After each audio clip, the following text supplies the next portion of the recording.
What's true love? Is it having fun na kasama sila? Dito ba? May true love? Naman! Cause getting a Pru Life UK insurance plan for you and your loved ones? That's Pru love. It's when you say, for you, my life is insured. That's Pru love. Because I care, our health is assured. That's Pru love. For our future, our investments are in place. That's Pru love. So you don't worry. My retirement is planned for. That's Pru love. When your life, health, investments, and retirement are covered, that's Pru love. That's Pru love. Nakakaasar, no? Would you believe may naloloko pa rin ito? Minsan ang teknolohiya, hindi puro happy at lucky lang. Pag nakompromiso ang iyong personal information at privacy, maaari itong makasama sa ating finances, ekonomiya, social life, love life at iba pa. Halimbawa, pagbukas mo ng email mo, daming messages na nag-o-offer. Di mo naman knows. Daming stalker Ganito kasi yan, bes. Nag-post ka sa social media. Nag-register ka sa isang event. Hiningi nila yung personal information mo. Dahil excited ka at libre, binigay mo naman. Yung personal info mo, minsan, pinapasa ito para sa profiling o direct marketing. Buti ganyan lang. Paano kung ganito? Shocking, no? Pero don't stress yourself dahil meron na tayong batas dyan. National Privacy Commission ang kakampi mo sa iyong right to privacy. Life goal natin, ang maayos at secure na processing ng personal information mo. Know your rights, bes. You have the right to be informed, right to object, right to access, right to rectification, right to erasure or blocking, right to damages, right to data portability, at right to file a complaint. Maaari mo itong ipadala sa complaints@privacy.gov.ph. Kung may iba ka pang katanungan, ipadala sa info@privacy.gov.ph. Galing, di ba? At kung may magkakasala, National Privacy Commission din ang kakampi mo. At may kaparusahan sa paglabag ng right to privacy mo. Bes, ikaw lang ang pwedeng magsabi kung kanino ka magtitiwala. Yan ang ibig sabihin ng privacy. Visit www.privacy.gov.ph.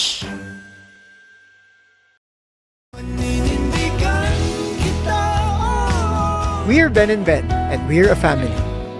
We trust Pru Health FamLove, Pru Life UK's first and only critical illness plan that covers up to 4 family members under one policy. You can take care of yourself, your dad and mom, and those you've come to love.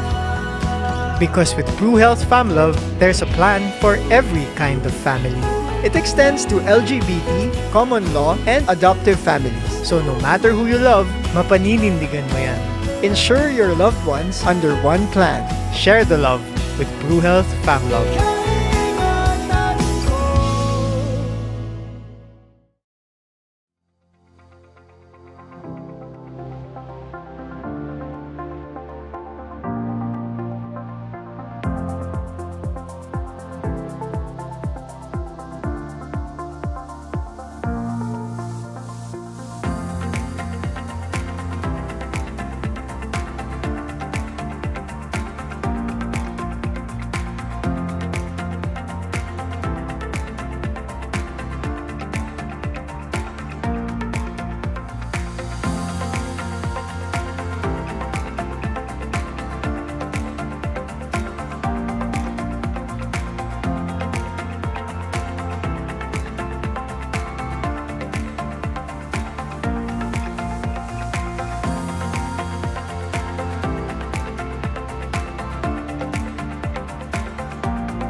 What's true love? Is it having fun na kasama sila? Dito ba? May true love. Naman! Cause getting a PruLife UK insurance plan for you and your loved ones? That's true love. It's when you say, for you, my life is insured. That's true love. Because I care, our health is assured. That's true love. For our future, our investments are in place. That's true love. So you don't worry. My retirement is planned for. That's true love.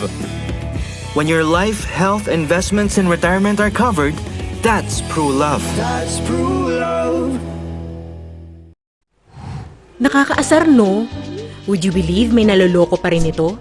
Minsan ang teknolohiya, hindi puro happy at lucky lang. Pag nakompromiso ang iyong personal information at privacy, maaari itong makasama sa ating finances, ekonomiya, social life, love life at iba pa. Halimbawa, pagbukas mo ng email mo, daming messages na nag-o-offer. Di mo naman knows. Daming stalker Ganito kasi yan, bes. Nag-post ka sa social media. Nag-register ka sa isang event. Hiningi nila yung personal information mo. Dahil excited ka at libre, binigay mo naman. Yung personal info mo, minsan, pinapasa ito para sa profiling o direct marketing. Buti ganyan lang. Paano kung ganito? Shocking, no? Pero don't stress yourself dahil meron na tayong batas dyan. National Privacy Commission ang kakampi mo sa iyong right to privacy. Life goal natin, ang maayos at secure na processing ng personal information mo. Know your rights, bes. You have the right to be informed, right to object, right to access, right to rectification, right to erasure or blocking, right to damages, right to data portability, at right to file a complaint. Maaari mo itong ipadala sa complaints@privacy.gov.ph. Kung may iba ka pang katanungan, ipadala sa info@privacy.gov.ph. Galing, di ba? At kung may magkakasala, National Privacy Commission din ang kakampi mo. At may kaparusahan sa paglabag ng right to privacy mo. Bes, ikaw lang ang pwedeng magsabi kung kanino ka magtitiwala. Yan ang ibig sabihin ng privacy. Visit www.privacy.gov.ph.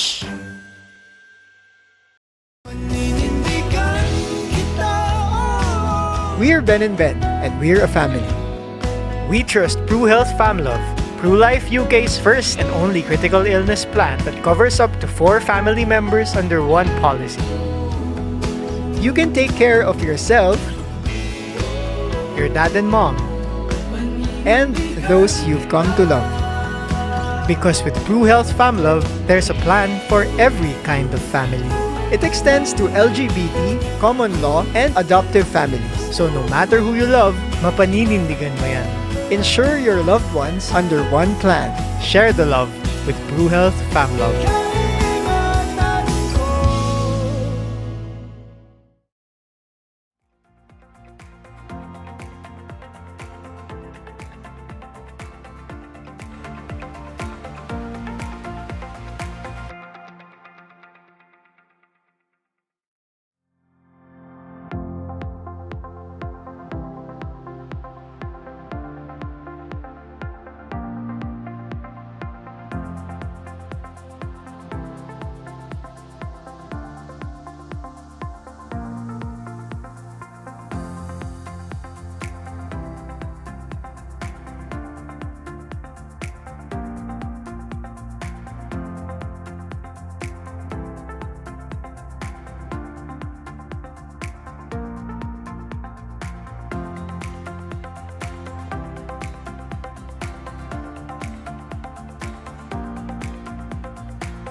Good morning, insurers Heavenly and Father. special guests.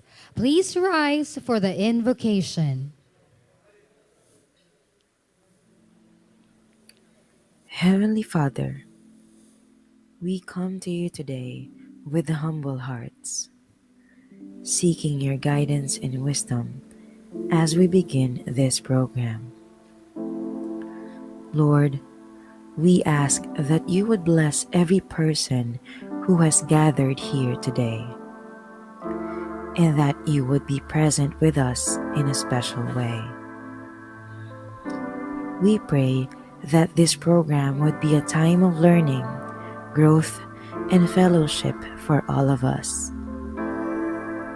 Help us to listen to one another with open hearts and open minds, and to support one another as we strive to serve you in all that we do.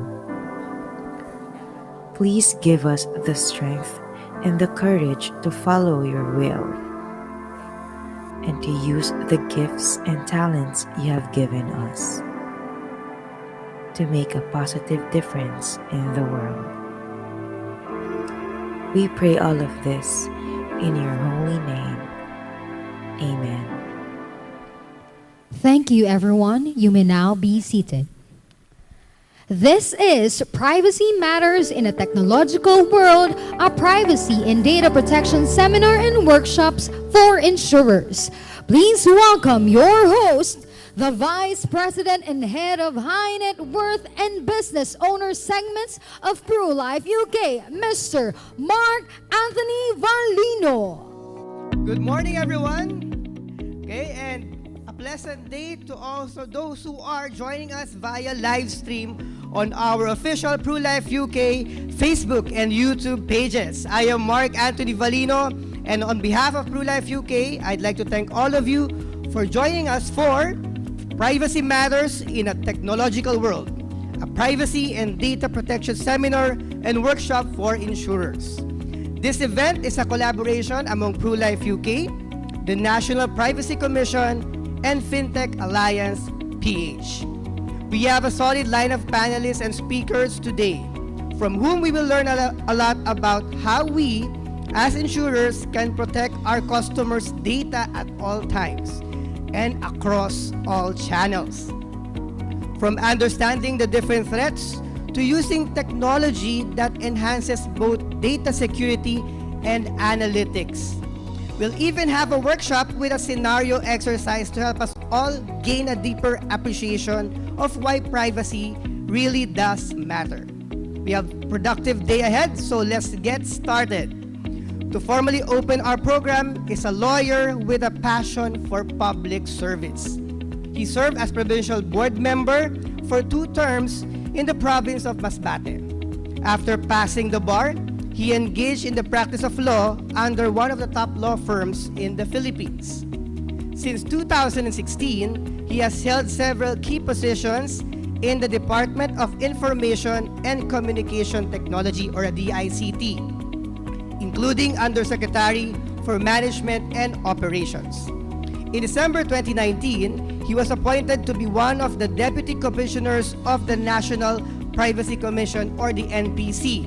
Thereafter, he was appointed as a Privacy Commissioner in December 2021. As Privacy Commissioner, he led the issuance of the Circular on Administrative Fines for Data Privacy Infractions and initiated the implementation of the Data Breach Notification Management System, or the DBN-MS, to streamline the process of reporting and resolving personal data breaches. And recently, February 3, 2023, he pioneered the NPC to launch the NPC Registration System, an online platform that provides a portal to register the stakeholders' processing systems with the Commission. As Privacy Commissioner, his focus is to ensure the efficient and effective enforcement of the law while further protecting the data subjects' rights and interests, and for PICs to have mechanisms that will allow the exercise of such rights through simple and convenient procedures. He believes that compliance is not just for one organization. It is also for the people and for our country. to protect one another through compliance is the first step in achieving national stability and security. Let's give a round of applause and welcome our Commissioner and Chairman of the National Privacy Commission, Attorney John Henry Naga.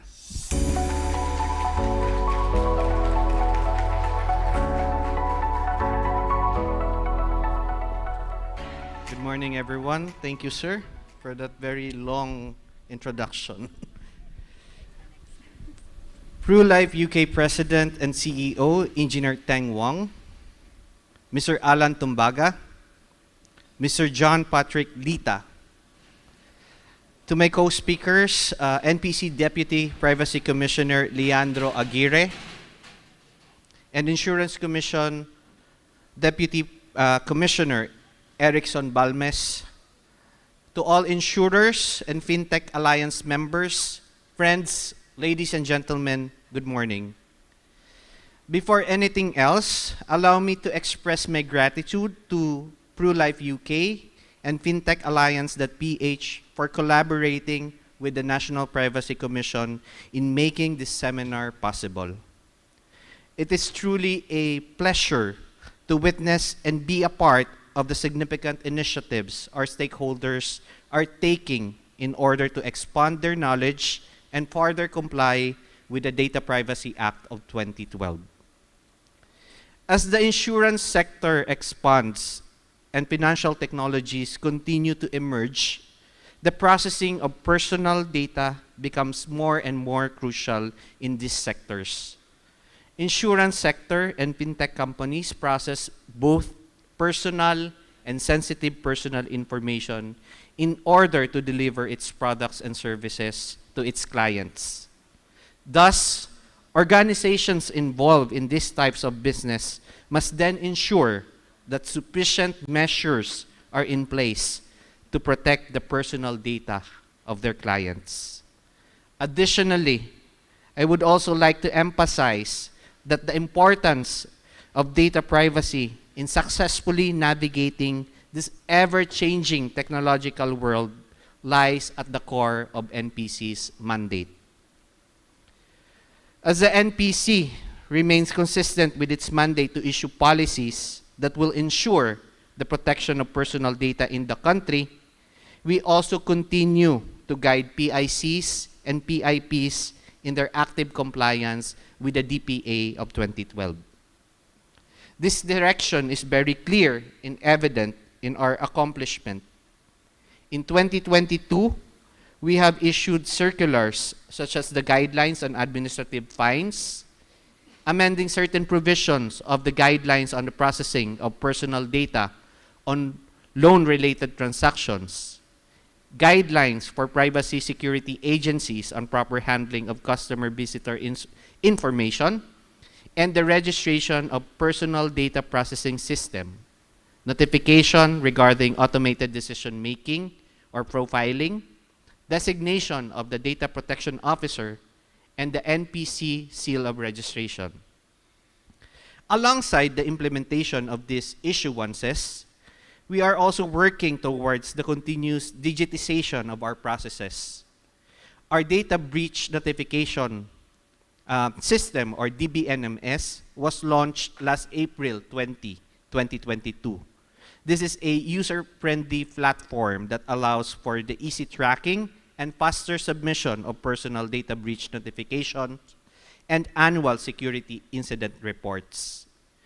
Further, to complement the circular on registration, we also launched the NPC CRS, or the National Privacy Commission Registration System, last February 2, 2023.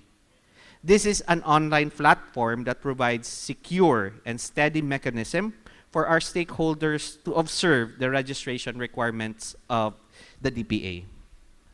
For this year, we will be carrying out our digitization efforts and continue to introduce new and easier ways to ensure PICs and PIPs compliance, as well as ensuring that data subject rights are upheld at all times.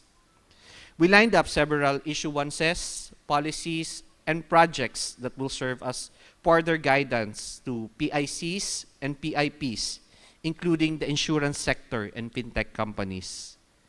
We will be releasing soon the amendment of NPC's previously issued circulars, such as the amendment of Circular on Personal Data Breach Management and Circular on Security of Personal Data in Government Agencies.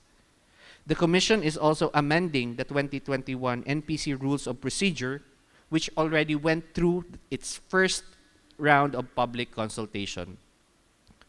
Further, we will be publishing new draft issuances for public consultation, such as the Circular on Artificial Intelligence, Circular on Software as a Service, and Circular on Software Engineering, Circular on the use of CCTV systems, and Circular on Consent. Simultaneously, we will be calling for public inputs on the draft advisory on private storage device, legitimate interest, dark patterns, and children's data. This year, the Commission will also be commencing the Philippine Privacy Trust Mark to amplify data privacy compliance and ensure the secure processing of personal data. Also, as part of our annual project in assisting our DPOs, PICs, and PIPs, we will be releasing the 4th edition of the NPC's Data Privacy Toolkit this year. For our awareness campaign, we will be continuing the conduct of DPA briefings, as well as the privacy, safety, security, and trust online seminars and webinars. We'll also be holding our annual Kabataang Digital Summit this year, and we will bring the Kabataang Digital Caravan to one of the provinces here in the Philippines in order for us to widen our reach. Lastly, this May, the Commission will be celebrating the Privacy Awareness Week 2023, wherein the main highlight of this event will be our stakeholders, especially for this year, the data protection officers. During PAO 2023, the Commission will also be launching various policies, programs, and projects, including the revamped DPO ACE program, wherein this time it establishes higher quality of data privacy trainings for our local data privacy professionals. Before I end, I would like to congratulate PruLife UK and FinTech Alliance for making this event possible. I also would like to commend the participation of the members of the insurance industry in this event. I hope that in the future, other insurance companies will follow through PruLife UK's initiative in imparting wider knowledge regarding data privacy, security, and protection. On our end, I assure you that the Commission will remain committed to play our part in protecting the privacy rights of every Filipino while ensuring the free flow of information for innovation and growth. Again, thank you, PruLife UK and FinTech Alliance, for continuously collaborating with the National Privacy Commission. Good morning and mabuhay po tayong lahat.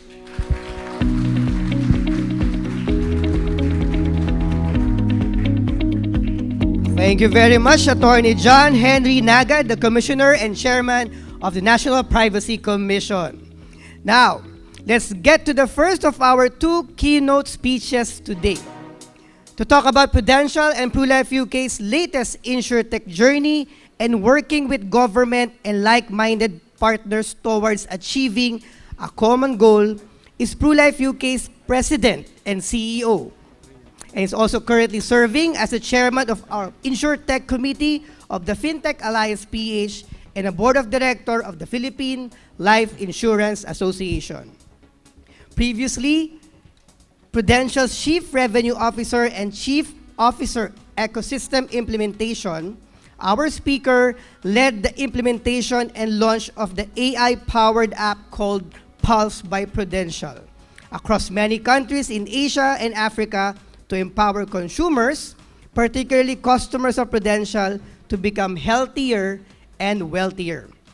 He also held many other leadership positions with Prudential Services Asia and Prudential Assurance Malaysia Berhad to drive and deliver customer-centric solutions, customer service innovation, business transformation, and operational improvements. Ladies and gentlemen, please welcome the President and CEO of PruLife UK, Eng Teng Wong.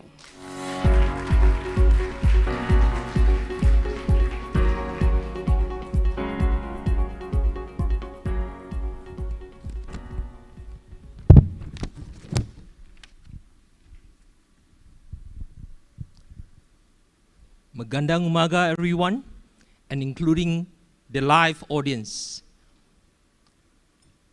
Privacy Commissioner Naga, Deputy Privacy Commissioner Aguirre, Deputy Insurance Commissioner Balmis will be joining us soon, PruLife UK Chair Ida Tionson, Prudential Global Head of Privacy Lansgo, FinTech Alliance Trustee Max, esteemed speakers and panelists, and to everyone here present today, including our live audience, good morning. Magandang umaga po sa inyong lahat. I am very excited to welcome all of you. This morning I had a chance to go around to meet so many of you, happy faces, working together, learning together through this seminar. It's such a wonderful experience meeting face to face, and of course to the live audience as well. It's quite a change from last year during this time when we were still coming out of the pandemic. So with so much work that the industry has actually been doing alongside the leadership of MPC, and with the collaboration with FinTech Alliance, we then have this idea to actually hold this seminar together to learn from one another. We also have guest speakers from overseas, so stay tuned for the whole day, because the programs that we intentionally put together hopefully allow us to learn and be better. So today's seminar workshop on privacy and data protection is timely and relevant not just to us insurers, but to every Filipino, as well as we all face not only the challenges, but I truly believe opportunities of living in a digital world. At PruLife UK, providing health and wealth protection is at the heart of everything we do. As part of our environmental, social, and governance strategy, we are committed to making health and wealth protection products affordable and accessible for many more Filipinos and families across the Philippines, including overseas Filipino workers, although they are abroad. And we are glad that a lot of progress is being made to soon, hopefully, be able to really thank our overseas Filipinos worker, and as a gesture of appreciation, to make available insurance product for them to buy online, and hopefully, subsequent to that, to even allow financial advisors to engage them, providing them with professional advice and assistance so that they can fulfill their wealth and protection needs while they are overseas, and also for their family members. So the work that we do, right, in terms of ensuring privacy and data protection has allowed us as an industry, right, to really make significant progress, especially even during the pandemic. And at this point, I not only want to thank the National Privacy Commission, but also the Insurance Commission for the decisive move during the pandemic to allow virtual or non-face-to-face selling, right, of insurance to many Filipinos, even during the imposition of quarantine. And I truly believe that that decision was only made possible because of the intentional effort we make together as an industry to provide the confidence for Filipinos and family that we are trusted to handle their personal data, not just financial data, but health-related data, with care, with empathy, and strictly for the purpose of their well-being. So congratulations to all the insurers who are here, and especially to the leadership at the MPC and also the IC. Maraming salamat.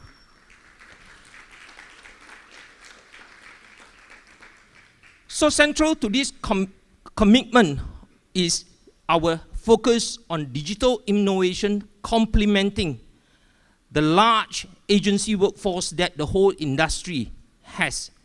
And in the context of PruLife UK, I'd just like to share two stories around the InsurTech journey that PruLife UK has been basically undertaking since about 5 years ago. In March 2010, the Philippines, in terms of PruLife UK business, right, as part of our parent company, Prudential PLC, PruLife UK launched our first AI-powered app called Pulse by PruLife UK. It is an all-in-one AI-powered app enabling Filipinos, not just customers of PruLife UK, to have access to specially curated health-related information with the intent to lower the cost of being and making our customers healthier, right? So with more awareness around health and also, of course, around financial, then together we can hopefully, right, play a role to raise this awareness into action, into investing time to keep ourselves financially more literate, and also health-wise, we then also take the necessary to keep ourselves to stay healthy. And why we are doing all this? Because we believe in one commonly spoken phrase called prevention is better than cure. And that's why with so much content, not just financial content, health content, to the extent that Pulse app today, in case some of you are the users, it allows an individual to create a digital twin of that user, right? By just answering a few questions or a number of questions, and within minutes, you can see your digital twin. It highlights opportunities for us to really focus on areas where we can do better to stay healthier. And as part of my own personal journey in terms of keeping myself healthy, that digital twin allows me to focus on sometimes what I call blind spots. And this technology could only be made possible and accessible for consumers, not just customers of PruLife UK, can only be made possible through collaboration with the global standards, right? Lance was telling me, right, we started this journey way back 5-6 years ago, to the extent of where do we store this data. And by the way, we are conscious that we only collect data, financial and health data, that is just enough for us to serve our customers, not more than that. And in terms of storage, we are also compliant, making sure that we follow internationally accepted best practices and the law of the country, storing data locally and where it's allowed at the cloud to deliver best experience for our customers and consumers, not just in the Philippines, across Asia and many markets in Africa too. So that's the extent of the effort, deliberate effort that we put in to ensure that we do new things and we stay grounded in terms of making sure that the privacy and data protection is upheld continuously. So thank you. That's the first example that I'd like to share. The second example is how we empower our agency workforce, which is 33,000 strong in this country in the context of PruLife UK. We equip them with technology, with digital tools, with this data privacy and protection upfront embedded in the technology, giving our agents, our leaders, peace of mind that the data when they capture is only what is needed for the business, and giving the assurance to the customer that when the data is actually collected, is actually sent straight through, right, to a secure system without leaving paper trail behind, right? In the past, perhaps 5-6 years ago, the adoption of such technology was very minimal. Today, over 85% of our agency workforce, if not more, they are already all digitally empowered, right? Meaning there's no paper trail around, no application form that potentially is a risk when it's actually left unattended to unintentionally. So again, right, data is so important, right? I was just Googling yesterday to share one important statistics with all of us in the room and those listening live. The keyword that I used when I Googled was this: data breaches in the Philippines. The first article that appeared by Google is actually an article by Phil Starr, dated November last year. And the headline was, 80% of companies in the Philippines were affected by data breaches, right? So, enough said about all this, what I call not so good news. I do have a suggestion for the industry to consider, and especially those of us who are well trusted to actually hold the privacy of customer information with us. We want to do better together. We need to collectively balance all the good work that we are doing as an industry so that the media friends know that, we are not resting on our laurels. We continuously learn, we continuously upskill our people, our technology, our processes, so that the customers, right, can have peace of mind when they engage us as an industry, and in return, we deliver the best possible protection, the best possible health advice, not just financial, to all Filipinos and families, even the overseas Filipinos workers. So that's my suggestion for the industry as we learn from one another. So I would like to end by actually saying this. I'm blessed this year to be able to spend a bit more time with the industry.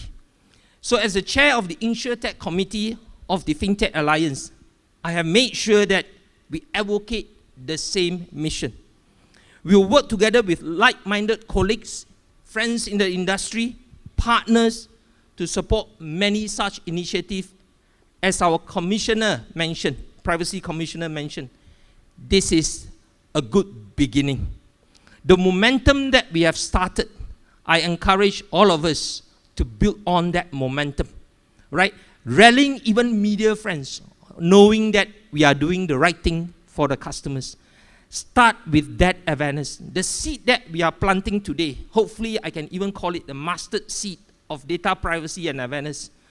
Not really an interesting topic, right? But it's a crucial topic so that the mustard seed can grow to become a big, big tree, protecting all of us, our customers, our families, and of course, overseas Filipinos workers. So today's program is also aligned with our overall commitment to work harder and collaborate with all key stakeholders to support the Philippines government's strategy to promote an inclusive, innovative, and healthy financial sector towards an efficient and more inclusive economy where Filipinos feel secure. That's why data protection and privacy is so, so important. I applaud the government, and with special mention of our partners in today's event, the National Privacy Commission, the Insurance Commission, and for the cross-agency collaboration to truly deliver its vision of a future where Filipinos enjoy long and healthy lives, are smart and innovative, and live in a high-trust society, as stated in the government's Philippine Development Plan 2023 to 2028. Truly, this seminar workshop today exemplifies how the private, public, and government sectors can collaborate towards achieving a common goal. Please take advantage of this opportunity to learn from our panel of experts and engage in meaningful dialogues even during small meals talk, yeah? And of course, right, hands on my heart, maraming salamat at magandang umaga.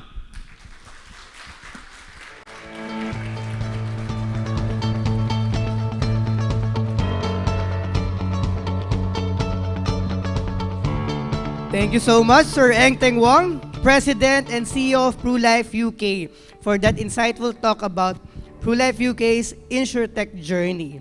Indeed, central or at the heart of PruLife UK's existence is every Filipino's health and wealth protection, but adding this time, data protection of our customers. And partnership collaboration such as this is a testament to that commitment, and we want to have that mustard seed grow eventually. I'm sure we all learned a lot from that first keynote, but we're only getting warmed up. So in case it isn't obvious yet, today's seminar is all about privacy. And we insurers have to keep ourselves updated not only on the ways we can protect our customers, but also on the key policy updates and priorities of the National Privacy Commission. That said, we go from one leader to another. This time, let's hear from the National Privacy Commission Deputy Commissioner Attorney Leandro Angelo Aguirre.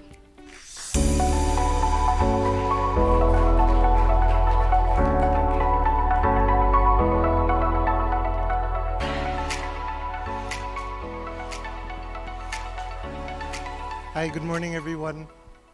So thank you again to PruLife UK and FinTech Alliance for organizing this. Special thank you to Engteng, Lance, Maricel, and X, and also for the friends of Lance and PruLife UK from Singapore who all flew here. So we hope that your experience in Manila is a pleasant one, and we hope that you can continue supporting the initiatives of the Philippine National Privacy Commission in the field of privacy. So thank you for taking the time to join us this morning. So before I start, I'm just wondering, for the people here, is it a fair statement to say that we don't exactly read all the terms and conditions that we agree to? Okay, so I think with that out of the way, part of what we want to do moving forward,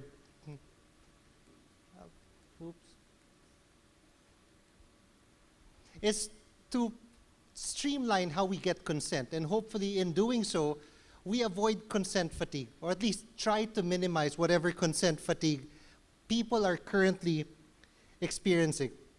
So I think just to go through some of the things that we want to discuss in this specific guidelines. So I think these are things that we are all familiar with. I hope that we are all familiar with these things. But just to highlight some of the things that we want to focus on within this specific issuance.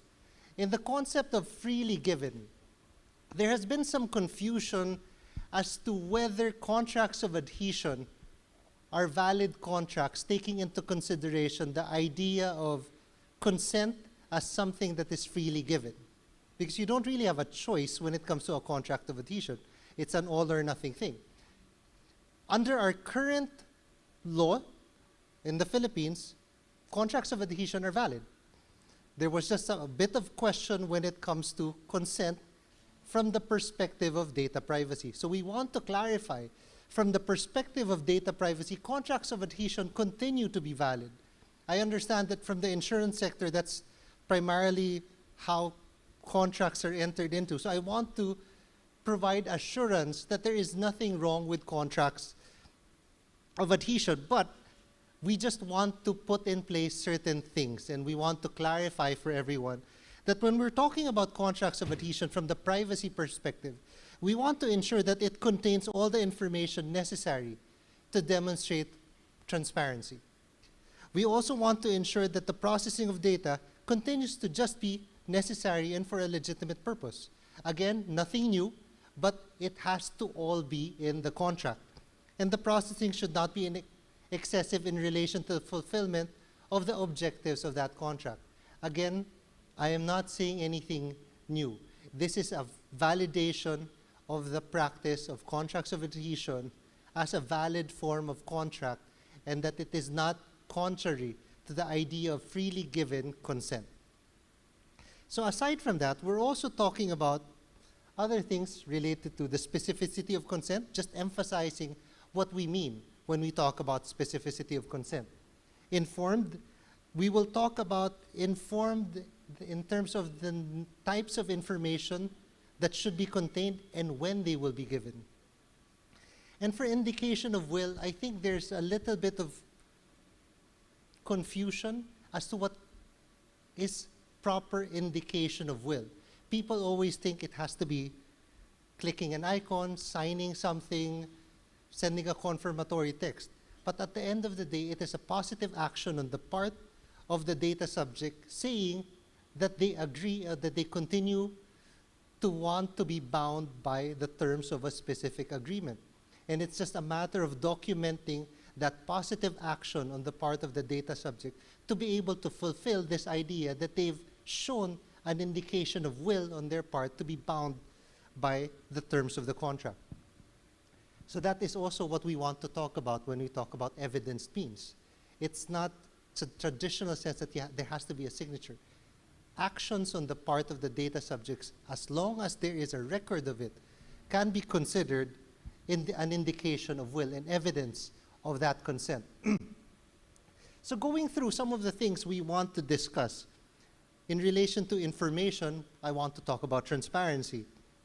So we want to clarify that WESL wording is not consistent with the idea of transparency. We want to provide data subjects with as clear information as possible, avoiding vague terms.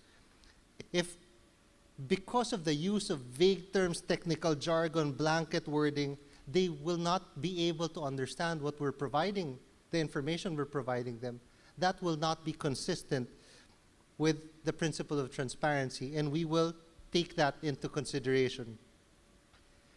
The circular also codifies certain decisions of the Commission in terms of how we determine whether proper transparency was given to the data subject. So it should be understood by an average member of the target audience. It should be presented in a simple manner as possible using clear and plain language, and it should be concrete and definitive. So these are all concepts that have been discussed in decisions of the Commission, and we are now codifying it in a specific circular. The guidelines will also introduce the idea of a layered privacy notice. So we are all burdened with having to go through 20 pages of notices.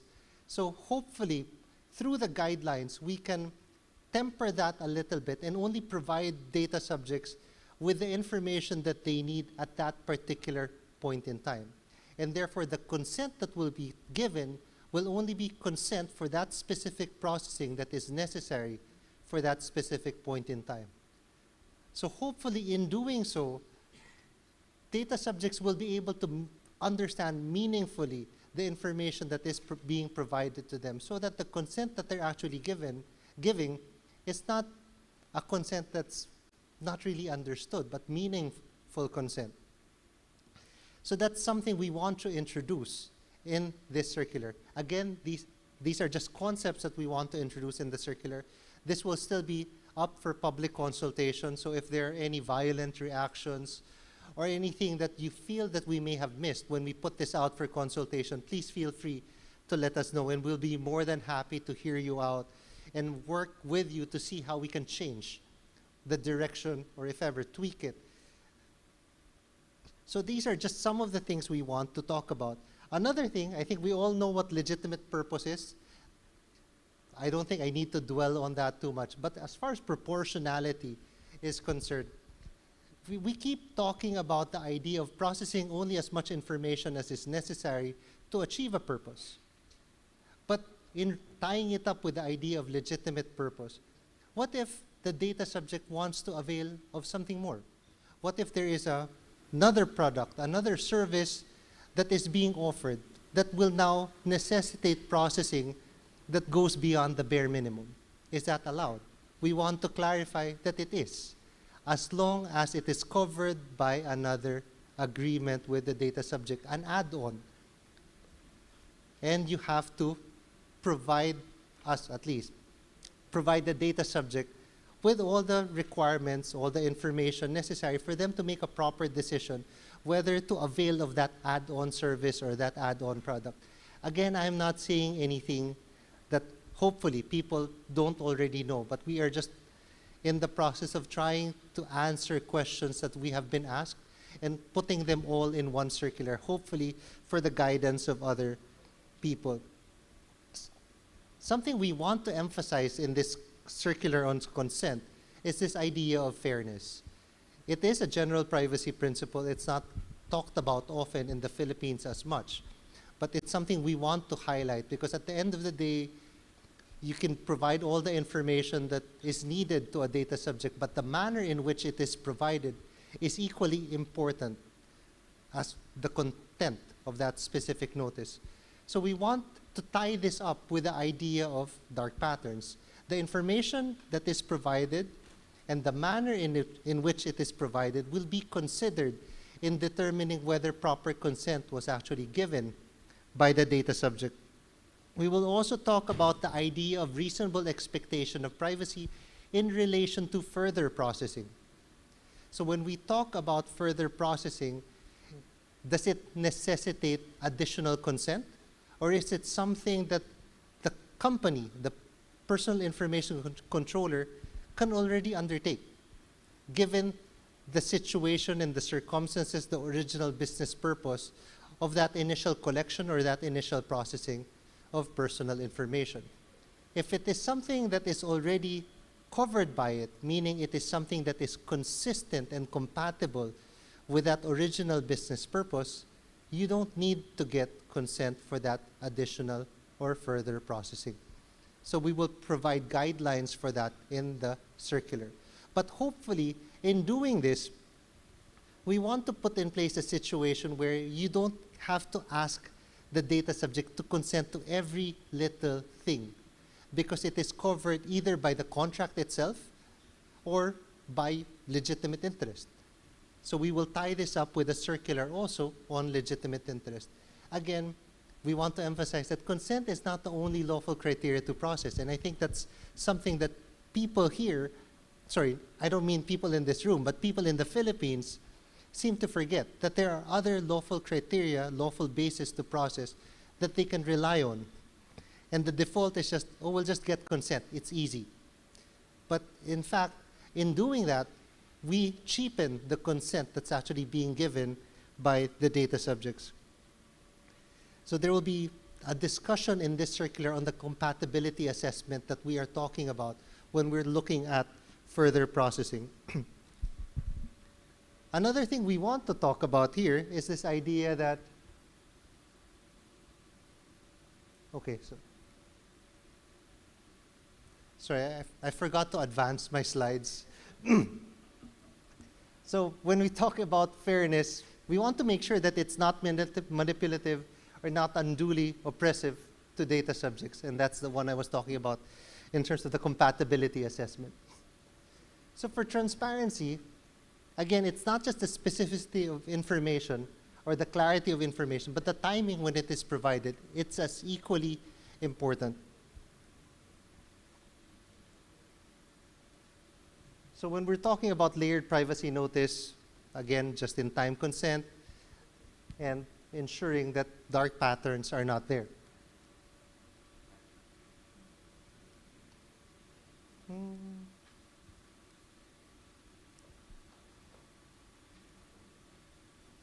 Okay, so we can go back here. So in the circular, we want to make sure that withdrawing consent is as easy as obtaining that consent.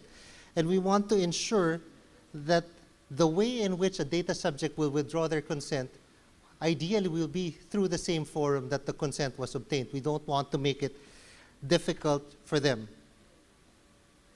So in relation to this issuance on dark patterns, this builds on the directive in the guidelines we're talking about on consent, that PIC shall not use deceptive methods in obtaining the consent of data subjects. And we're noticing that an increasing number of data subjects may not actually realize that they're being manipulated or influenced to consent to something that they may not actually intend to consent to. So we want to remind PSEs that in trying to obtain the consent of their data subjects, they should not use deceptive methods such as dark patterns, any form of coercion, compulsion, to secure the consent of data subjects. However, if we incentivize the consent of data subjects, that is not necessarily something that's prohibited. If you offer additional incentives to the data subjects to get them to consent to a particular service or to avail of a particular service or avail of a particular product, we are not saying that that is a dark pattern, that is compulsion, that is coercion. That is allowed. But the manner in which it is done, it is undertaken, is something that we will have to look at on a case-to-case basis. We will provide guidelines on that also in this advisory on dark patterns. Another thing we want to talk about is this issuance on children's privacy. We want to reconcile this idea of the right of children to have access to the internet, and at the same time, in accessing the internet, they are being asked to consent to a lot of things. And under our current law, the age of consent is 18. But children are asked to consent to things all the time when they are online. We don't have an age of digital consent in the Philippines. There was a push to put in place an age of digital consent at 15. But when asked about it, there was really no basis for putting 15 as the age. It was just copied from the EU and I think Singapore that has 15 as the age of digital consent, but it did not take into consideration the psychology, sociology, and other factors of Filipino children. So that's something that we want to work on through this issuance. And we hope that once we put out comments on this, or if you already have ideas in relation to this things that you encounter, experiences in your specific work that you think will be relevant for us to consider, we encourage you to provide us with information through the email address that's flashed on screen. So what we want to do here is to put in place a mechanism to give our children the right to access the internet, but doing it in a safe manner that does not involve putting them at further risk. Because there are a lot of age verification tools. There are verification tools that can also be used to check whether the consent that was supposedly given by the parent is valid or not.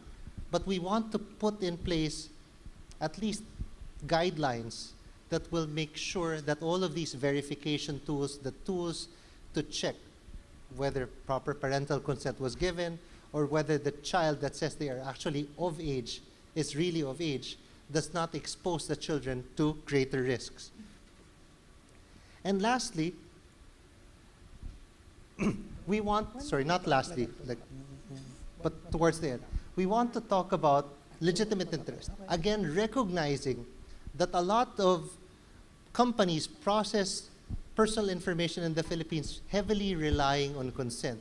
We want to encourage the use of legitimate interest as an alternative. If you do not really need to get the consent because you have valid claims of legitimate interest, we encourage you to use that.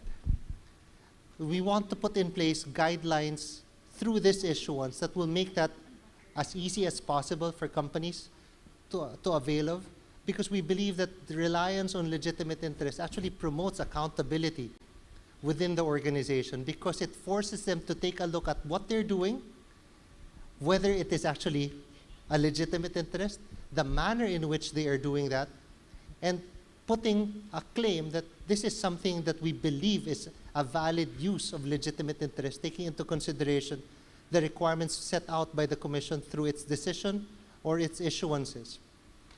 And taking the responsibility away from the data subjects. Because right now what we're seeing is companies pass the burden to the data subjects all the time. We'll give you 30 pages of documents to read. It's your problem whether you read it, you understand it, even if consent is not exactly the best lawful criteria to process that they can rely on. So it is our belief primarily my belief, that legitimate interest is something that is a viable alternative for companies, and it is something that promotes accountability within the organization. It's something that we hope, through these guidelines, we hope to promote. And lastly, we want to talk about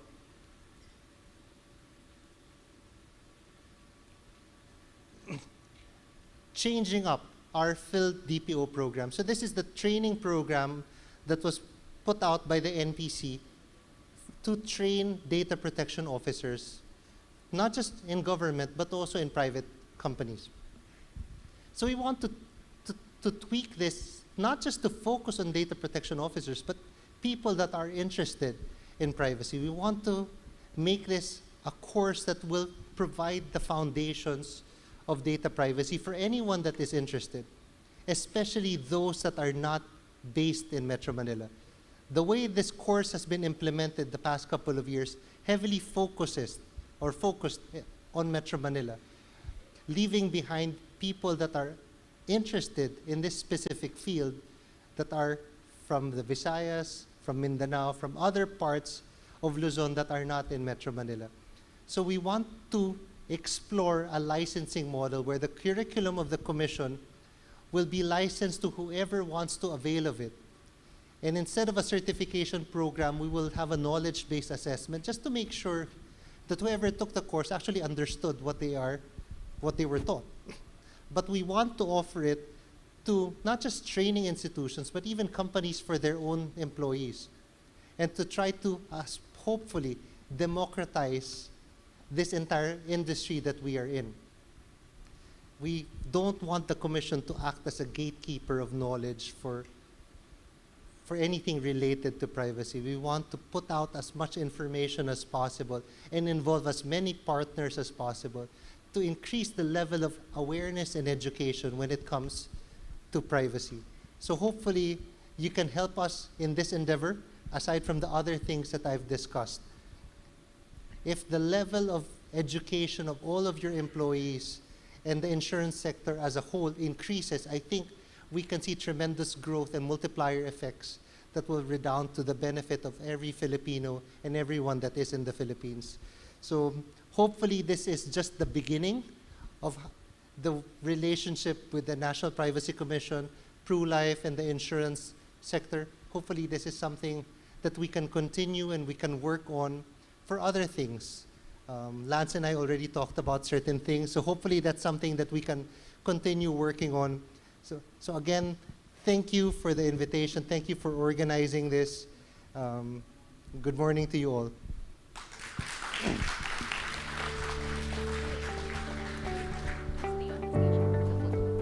Thank you very much, Attorney Leandro Angelo Aguirre, Deputy Commissioner of the National Privacy Commission. Attorney Aguirre, please don't leave the stage yet. Before we jump to the next part of the program, definitely we as insurers have the responsibility to ensure our customers' privacy and to protect their personal data. So let's remain vigilant. Okay? I'd like to invite the following people on stage to join Attorney Aguirre here for a photo opportunity. Sir Engteng Wong and PruLife UK Leadership Team and FinTech Alliance PH.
There you go. And before we proceed, we prepared a special gift for our NPC Commissioner as a token of appreciation for joining us today.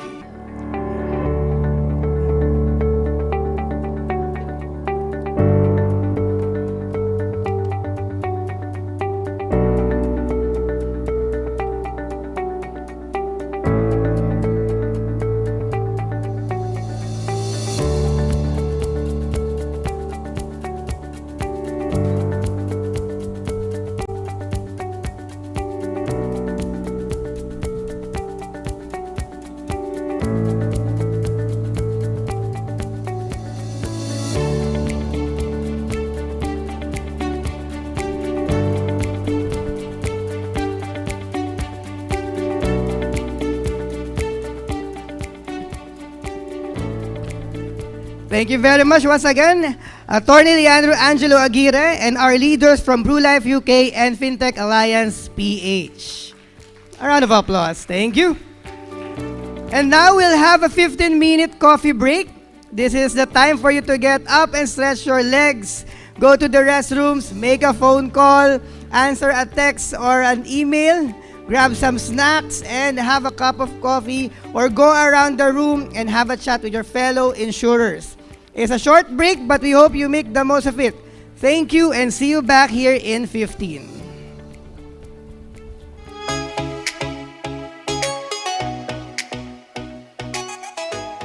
What's true love? Is it having fun na kasama sila? Dito ba? May true love. Naman, cause getting a PruLife UK insurance plan for you and your loved ones, that's true love. It's when you say, for you, my life is insured. That's true love. Because I care, our health is assured. That's true love. For our future, our investments are in place. That's true love. So you don't worry. My retirement is planned for. That's true love. When your life, health, investments, and retirement are covered, that's true love. That's true love. Nakakaasar, no? Would you believe may naloloko pa rin ito? Minsan ang teknolohiya, hindi puro happy at lucky lang. Pag nakompromiso ang iyong personal information at privacy, maaari itong makasama sa ating finances, ekonomiya, social life, love life at iba pa. Halimbawa, pagbukas mo ng email mo, daming messages na nag-o-offer. Di mo naman knows. Daming stalker Ganito kasi yan, bes. Nag-post ka sa social media. Nag-register ka sa isang event. Hiningi nila yung personal information mo. Dahil excited ka at libre, binigay mo naman. Yung personal info mo, minsan, pinapasa ito para sa profiling o direct marketing. Buti ganyan lang. Paano kung ganito? Shocking, no? Pero don't stress yourself dahil meron na tayong batas dyan. National Privacy Commission ang kakampi mo sa iyong right to privacy. Life goal natin, ang maayos at secure na processing ng personal information mo. Know your rights, bes.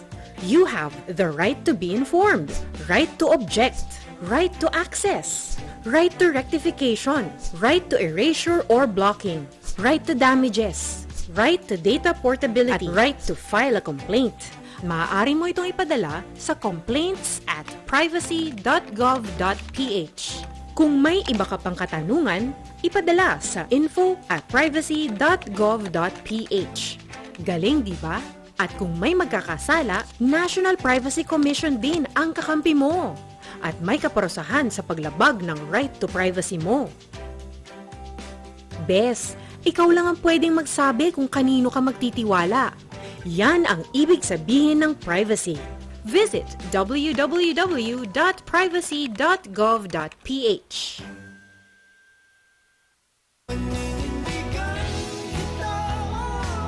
We're Ben and Ben, and we're a family. We trust PruHealth FamLove, PruLife UK's first and only critical illness plan that covers up to 4 family members under one policy. You can take care of yourself, your dad and mom, and those you've come to love. Because with PruHealth FamLove, there's a plan for every kind of family. It extends to LGBT, common law, and adoptive families. So no matter who you love, mapaninindigan mo yan. Insure your loved ones under one plan. Share the love with PruHealth FamLove.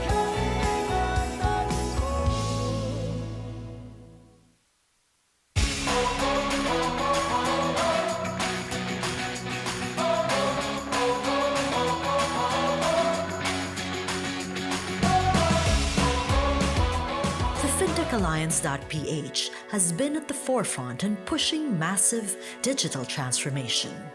2021 may still be full of roadblocks and challenges, but there's no stopping the Alliance in moving forward as we take this ride to a financially inclusive and fully digital Philippines. Join us as we take a look back at our digital journey. The most scenic view of our efforts thus far is best expressed by this. Close to 90% of digital transactions nationwide has been facilitated by the products and services of our members. This exponential growth is a strong indication that the rest of the country is now ready for the digital wave. We are requesting for our panelists, Mr. Michael Yuen, Mr. Edwin Concepcion, and Attorney John Bello to please proceed here at the booth area. Again, we are requesting our panelists, Mr. Michael Yuen, Mr. Edwin Concepcion, and Attorney John Bello to please proceed here at the tech booth. Thank you.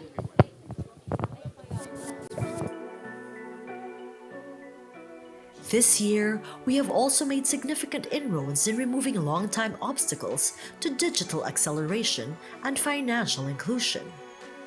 Part of this is our push for wider, reliable, and affordable data access in the country, and our support to the government's PhilSys national ID projects.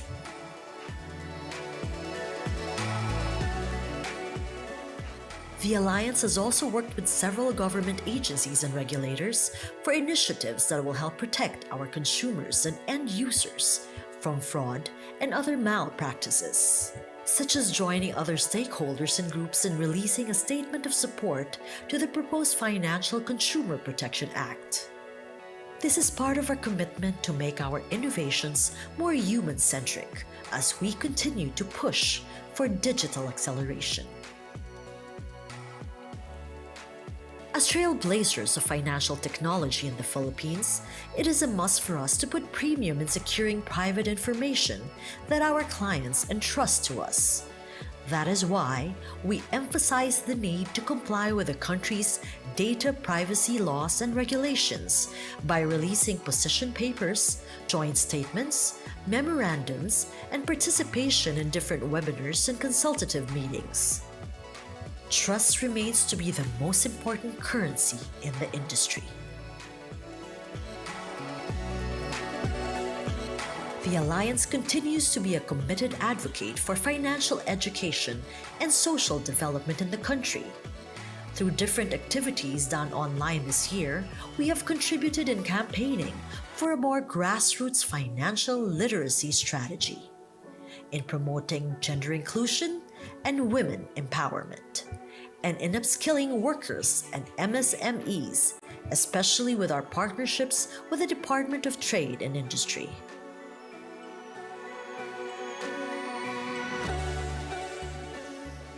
Policy development and capacity building are also important pillars of the work that we do here in the Alliance. The position papers and memorandums we have published and the consultative meetings we have participated in has amplified the voice of our industry in both houses of Congress and have become key references for landmark bills. As we value continuous learning and development in the Alliance, our growing partnerships with international organizations ensure that the Alliance will not stagnate and will continue to build on its legacy of excellence in digital finance innovations. The journey for the Alliance does not end here. We move forward, determined to create more valuable experiences for our fellow Filipinos and arrive at a more digital and financially inclusive Philippines. Malaking bahagi na ng ating buhay ang internet. Bukod sa social media, gaming, videos, importante rin ito para sa ating pag-aaral. Lalo na ngayon that we're living in the new normal. Maraming magandang dulot ang internet, pero kaakibat nito ay mga posibleng panganib. Through DTP's e-modules, matututunan natin ang wasto at responsableng paggamit ng internet, cyber safety, online behavior at iba pang mga kaalaman para masiguro that you're safe and protected in the digital world. Ganito ba kayo? All day and all night you're glued to your mobile phone, laptop, or tablet device kaka-internet? Kung masyado na kayong babad sa internet, abay hinay-hinay lang because there is such thing as internet addiction. Mahilig talaga tayong mga Filipino sa internet, lalong-lalo na sa social media. At ang mga kabataang Pinoy ang nangunguna rito. So it's no surprise na ang Pilipinas ay hinirang na isa sa world's heaviest user ng internet. Kaya't hindi katakatakang mauwi ang ilan sa atin sa internet addiction. Sobra-sobra na ba ang paggamit nyo ng internet? Yung tipong nag-i-interfere na siya sa inyong buhay at ginagawa nyo na siyang priority over your family, friends, work, at studies. Nako, kailangan nyo na mag-slow down dahil baka internet addiction na yan. Dahil sa excessive na paggamit ng internet, naaapektuhan na rin ang inyong relationships. Napapabayaan ang inyong pag-aaral o pagtatrabaho, pati na rin ang sariling kapakanan. Guys! Hello! Malaki ang nagiging epekto nito sa inyong mental at emotional well-being at sa pag-aalaga ng inyong sarili. Para maiwasan ang excessive na paggamit ng internet, track, schedule, and set a limit to your internet use. Then you can spend more time with your family and friends, see to your health, exercise, catch up on sleep, or attend to unfinished tasks. Sabi nga, anumang sobra ay masama, kaya kailangan may balance between the time we spend online and the time offline. Hanggang sa muli, mas marami pa tayong matututunan sa mga susunod na DTPE modules. Let's all work together in using the internet responsibly. Bye!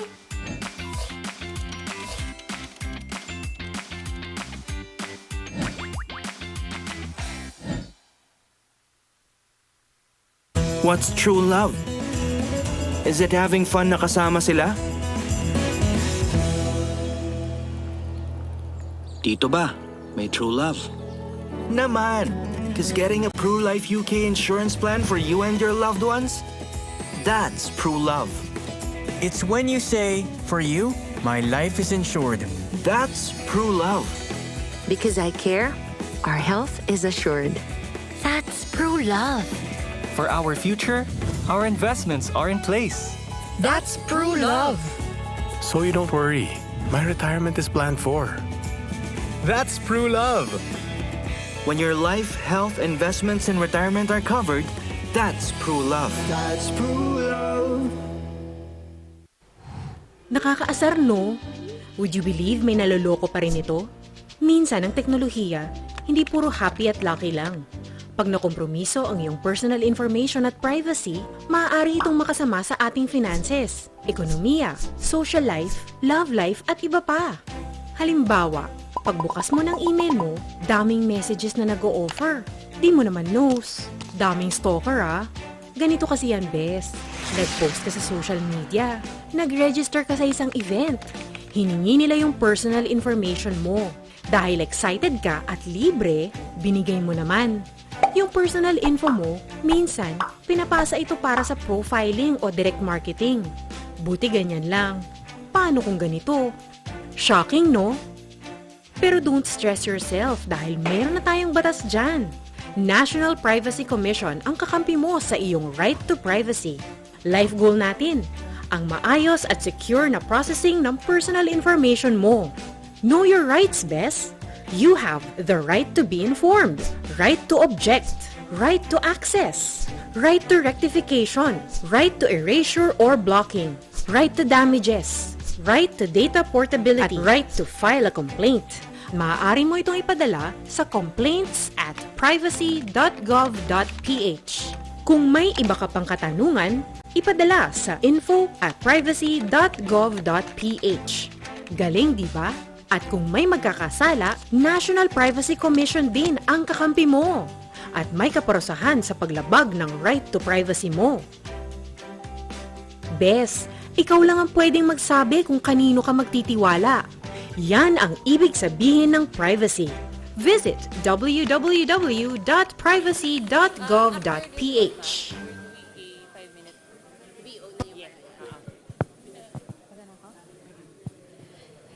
Good morning, insurers and special guests.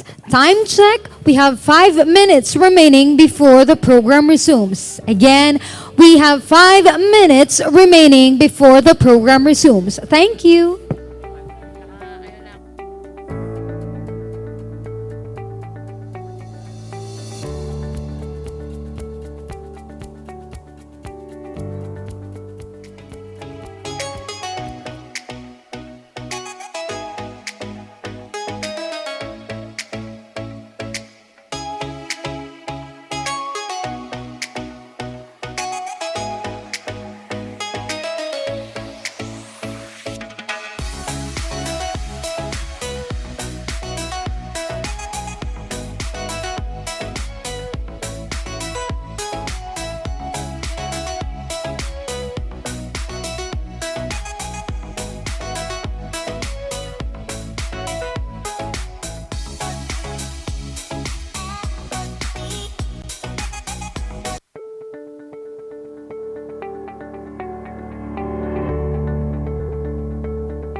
in 2 minutes. Please settle down in your seats. Thank you. Again, our program will resume in 2 minutes. Please settle down in your seats. Thank you.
Welcome back, everyone. We hope that the break was a refreshing one for you because there's plenty of learning up ahead. We'll talk about data privacy mistakes that financial organizations should avoid, data protection technologies, and how we can apply them to enhance data analytics. And later, we'll even have a workshop to apply these learnings. So let's keep things going. Please join me in welcoming the facilitator of our first panel discussion, the Head of Compliance of PruLife UK, Maria Teresa Ko.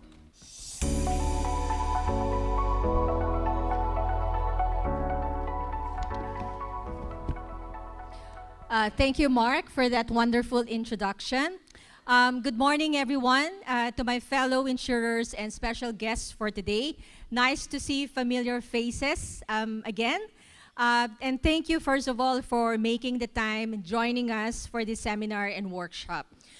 Today, we're going to tackle common data privacy mistakes that most of our financial organizations should avoid, especially those dreaded ransomware attacks.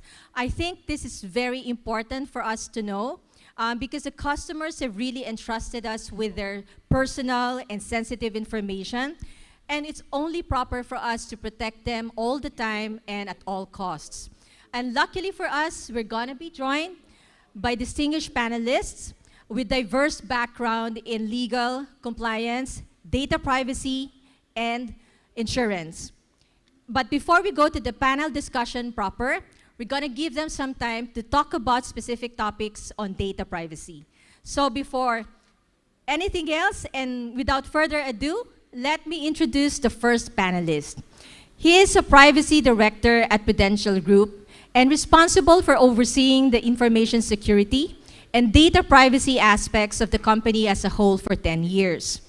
Prior to joining Prudential, he has had extra or additional 10 years of work experience in the information security industry as an auditor and consultant. Please welcome Mr. Michael Wynn.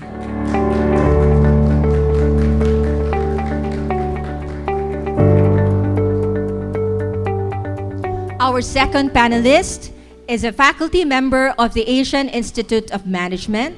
He is a fellow in information privacy of the International Associates of Privacy Professionals. He is currently the country manager for Straits Interactive Limited, Singapore. Please welcome Mr. Edwin Concepcion.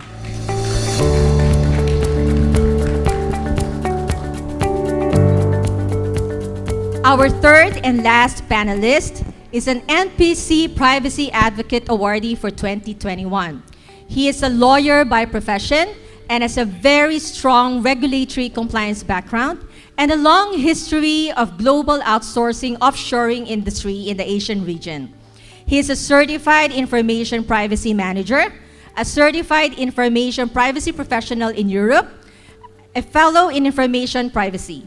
He is currently serving as a member of the International Association of the Privacy Professionals in Asia Advisory Board. Let's all welcome none other than Attorney John Bello.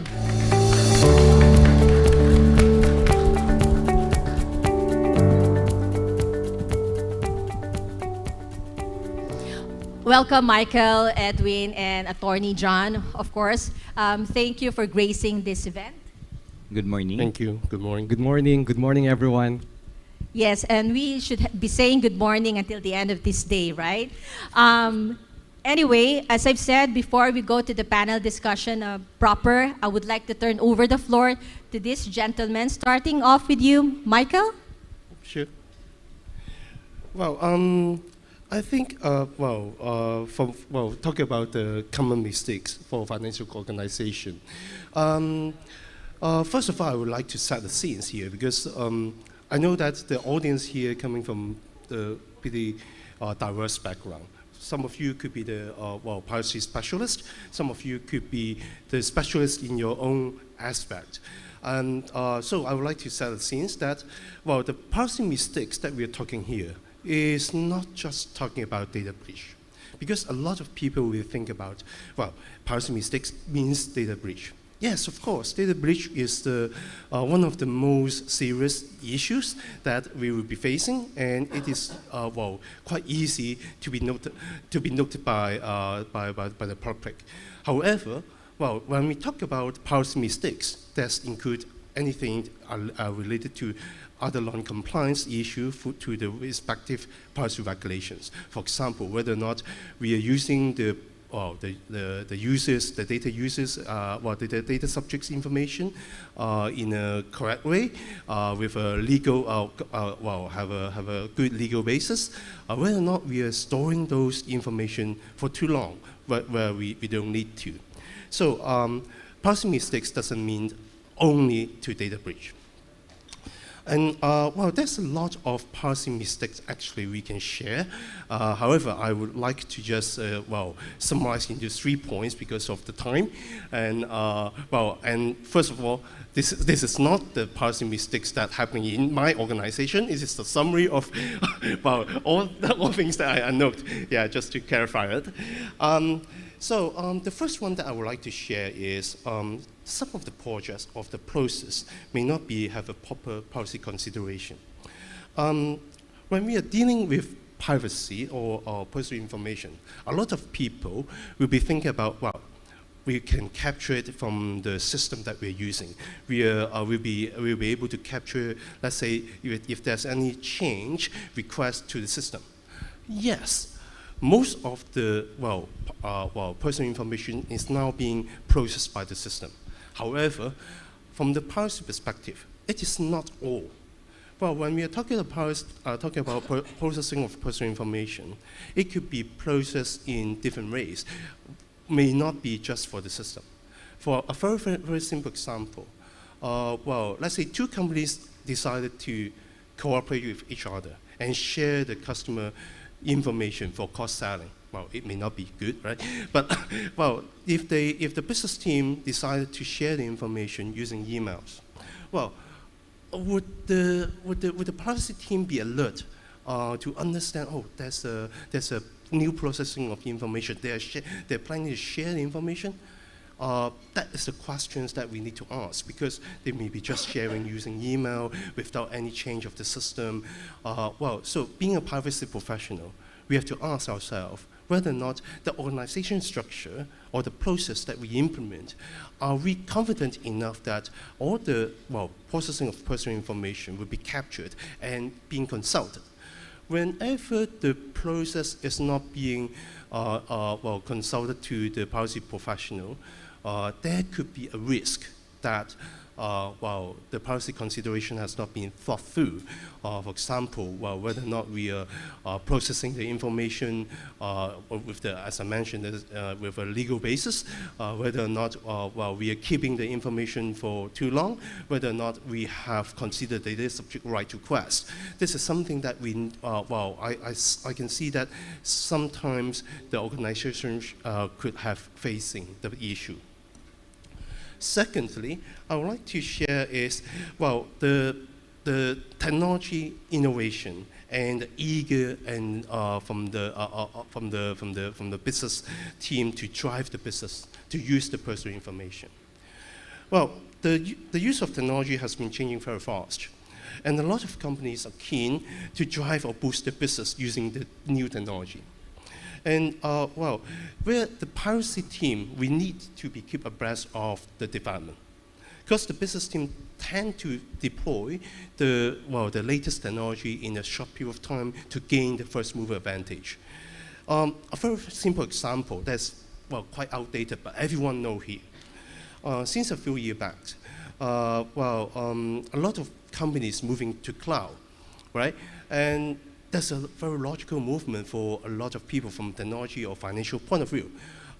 However, when you ask the project team, when you're moving to cloud, where will be our data? The technology team or the IT team or the business team decided, it's in the cloud. Pointing the fingers into the sky. And then, but from the privacy team perspective, we're concerned about where actually the data locate, especially in some countries. If some of you will be having coverage into other regions as well. Let's talk about the cross-border data transfer restriction. We need to know where the data are. So, as I mentioned, cloud now is the past tense. But what about the future? We're talking about the use of AI. Let's say the hottest topic nowadays, ChatGPT. What will be the impact to the privacy? So being a privacy professional, we are not only need to know what the regulations require us to do so, but we also need to keep abreast of the technology development. So if we don't, then actually we may not be able to ask the right question to the business team or to the vendors or to the IT team. And the last but not least is the mistake is that actually the organization are not realizing that the data leakage or data breach is the risk is real, and they are not preparing for that. Data leakage can be done through internal staff or from the attack from outside. Set aside of the mistakes that being done by the staff members that I believe that a lot of you understand, putting the wrong recipient in the email address or whatever is happening all the time. However, setting aside this, the bad actors are everywhere, and there's a lot of attacks even in this moment going to your organization. So one typical approach of those external attacks is phishing and the deployment of the malware like ransomware, as the topics of our discussion mentioned. And I would say that this type of attack is a low cost and high return model of attack, which is when it finds the right target. If the staff members in the organization is not well trained enough to differentiate the phishing email, the bad actor can penetrate to the system by either getting the staff credentials or by deploying some of the malware in the phishing email. So as you may heard that the ransomware actually they will try to encrypt your data unless you pay the ransom. They will not give you a key. However, the recent trend of the ransomware is that it does not just encrypt your information. They will also try to exfiltrate, that means to export or move your information outside, so that actually the attackers could have double or triple insurance on getting the ransom. Because, well, if they just encrypt the data, well, they could be just, well, you can restore it from your backup and you don't need to pay the ransom. However, if they exfiltrate, exporting your data outside, then actually you may need to consider paying ransom in exchange that they are not disclosing your valuable data to the external public. And put this way, even you pay the ransom, they could still, well, sell your information on the dark web. So to ensure that they can get the profits from that. So anyhow, the issue is how the company react to the data leakage event, because it is real.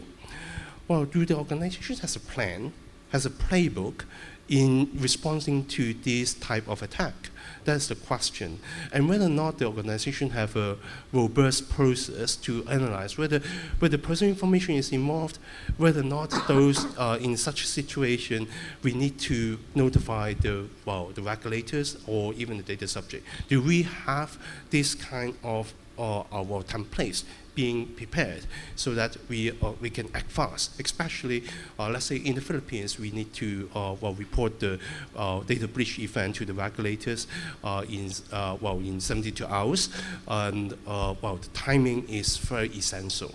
So if the organization is not well prepared, there's a real risk, and it is a mistake to them. Thank you, Michael. That's a very handful of sharing. Guys, that is not meant to scare us, actually, but that is really more for us to understand what those common mistakes are. Definitely, I'll go back to you for some of my questions in my mind. Mr. Edwin, your turn. Yeah, hi. Good morning, everyone. I think some of the considerations organizations and even individuals can do to minimize the impact of ransomware is, first and foremost, of course, is understand your information life cycle, or how you are processing personal information, whether you're as an organization or as an individual. No? When we talk about information life cycle, we talk about what are the information you're collecting, how you are using it, where you are storing it, and how you are disclosing it to other organizations or to other individuals. I think that's the most basic way of minimizing any risks that can be associated with regards to processing of personal information.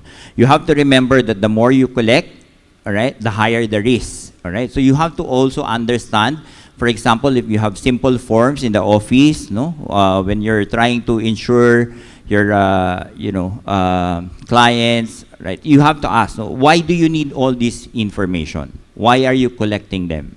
What is the purpose for having all of them? When you are collecting, for example, contact details, you ask for the address, you ask for the home address, permanent address, office address, email address, company email, company number, personal mobile number. Why do you need all those information? What are you going to use it for? I think that is the very first question that you have to ask, right? Secondly, of course, in the organization, every time we use any data processing systems, as simple as your company email, for example, you have to be careful into whom are you sending those emails to, right? The to field, the CC field, right? Please watch out for them. Because every time you include another email that is outside of your organization's emails, that can become a vector for ransomware, right? Those who are outside of your organization, especially those who are using personal email addresses, right? It will become very easy, since these are not paid email subscriptions. Those personal email addresses can actually become vectors or infiltration attacks for ransomware. So be very careful. I'm sure you have experience, you have some office mates probably who loves to copy the entire world when sending out emails, right? Everybody is CC'd, no? to demonstrate they are busy sending emails. All right? However, every time you copy somebody there, please take note that it becomes a ransomware vector, no, or a gap, a vulnerability in the way you're processing personal information. So please make sure that your employees, no, everybody in the organization are aware of the risks, no, in these very simple processing systems that we are using every day. So please conduct also regular trainings, no, and thank you for holding this type of event to make everybody aware. You know, there are a lot of very simple tricks, no, that we can actually do on the day-to-day we do or perform our functions in the office. Third, probably is again the use of public messaging platforms. All right. So are you all on Facebook? Everybody? Yes. Yes. Anybody who's not on Facebook? You're a millennial. You're already what, in Omegle, Discord, no, Telegram, right? Of course, Philippines, no, we're very unique, Michael. Philippines has one of the highest penetration of Facebook in the world, second after Brazil, actually, which is more than 86%. We're only 130 million Filipinos, 110, and 86% of us are on Facebook. So we're very fond of using public messaging platforms, no, like Facebook Messenger, WhatsApp, WeChat, Viber. Every public messaging system is available in the Philippines. So unlike it probably in other countries, you have you're either biased for WeChat, you're biased for Viber, you're biased for WhatsApp. In the Philippines, everything is there, no? And we use everything, right? Discord, Telegram, Omegle, Viber, WhatsApp, FB Messenger. So every time you share information, you chat with anybody, whether it's an office mate or a personal or a client, please make sure you do not share personal information through those public messaging apps. Because again, they become vectors for ransomware attacks without you knowing it, right? Especially if you share your email in a public messaging system. So as much as possible, right, SMS is still there, all right? Although we don't use it anymore, it might be a little bit safer in some ways, all right? But public messaging system is again a very, very high risk, no, way of sharing personal information. So I think that's my key messages for you today. Thank you. Thank you very much, Mr. Edwin. I think I know somebody, a relative of mine, who shares the same message or the same photo 10 times. So very, very true. But anyway, Attorney John. Yes, I have a problem. I have slides. Can I share my slides? Of course. Okay, so I don't want to be, to interrupt the people during their lunch breaks. I'll make it fast. Yeah. So can we show the slides? Yeah, so my topic's about lessons from privacy mistakes. So my colleagues talked about the privacy mistakes, right? And then probably my topic would be what would happen when you commit these privacy mistakes, especially when you suffer a data breach and when you have to report it to the NPC. Wala na po ba yung NPC? Wala na po yung regulators? Ay, nako, I have to be careful with my, sir. Please don't issue me compliance order. Anyway, first slide, please. Of course, now in the age of digital transformation, before the pandemic, we would just be walking, marching in our journey towards digital transformation. But during the pandemic, of course, everybody hastened, everybody ran, right? It was really a crazy acceleration in reaching digital transformation. Okay, and of course, there are benefits like you have Grab, you have Lazada, you have Shopee, things you would do, for example, for brick and mortar, putang grocery, or you do your banking transactions. Okay, digital transformation, you have Paymaya and all that, GCash, and you can have loans, online loans, right?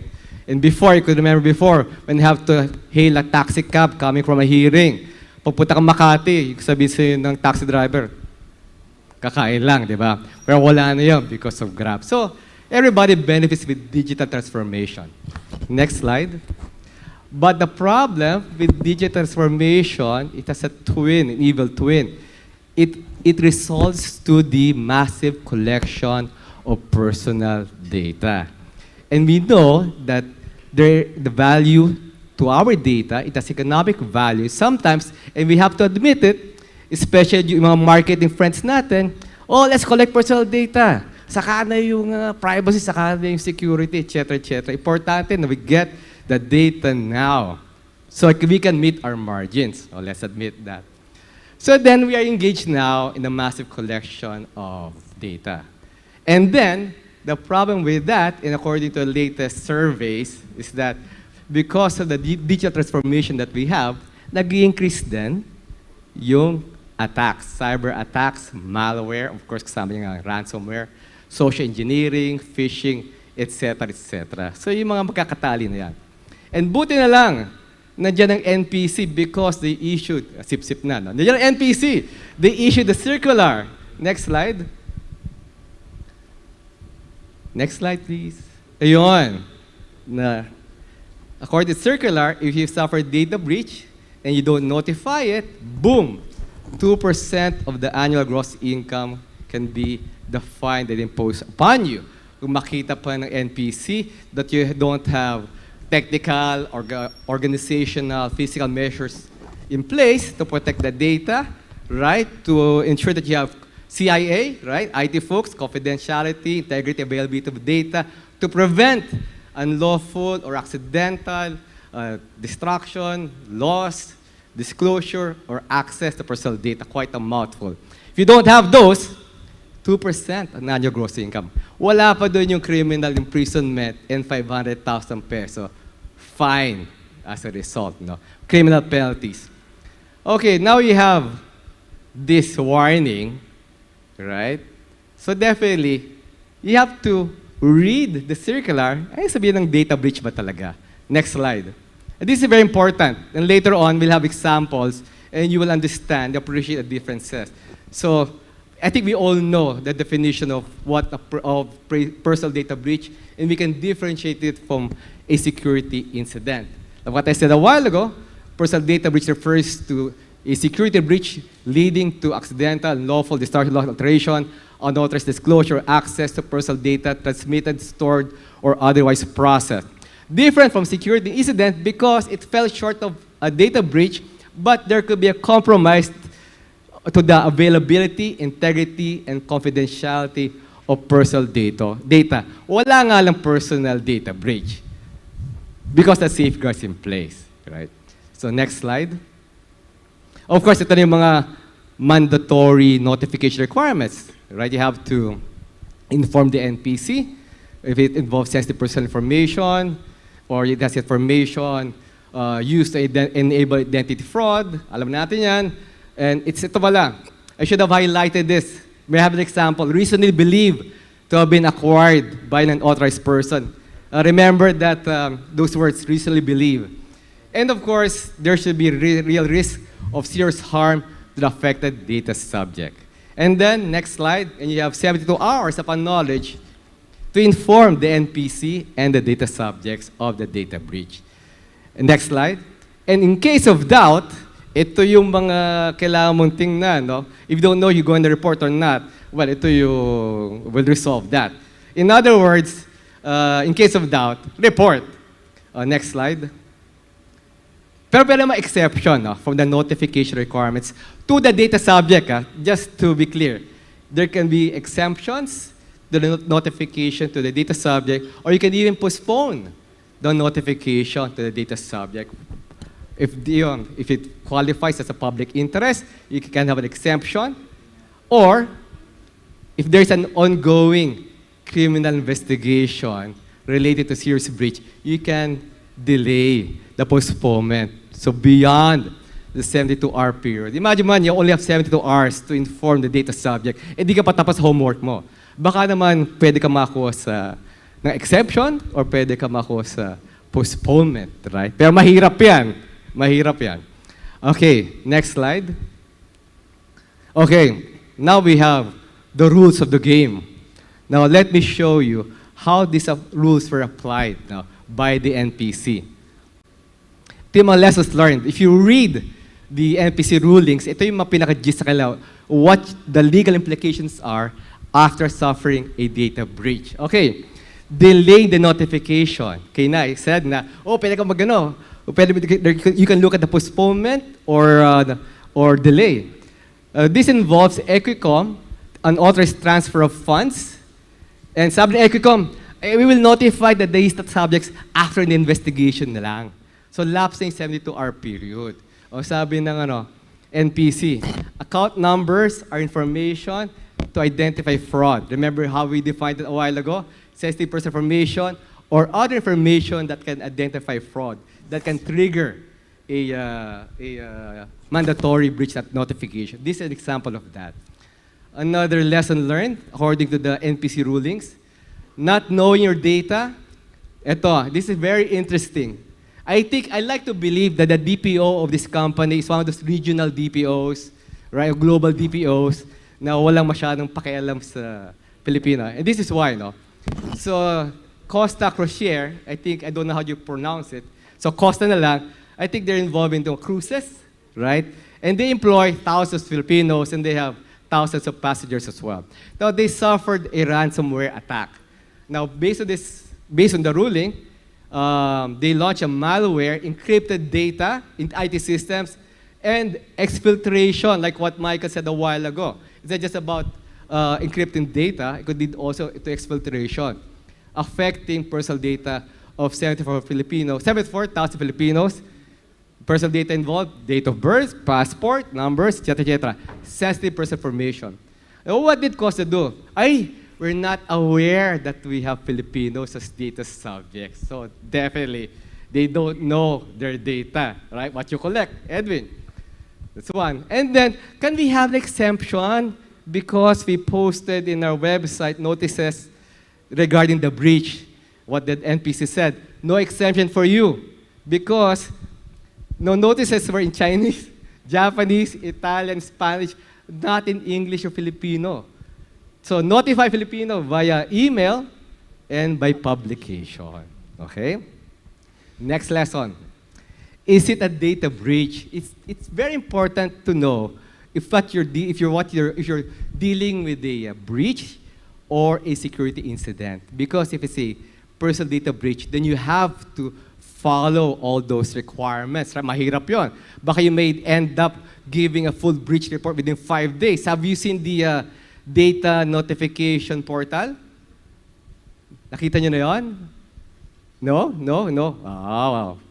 Sir, you haven't checked the notification. No. Anyway, going back, so what happened here, NP said, no, it's not a data breach. It's just a security incident. Relax ka lang, huwag ka masyadong stressed out. Okay, so okay yan for DPOs like you and me.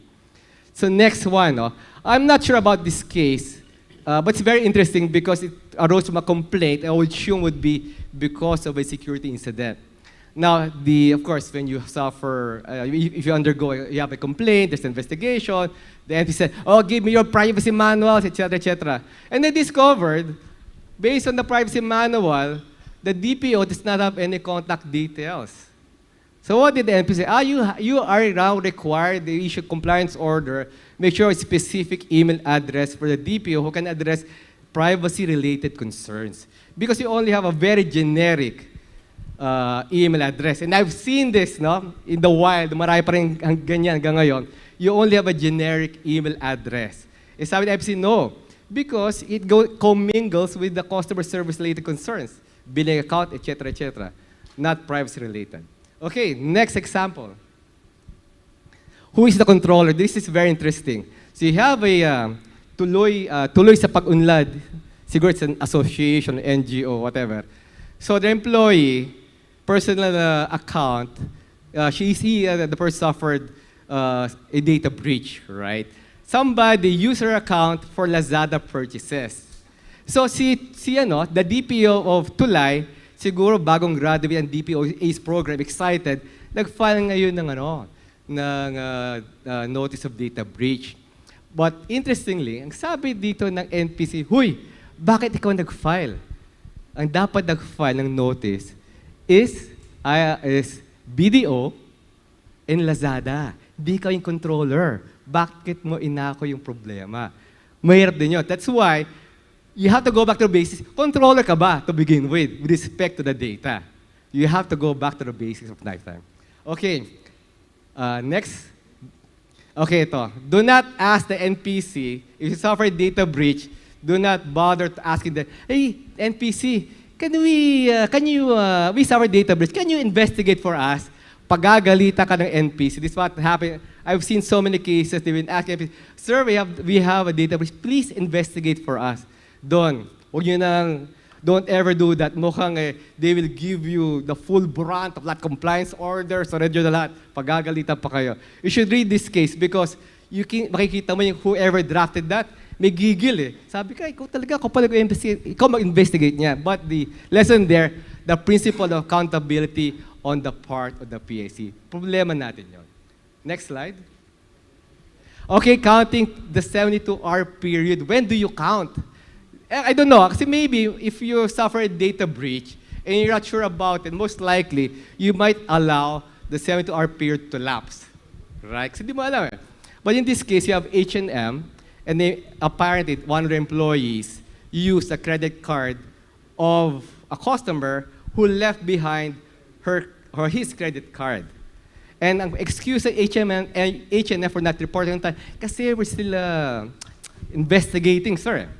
And then, boom, sabi the NPC, no, the record time is the time when you got knowledge of the data breach. And that's the day when the customer went to your store and reported that I lost my credit card. Dun daw. Not because of your investigation and all that. Or the moment you have knowledge. Okay, 8. This one is not a mandatory breach notification. You have a hotel. Nasunog mga records. So the records were raised to the ground. Payroll records, guest records, credit card, SSS numbers, sunog. So there is a availability breach, right? But sabi na, so of course, they sent a notice of breach. But the NPC said, no, it's not covered by the mandatory breach notification requirement. Why? Because there's no reason to believe that an unauthorized person got access to the data. So hindi siya magka-qualify as a mandatory breach notification. Okay? Yan, we have to keep that in mind because baka ma-overlook natin yan. Number 9, proof of notification is not enough. When you send notification to affected data subjects, it's not enough to just send out and then send to the NPC. We sent out an email, but the NPC requires proof of receipt. It's not enough to just send notices. It's must important that you also show proof of receipt of the data subject. Otherwise, mababaliwala daw ang notice requirement. And lastly, ransomware, misconception on ransomware. Okay, medyo inis dito ang NPC the way they wrote the ruling eh. Sabi ni Travel Services, no, the security incident only involves ransomware and ano lang yan, na-encrypt lang data namin. Pero sabi ng so they're actually requesting for postponement, right, of the notification data subjects. Ang sabi ng NPC, okay, well, just to let you know, not because it's a ransomware, doesn't mean it is just involving encryption of data. Like what Michael said a while ago, it involves exfiltration of data as well. Because ransomware attacks may lead to confidentiality breach if ransom is unpaid. Totoo naman, diba? If you don't pay your ransom, most likely, nandiyan na sa dark web, your personal data. And last note, final word on my end, yes, digital transformation brings agility, cost effectiveness, and longevity of business. But we should always bake in privacy and security or data protection in our digital transformation strategy. Thank you po. Thank you, Attorney John and Michael and Edwin. I think those are very, very good sharing of lessons learned, no? Especially for us DPOs, that is something to be taken away. Now that you have heard what our panelists have to say, we're opening the floor for any question. Please feel free to grab the floor microphones or hand out your questions to our floor managers. But while you guys are taking time to ask those questions, let me ask my my own questions to our dear panelists.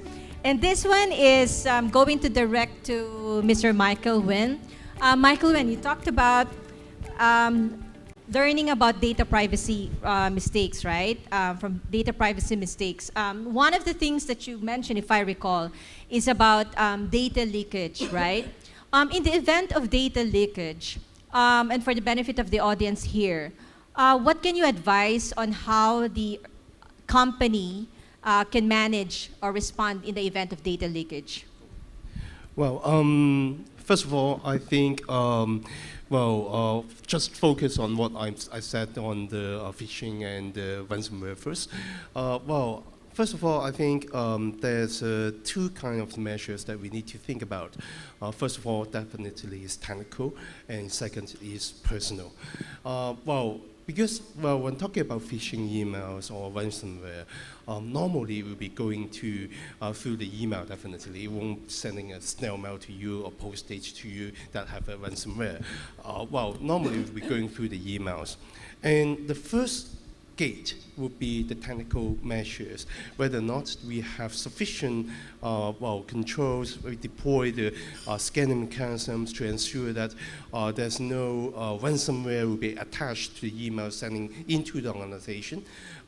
Because I think that the kind of the measure is quite mature that we can scan through the content of the emails. And then second, and also other than the content of the emails, we also need to see the link that is provided in the email as well. This is the first gate. And then the second gate is whether or not we allow our users to access to some of the external link outside, which could contain some ransomware, and whether or not we allow the user to download some unknown coding from the internet. This is another gate that we call it some kind of the proxy server that we can install so that we can stop the users from accessing some malicious website or downloading the coding, which could harmfully impact our system. And yeah, this is some kind of the technical measures. And the second is the personal.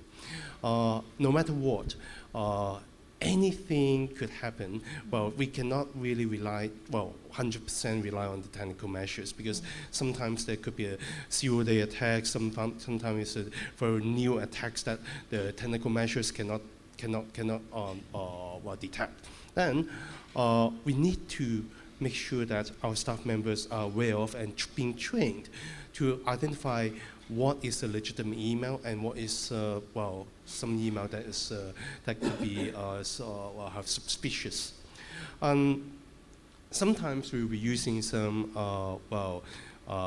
ransomware, phishing exercise, simulation exercise.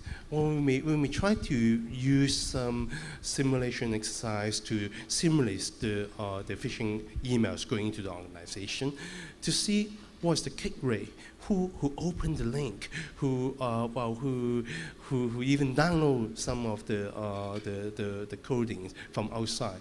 Then we will be seeing how the organizations be aware of the phishing emails.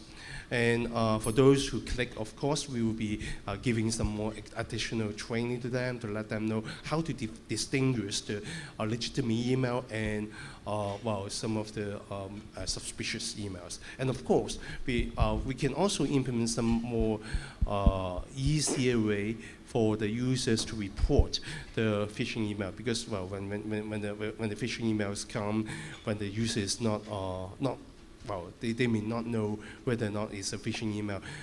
We can implement something like clicking a button so that the email can already go into the security team for an analyze, rather than they have to forward the email to the security team or not, because by forwarding the email you lost some of the email headers and something that it is not sufficient. But if you implement some of the tools that allow the users to report the suspicious emails, then it will be giving the tools to allow the users to easier reporting, and they're more willing to report the phishing email.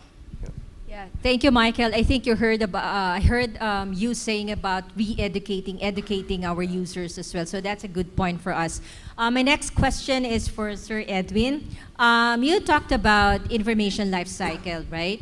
And I think it's very important down the road when you talk about how to protect data, data of the customers, right? What can you give us a guide for organizations or other companies where to start in terms of understanding their own information life cycles? All right. One of the key things that, again, we always espouse in when you're looking at your information life cycle or the way you are processing personal information is to always ask why. Right? Why are you collecting this information? Why are you collecting this amount of information? What do you need it for? Right? So you have to ask those questions. Let me give you an example, no, that I have experienced. I visited this building in Alabang where I went to for a meeting, right? This was, of course, before the pandemic, no? And to my surprise, all right, in the reception desk, all right, there was this privacy notice, no, with the NPC logo, all right? We respect your privacy, all right? So I said, oh, nice, right? And then they asked for my valid ID, okay, and without informing me, scanned it. And then printed it on a sticker the size of my palm. And the receptionist informed me that I have to put the sticker on my chest while I am inside the building. So I became a walking data leak. Imagine that, right? A valid ID, which means it has my government identifier, my signature, my photo, on my chest while I'm walking inside the building. Right? So I am a data leak by myself, right? So you look at that process. So why do they need to do that? And not only that, no, they also asked to take my photo.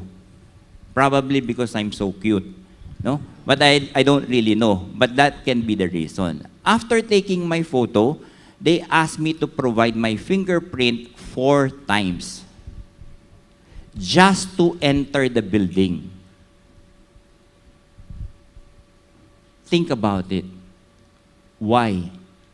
Of course, we all know, for safety and security, they have the legitimate interest to protect the safety and security of their building, correct? But do they really need to take my fingerprint? Do they really need to take my photo? To print my valid government ID on a sticker? Do they really need to do all this just to protect the building? There you go. All right? Yeah? Then I actually, of course, I did not fight with them. I have to go to a meeting, right? But afterwards, of course, when I exited, I asked if they have a DPO, right? And if I can talk to the DPO. Of course, the receptionist said, huh? Right? So they don't even know that if they have a DPO, right? So that was the challenge. So again, ask why. You as an individual, if you're an agent, in your own organization, whether you're HR, a receptionist, you're in purchasing, when you're asking your vendors not to provide all this information, please ask why. What do you need it for? Yeah. So. Thank you, Mr. Edwin. I don't think you are cute. You are just super handsome and super famous. Okay. I believe, Attorney John, before I go to you, I believe you have a question on the floor. Yeah.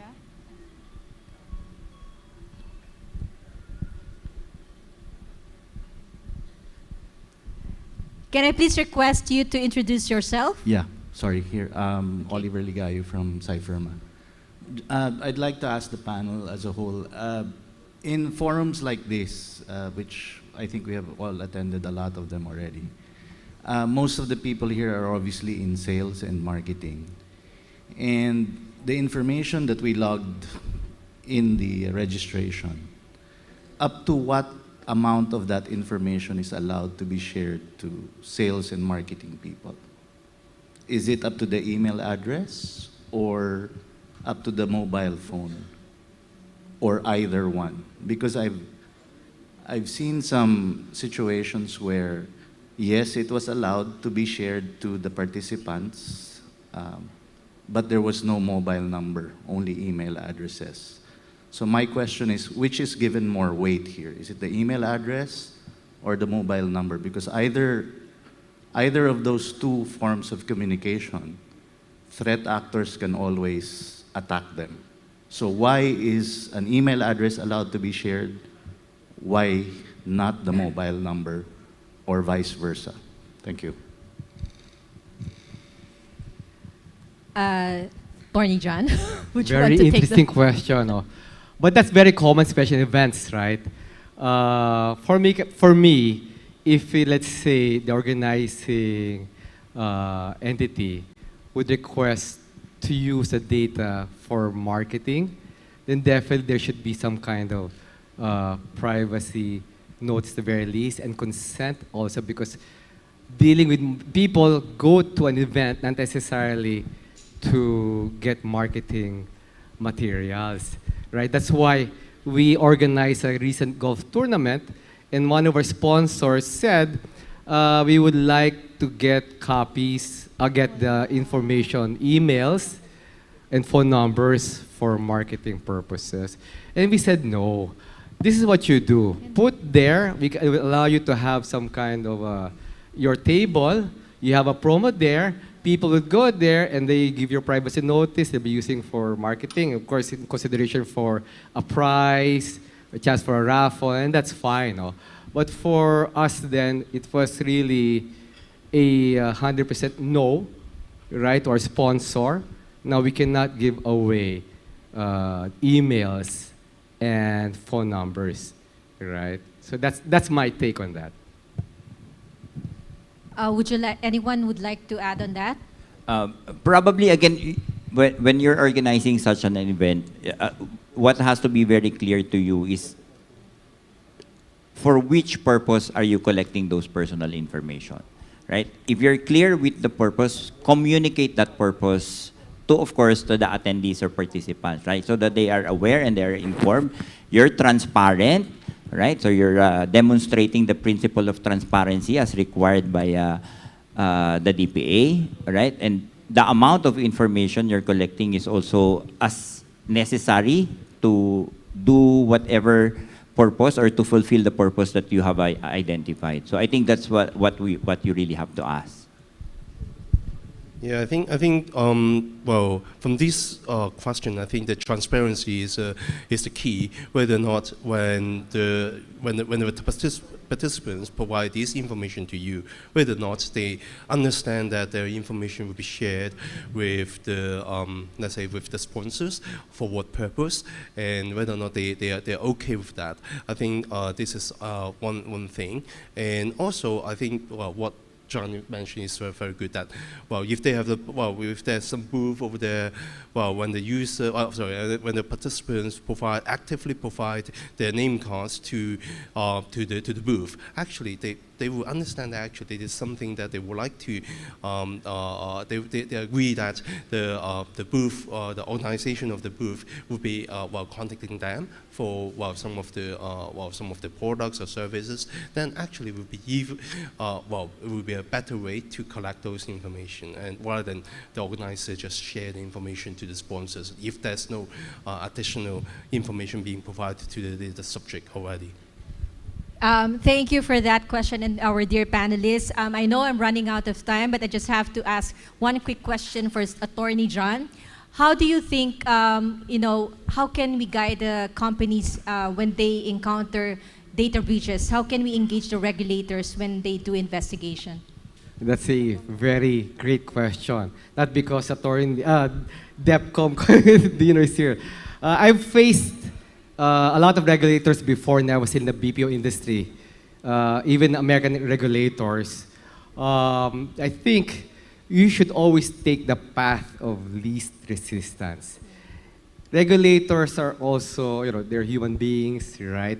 If you put them roadblocks to their investigation, you put a China wall, that raises a lot of suspicions that you're hiding something.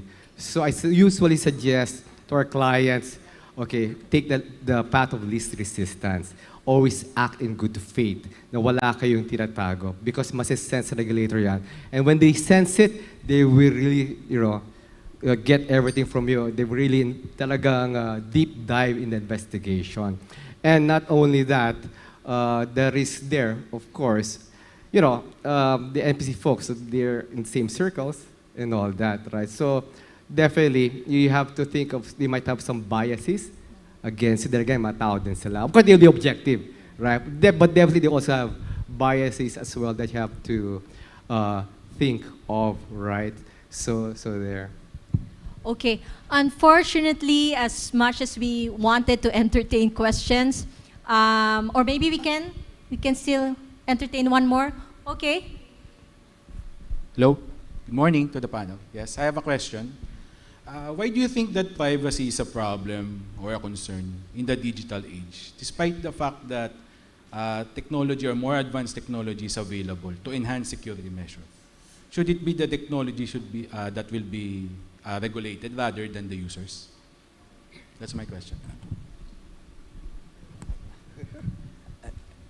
Sorry, I didn't. Can you summarize, Attorney John, the question? No. Okay, so there's a, sir, I promote ko na yung circular nyo na draft circular on privacy by design, right? There's a circular right now which the NPC has posted on their website for comments. That will basically answer some of your questions. So it's now, moving forward, it's now a matter of enforcement to have privacy and security by design. Di na siya optional. But let's be practical, right? I always face clients that would tell us, you know, we have to do this. Yes, you know, we understand technology, but unfortunately, if we're going to have this feature on privacy security, mas magastos, we need more budget. But I tell them, it's better that you do the hard work right now, then later on it may cause a breach or security incident, then you have to redo everything. And I've seen the investigations of the NPC. Ito, you have these photos, may permission kayo, abaguhin yan, right? Those kind of things, right? So definitely, if you think of a technology that you're going to apply, definitely dapat isama nyo doon yung privacy and security protection. Otherwise, you'll end up paying more than necessary. In the long run, you will redo everything. Okay. Thank you very much for that. Edwin, would you want, Sir Edwin, would you want to? Just to expound on again what Attorney John has said, you look at your data protection by design when you're designing your new technologies. I think again what you have observed, no, if you're using FB Messenger, WhatsApp, or Viber, 2 years ago when you're using them and you want to send a picture or attach a photo, attach a document, it would have instant access to your photo albums, yes? But now it will ask you to access the albums. That is actually an example of data protection by design, right? You don't immediately provide the access, but you ask permission to access. So I think that when you look at that process, so you really have to look at the process, why you are processing this personal information and how you are processing it, no? So there's a lot of very simple techniques and actually how you can integrate data protection by design into the technology. It's not rocket science, I am telling you. Just be practical and again, be very clear in your mind on what is the purpose for processing that personal information. Thank you very much. I know the time is not enough, but unfortunately, this is all the time that we have for this session. And thank you very much for our panelists and the interaction from the audience. Back to you, Mark. All right. A big thank you to our panelists, Michael Wen of Prudential, Edwin Concepcion of Straits Interactive, and Attorney John Bello of Media Idea, Bello, and Suarez Law Offices. And of course, thank you as well to our facilitator, Ms. Maria Teresa Co of PruLife UK. While we have you here on stage, gentlemen, okay, we'd like to ask you please to be back on stage for our quick photo opportunity. We'd also like to invite Mr. Engteng Wong, PruLife UK, and Prudential Leadership Team. Please join us on stage.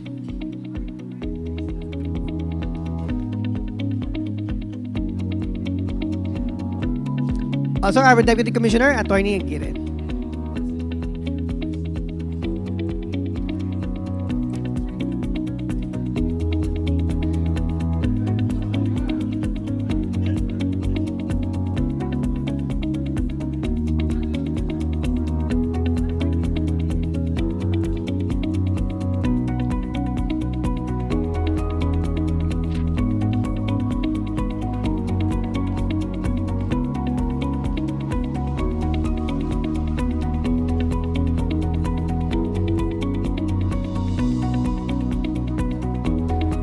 Gentlemen, okay, we also like to give our special token.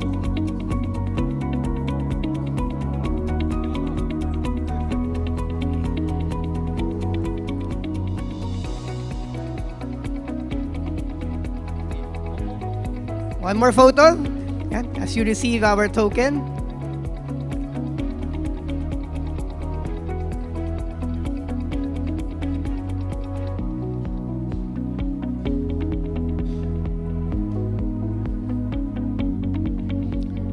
Alright, a round of applause everyone. Okay, thank you to our panelists and facilitator.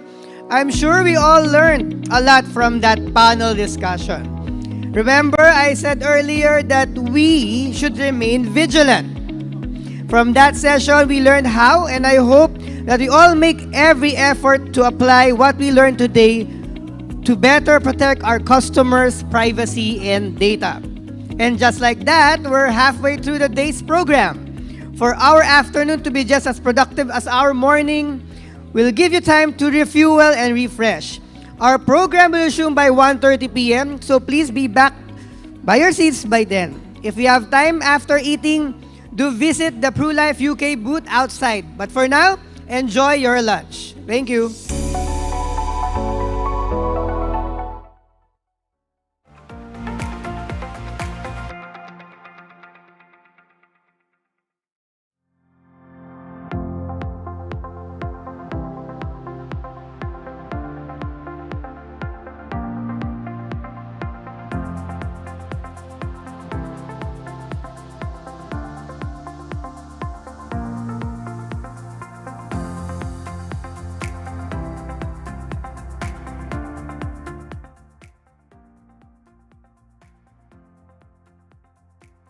What's true love? Is it having fun na kasama sila? Dito ba? May true love? Naman! Cause getting a PruLife UK insurance plan for you and your loved ones? That's true love. It's when you say, for you, my life is insured. That's true love. Because I care, our health is assured. That's true love. For our future, our investments are in place. That's true love. So you don't worry. My retirement is planned for. That's true love. When your life, health, investments, and retirement are covered, that's true love. That's true love. Nakakaasar, no? Would you believe may naloloko pa rin ito? Minsan ang teknolohiya, hindi puro happy at lucky lang.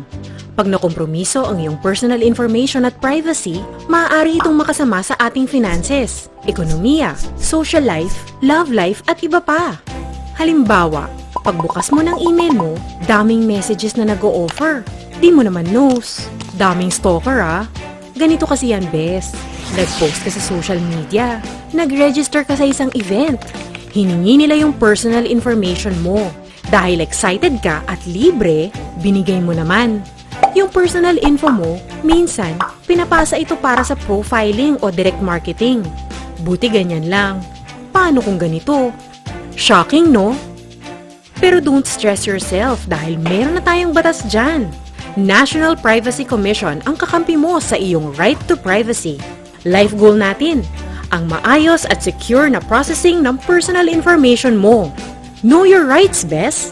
You have the right to be informed, right to object, right to access, right to rectification, right to erasure or blocking, right to damages, right to data portability, at right to file a complaint. Maaari mo itong ipadala sa complaints@privacy.gov.ph. Kung may iba ka pang katanungan, ipadala sa info@privacy.gov.ph. Galing, di ba? At kung may magkakasala, National Privacy Commission din ang kakampi mo. At may kaparusahan sa paglabag ng right to privacy mo. Bes, ikaw lang ang pwedeng magsabi kung kanino ka magtitiwala. Yan ang ibig sabihin ng privacy. Visit www.privacy.gov.ph.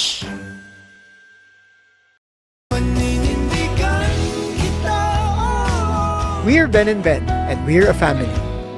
We trust PruHealth FamLove, PruLife UK's first and only critical illness plan that covers up to 4 family members under one policy.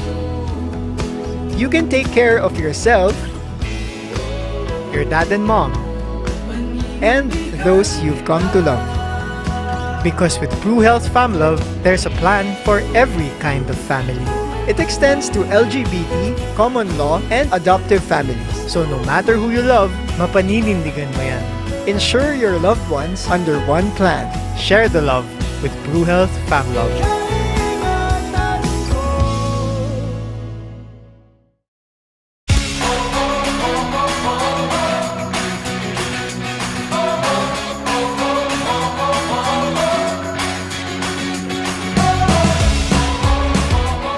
FintechAlliance.ph has been at the forefront in pushing massive digital transformation. 2021 may still be full of roadblocks and challenges, but there's no stopping the Alliance in moving forward as we take this ride to a financially inclusive and fully digital Philippines.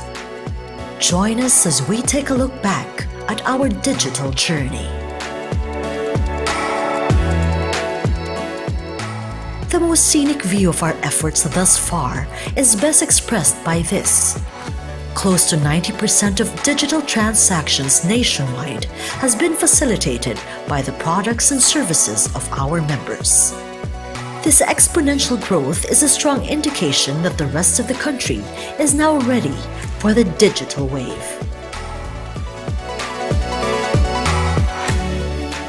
FintechAlliance.ph has been in unison with the Bangko Sentral ng Pilipinas in fulfilling its twin goals in its digital payments transformation roadmap.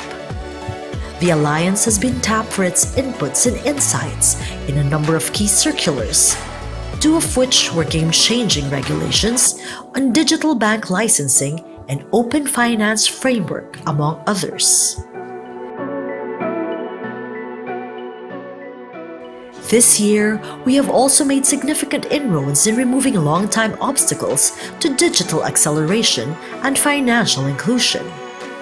Part of this is our push for wider, reliable, and affordable data access in the country, and our support to the government's PhilSys national ID projects.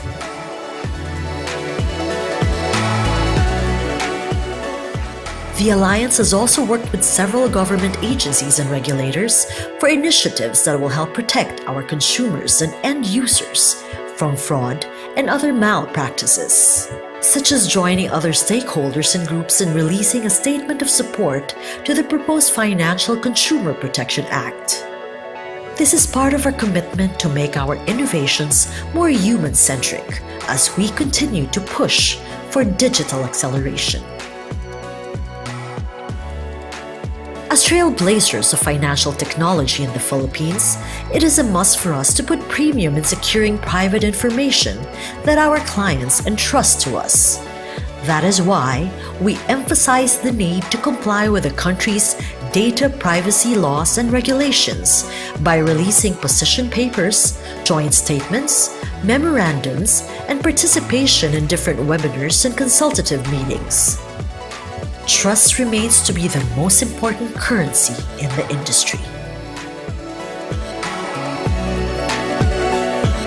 The Alliance continues to be a committed advocate for financial education and social development in the country. Through different activities done online this year, we have contributed in campaigning for a more grassroots financial literacy strategy, in promoting gender inclusion and women empowerment, and in upskilling workers and MSMEs, especially with our partnerships with the Department of Trade and Industry.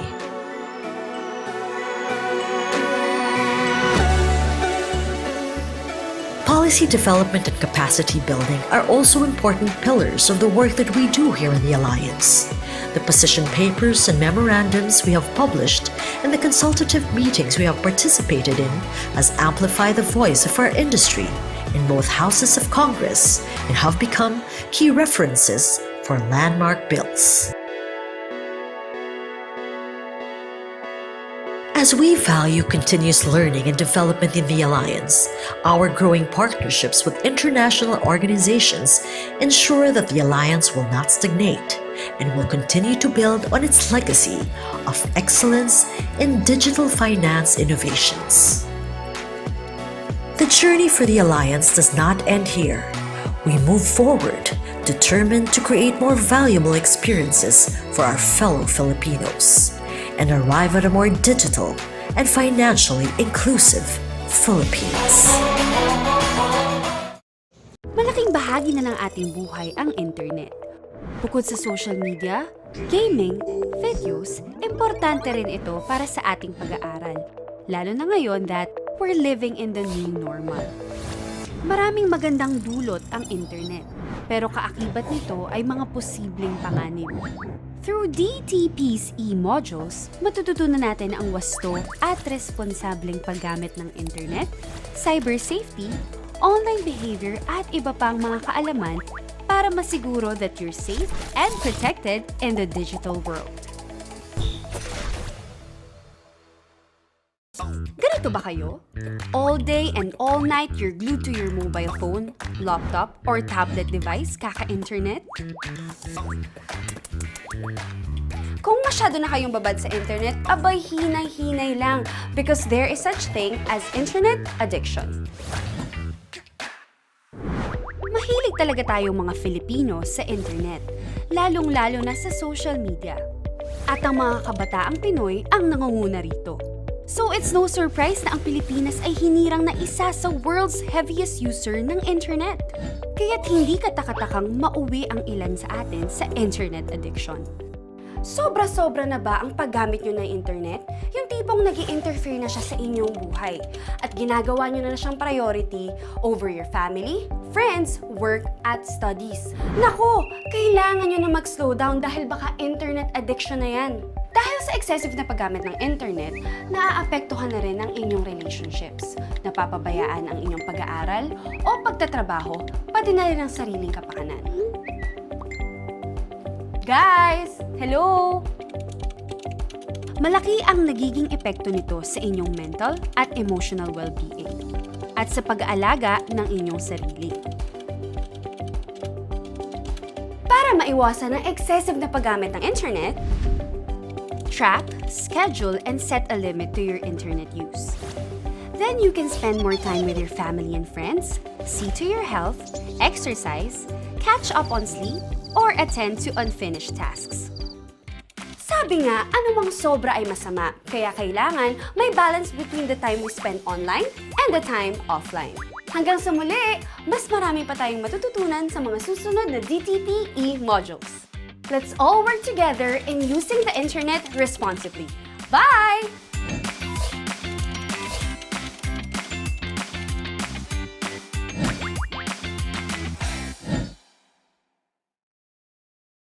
What's true love? Is it having fun na kasama sila? Dito ba? May true love? Naman! Cause getting a PruLife UK insurance plan for you and your loved ones? That's true love. It's when you say, for you, my life is insured. That's true love. Because I care, our health is assured. That's true love. For our future, our investments are in place. That's true love. So you don't worry. My retirement is planned for. That's true love. When your life, health, investments, and retirement are covered, that's true love. That's true love. Nakakaasar, no? Would you believe may naloloko pa rin ito?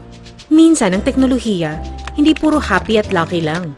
Pag nakompromiso ang iyong personal information at privacy, maaari itong makasama sa ating finances, ekonomiya, social life, love life at iba pa.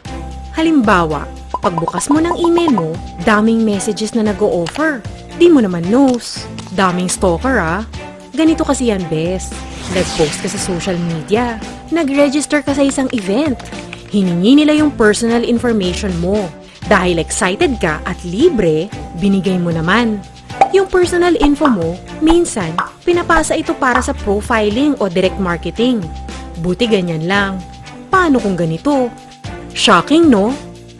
Pero don't stress yourself dahil meron na tayong batas dyan.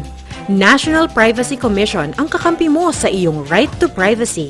Life goal natin, ang maayos at secure na processing ng personal information mo. Know your rights, Bes. You have the right to be informed, right to object, right to access, right to rectification, right to erasure or blocking, right to damages, right to data portability, at right to file a complaint. Maaari mo itong ipadala sa complaints@privacy.gov.ph. Kung may iba ka pang katanungan, ipadala sa info@privacy.gov.ph. Galing, di ba? At kung may magkakasala, National Privacy Commission din ang kakampi mo. At may kaparusahan sa paglabag ng right to privacy mo. Bes, ikaw lang ang pwedeng magsabi kung kanino ka magtitiwala. Yan ang ibig sabihin ng privacy. Visit www.privacy.gov.ph.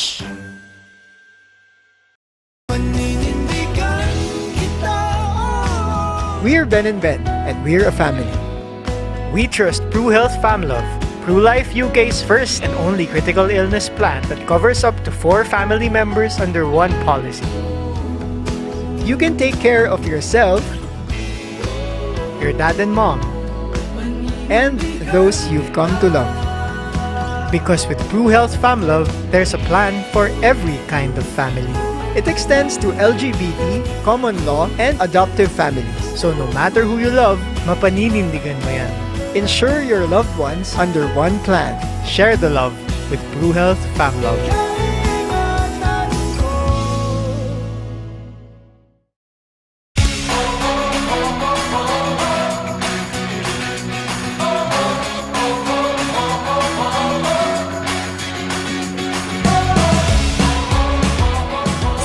Alliance.ph has been at the forefront in pushing massive digital transformation. 2021 may still be full of roadblocks and challenges, but there's no stopping the Alliance in moving forward as we take this ride to a financially inclusive and fully digital Philippines. Join us as we take a look back at our digital journey. The most scenic view of our efforts thus far is best expressed by this. Close to 90% of digital transactions nationwide has been facilitated by the products and services of our members. This exponential growth is a strong indication that the rest of the country is now ready for the digital wave. FintechAlliance.ph has been in unison with the Bangko Sentral ng Pilipinas in fulfilling its twin goals in its digital payments transformation roadmap. The Alliance has been tapped for its inputs and insights in a number of key circulars, 2 of which were game-changing regulations on digital bank licensing and open finance framework, among others. This year, we have also made significant inroads in removing long-time obstacles to digital acceleration and financial inclusion. Part of this is our push for wider, reliable, and affordable data access in the country, and our support to the government's PhilSys national ID projects.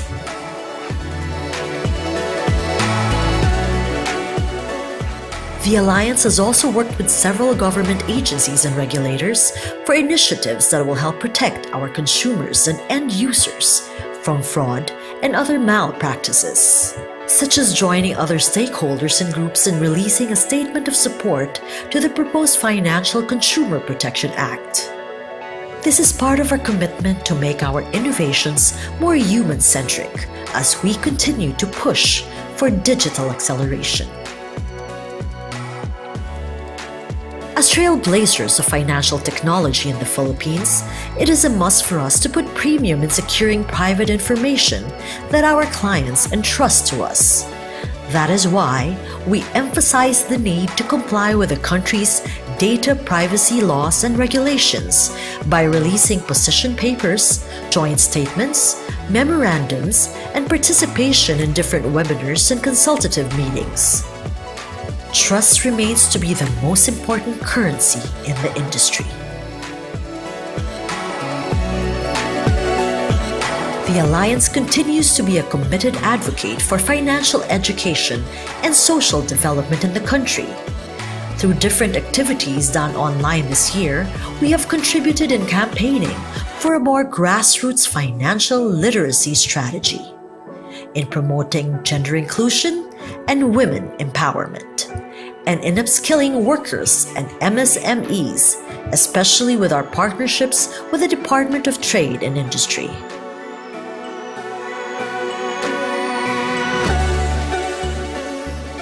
Policy development and capacity building are also important pillars of the work that we do here in the Alliance.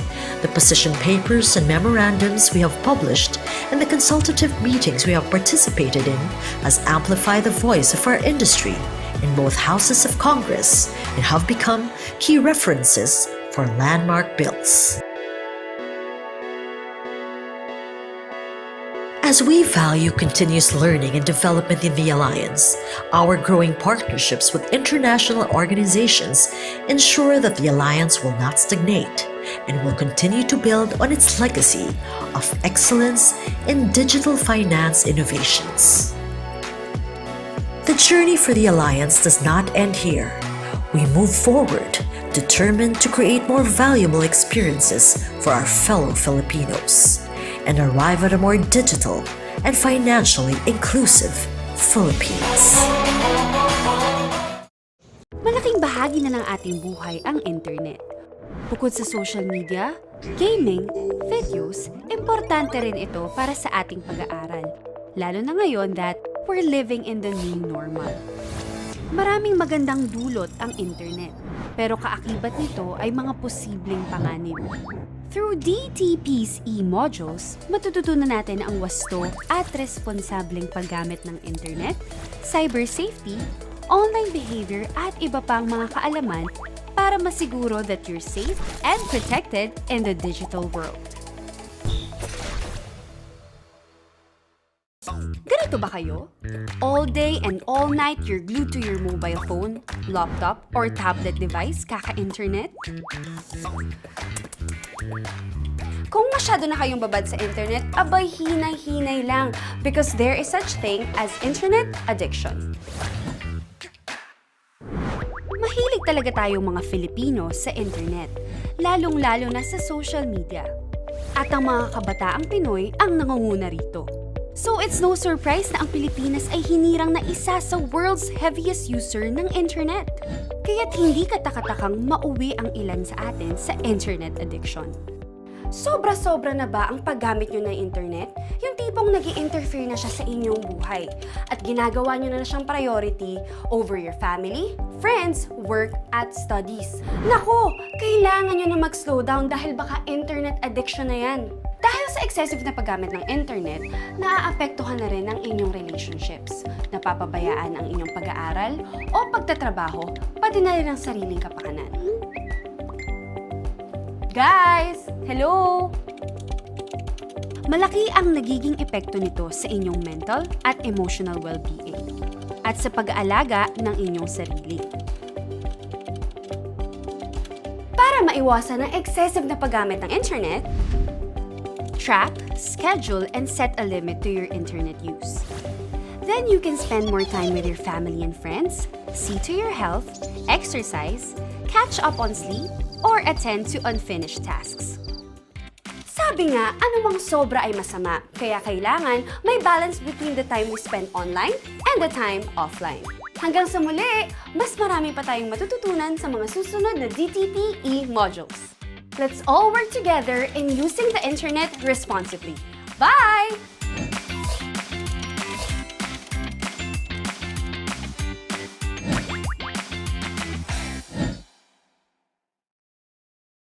What's true love? Is it having fun na kasama sila? Dito ba? May true love? Naman! Cause getting a PruLife UK insurance plan for you and your loved ones? That's true love. It's when you say, for you, my life is insured. That's true love. Because I care, our health is assured. That's true love. For our future, our investments are in place. That's true love. So you don't worry. My retirement is planned for. That's true love. When your life, health, investments, and retirement are covered, that's true love. That's true love. Nakakaasar, no? Would you believe may naloloko pa rin ito? Minsan ang teknolohiya, hindi puro happy at lucky lang. Pag nakompromiso ang iyong personal information at privacy, maaari itong makasama sa ating finances, ekonomiya, social life, love life at iba pa. Halimbawa, pagbukas mo ng email mo, daming messages na nag-o-offer. Di mo naman knows. Daming stalker Ganito kasi yan, bes. Nag-post ka sa social media. Nag-register ka sa isang event. Hiningi nila yung personal information mo. Dahil excited ka at libre, binigay mo naman. Yung personal info mo, minsan, pinapasa ito para sa profiling o direct marketing. Buti ganyan lang. Paano kung ganito? Shocking, no? Pero don't stress yourself dahil meron na tayong batas dyan. National Privacy Commission ang kakampi mo sa iyong right to privacy. Life goal natin, ang maayos at secure na processing ng personal information mo. Know your rights, bes. You have the right to be informed, right to object, right to access, right to rectification, right to erasure or blocking, right to damages, right to data portability, at right to file a complaint. Maaari mo itong ipadala sa complaints@privacy.gov.ph. Kung may iba ka pang katanungan, ipadala sa info@privacy.gov.ph. Galing, di ba? At kung may magkakasala, National Privacy Commission din ang kakampi mo. At may kaparusahan sa paglabag ng right to privacy mo. Bes, ikaw lang ang pwedeng magsabi kung kanino ka magtitiwala. Yan ang ibig sabihin ng privacy. Visit www.privacy.gov.ph.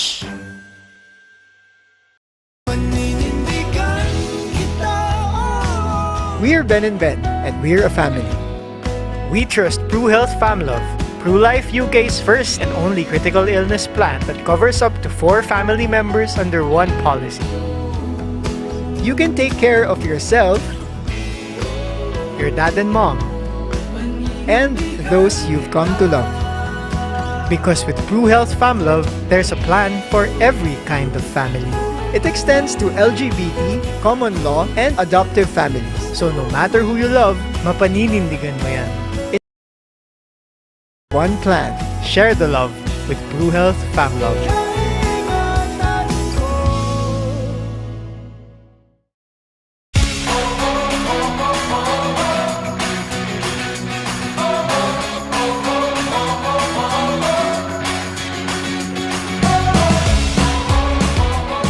FintechAlliance.ph has been at the forefront in pushing massive digital transformation. 2021 may still be full of roadblocks and challenges, but there's no stopping the Alliance in moving forward as we take this ride to a financially inclusive and fully digital Philippines. Join us as we take a look back at our digital journey. The most scenic view of our efforts thus far is best expressed by this. Close to 90% of digital transactions nationwide has been facilitated by the products and services of our members. This exponential growth is a strong indication that the rest of the country is now ready for the digital wave. FintechAlliance.ph has been in unison with the Bangko Sentral ng Pilipinas in fulfilling its twin goals in its digital payments transformation roadmap. The Alliance has been tapped for its inputs and insights in a number of key circulars, 2 of which were game-changing regulations on digital bank licensing and open finance framework, among others. This year, we have also made significant inroads in removing long-time obstacles to digital acceleration and financial inclusion. Part of this is our push for wider, reliable, and affordable data access in the country, and our support to the government's PhilSys national ID projects.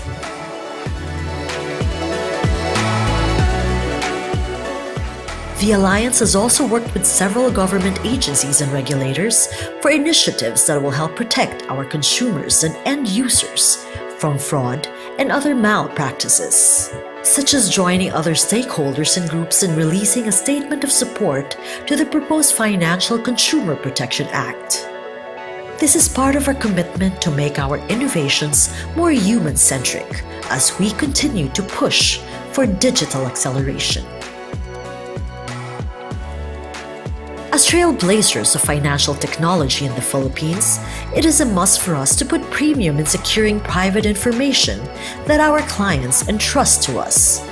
That is why we emphasize the need to comply with the country's data privacy laws and regulations by releasing position papers, joint statements, memorandums, and participation in different webinars and consultative meetings. Trust remains to be the most important currency in the industry. The Alliance continues to be a committed advocate for financial education and social development in the country. Through different activities done online this year, we have contributed in campaigning for a more grassroots financial literacy strategy, in promoting gender inclusion and women empowerment, and in upskilling workers and MSMEs, especially with our partnerships with the Department of Trade and Industry.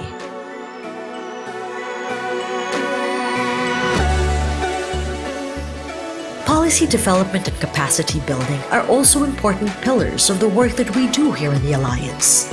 The position papers and memorandums we have published and the consultative meetings we have participated in has amplified the voice of our industry in both houses of Congress and have become key references for landmark bills. As we value continuous learning and development in the Alliance, our growing partnerships with international organizations ensure that the Alliance will not stagnate and will continue to build on its legacy of excellence in digital finance innovations. The journey for the Alliance does not end here. We move forward, determined to create more valuable experiences for our fellow Filipinos and arrive at a more digital and financially inclusive Philippines. Malaking bahagi na ng ating buhay ang internet. Bukod sa social media, gaming, videos, importante rin ito para sa ating pag-aaral. Lalo na ngayon that we're living in the new normal. Maraming magandang dulot ang internet, pero kaakibat nito ay mga posibleng panganib. Through DTP's e-modules, matututunan natin ang wasto at responsableng paggamit ng internet, cyber safety, online behavior at iba pang mga kaalaman para masiguro that you're safe and protected in the digital world. Ganito ba kayo?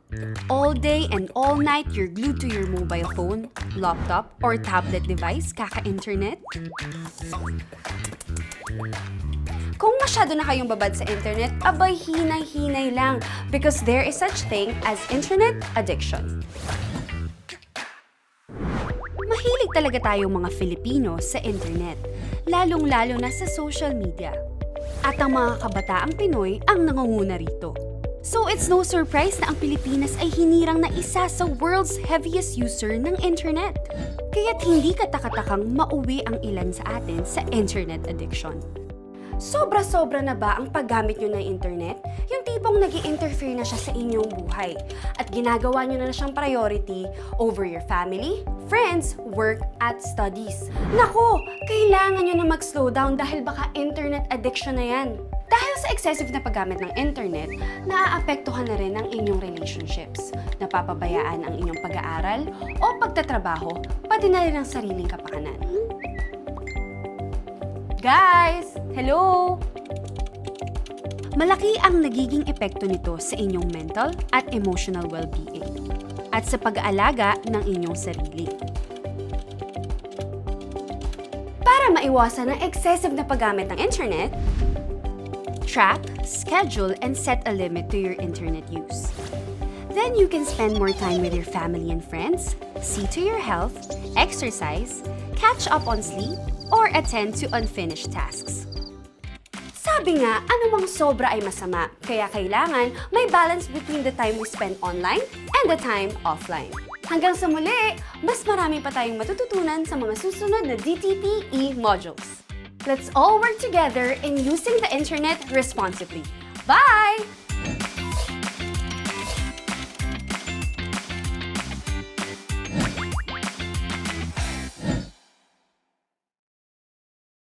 What's true love? Is it having fun na kasama sila? Dito ba? May true love? Naman! Cause getting a PruLife UK insurance plan for you and your loved ones? That's true love. It's when you say, for you, my life is insured. That's true love. Because I care, our health is assured. That's true love. For our future, our investments are in place. That's true love. So you don't worry. My retirement is planned for. That's true love. When your life, health, investments, and retirement are covered, that's true love. That's true love. Nakakaasar, no? Would you believe may naloloko pa rin ito? Minsan ang teknolohiya, hindi puro happy at lucky lang. Pag nakompromiso ang iyong personal information at privacy, maaari itong makasama sa ating finances, ekonomiya, social life, love life at iba pa. Halimbawa, pagbukas mo ng email mo, daming messages na nag-o-offer. Di mo naman knows. Daming stalker Ganito kasi yan, bes. Nag-post ka sa social media. Nag-register ka sa isang event. Hiningi nila yung personal information mo. Dahil excited ka at libre, binigay mo naman. Yung personal info mo, minsan, pinapasa ito para sa profiling o direct marketing. Buti ganyan lang. Paano kung ganito? Shocking, no? Pero don't stress yourself dahil meron na tayong batas dyan. National Privacy Commission ang kakampi mo sa iyong right to privacy. Life goal natin, ang maayos at secure na processing ng personal information mo. Know your rights, bes. You have the right to be informed, right to object, right to access, right to rectification, right to erasure or blocking, right to damages, right to data portability, at right to file a complaint. Maaari mo itong ipadala sa complaints@privacy.gov.ph. Kung may iba ka pang katanungan, ipadala sa info@privacy.gov.ph. Galing, di ba? At kung may magkakasala, National Privacy Commission din ang kakampi mo. At may kaparusahan sa paglabag ng right to privacy mo. Bes, ikaw lang ang pwedeng magsabi kung kanino ka magtitiwala.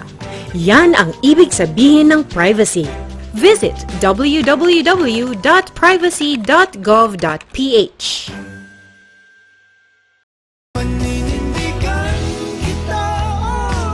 We're Ben and Ben, and we're a family.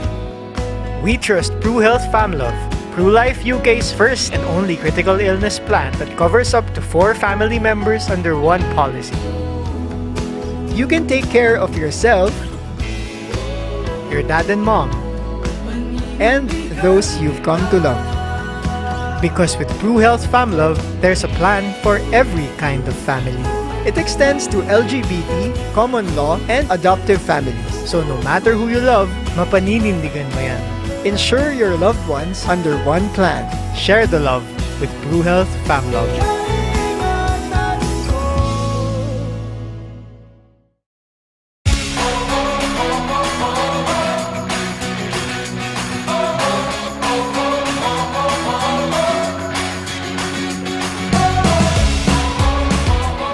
FintechAlliance.ph has been at the forefront in pushing massive digital transformation. 2021 may still be full of roadblocks and challenges, but there's no stopping the Alliance in moving forward as we take this ride to a financially inclusive and fully digital Philippines. Join us as we take a look back at our digital journey.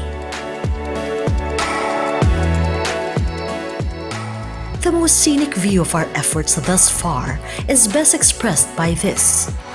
Close to 90% of digital transactions nationwide has been facilitated by the products and services of our members.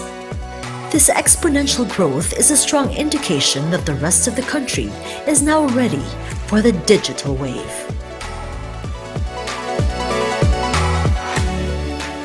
FintechAlliance.ph has been in unison with the Bangko Sentral ng Pilipinas in fulfilling its twin goals in its digital payments transformation roadmap.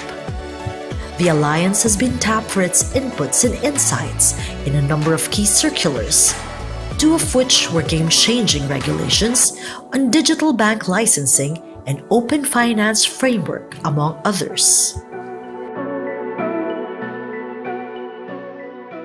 This year, we have also made significant inroads in removing long-time obstacles to digital acceleration and financial inclusion. Part of this is our push for wider, reliable, and affordable data access in the country, and our support to the government's PhilSys national ID projects.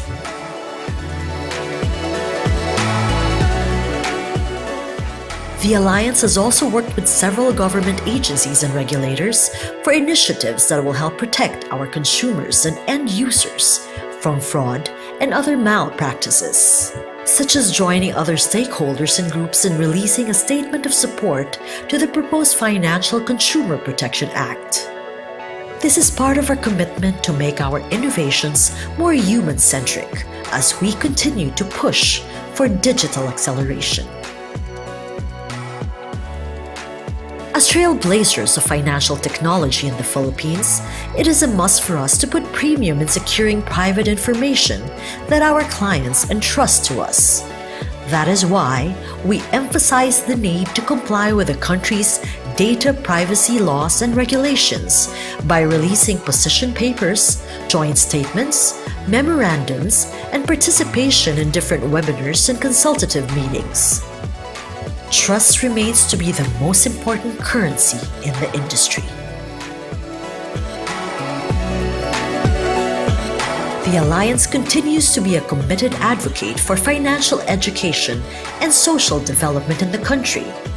Through different activities done online this year, we have contributed in campaigning for a more grassroots financial literacy strategy, in promoting gender inclusion and women empowerment, and in upskilling workers and MSMEs, especially with our partnerships with the Department of Trade and Industry.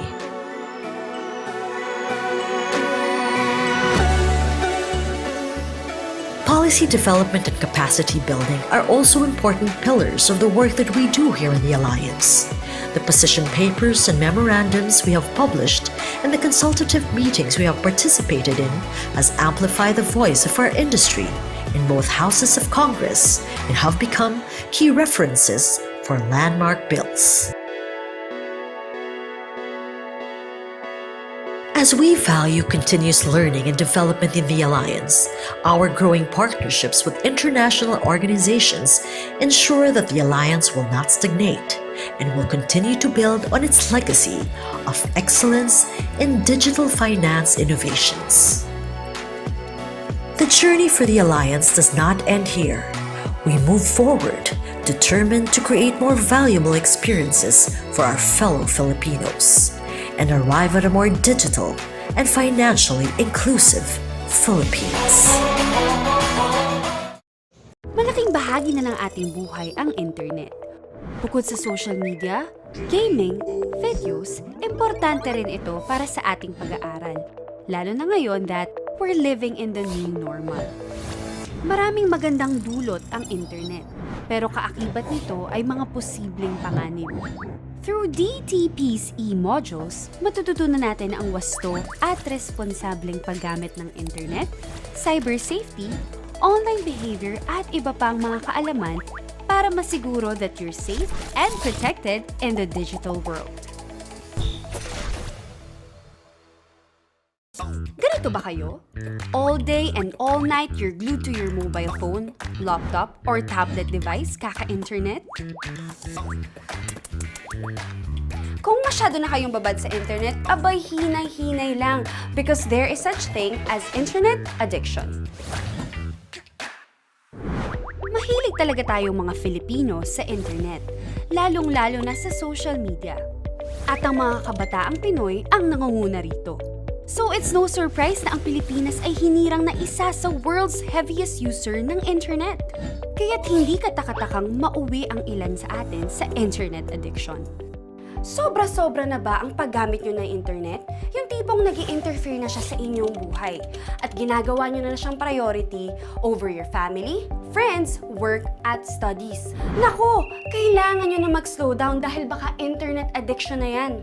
Dahil sa excessive na paggamit ng internet, naaapektuhan na rin ang inyong relationships, napapabayaan ang inyong pag-aaral o pagtatrabaho, pati na rin ang sariling kapakanan. Guys! Hello! Malaki ang nagiging epekto nito sa inyong mental at emotional well-being at sa pag-aalaga ng inyong sarili.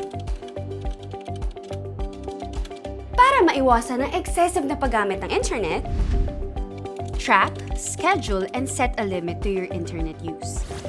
Then you can spend more time with your family and friends, see to your health, exercise, catch up on sleep, or attend to unfinished tasks. Sabi nga, anumang sobra ay masama, kaya kailangan may balance between the time we spend online and the time offline. Hanggang sa muli, mas marami pa tayong matututunan sa mga susunod na DTP e-modules. Let's all work together in using the internet responsibly. Bye!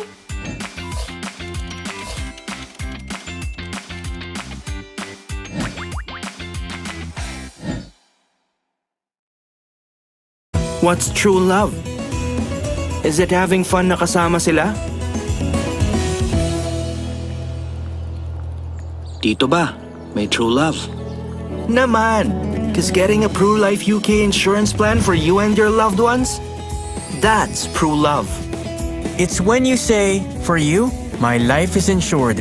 That's true love. Because I care, our health is assured. That's true love. For our future, our investments are in place. That's true love. So you don't worry. My retirement is planned for. That's true love. When your life, health, investments, and retirement are covered, that's true love. That's true love. Nakakaasar, no? Would you believe may naloloko pa rin ito? Minsan ang teknolohiya, hindi puro happy at lucky lang. Pag nakompromiso ang iyong personal information at privacy, maaari itong makasama sa ating finances, ekonomiya, social life, love life at iba pa. Halimbawa, pagbukas mo ng email mo, daming messages na nag-o-offer. Di mo naman knows. Daming stalker ah. Ganito kasi yan, bes. Nag-post ka sa social media. Nag-register ka sa isang event. Hiningi nila yung personal information mo. Dahil excited ka at libre, binigay mo naman. Yung personal info mo, minsan, pinapasa ito para sa profiling o direct marketing. Buti ganyan lang. Paano kung ganito? Shocking, no? Pero don't stress yourself dahil meron na tayong batas dyan. National Privacy Commission ang kakampi mo sa iyong right to privacy. Life goal natin, ang maayos at secure na processing ng personal information mo. Know your rights, bes. You have the right to be informed, right to object, right to access, right to rectification, right to erasure or blocking, right to damages, right to data portability, at right to file a complaint. Maaari mo itong ipadala sa complaints@privacy.gov.ph. Kung may iba ka pang katanungan, ipadala sa info@privacy.gov.ph. Galing, di ba? At kung may magkakasala, National Privacy Commission din ang kakampi mo. At may kaparusahan sa paglabag ng right to privacy mo. Bes, ikaw lang ang pwedeng magsabi kung kanino ka magtitiwala. Yan ang ibig sabihin ng privacy. Visit www.privacy.gov.ph.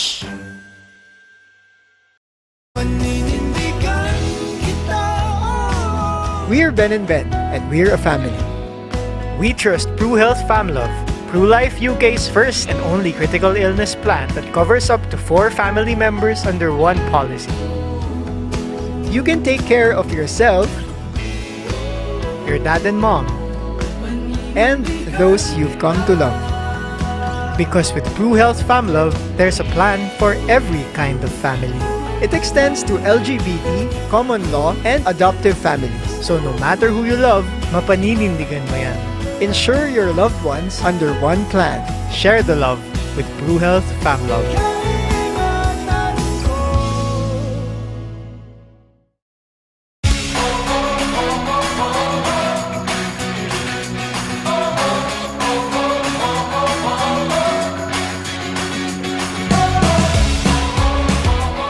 FintechAlliance.ph has been at the forefront in pushing massive digital transformation. 2021 may still be full of roadblocks and challenges, but there's no stopping the Alliance in moving forward as we take this ride to a financially inclusive and fully digital Philippines. Join us as we take a look back at our digital journey. The most scenic view of our efforts thus far is best expressed by this.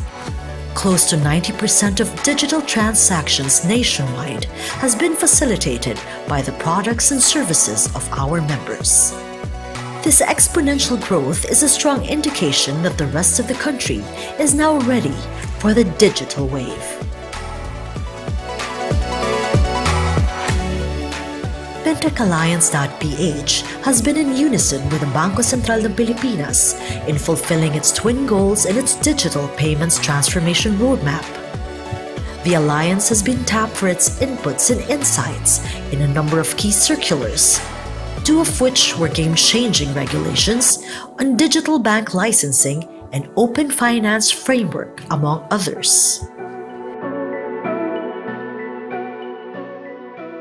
This year, we have also made significant inroads in removing long-time obstacles to digital acceleration and financial inclusion. Part of this is our push for wider, reliable, and affordable data access in the country, and our support to the government's PhilSys national ID projects.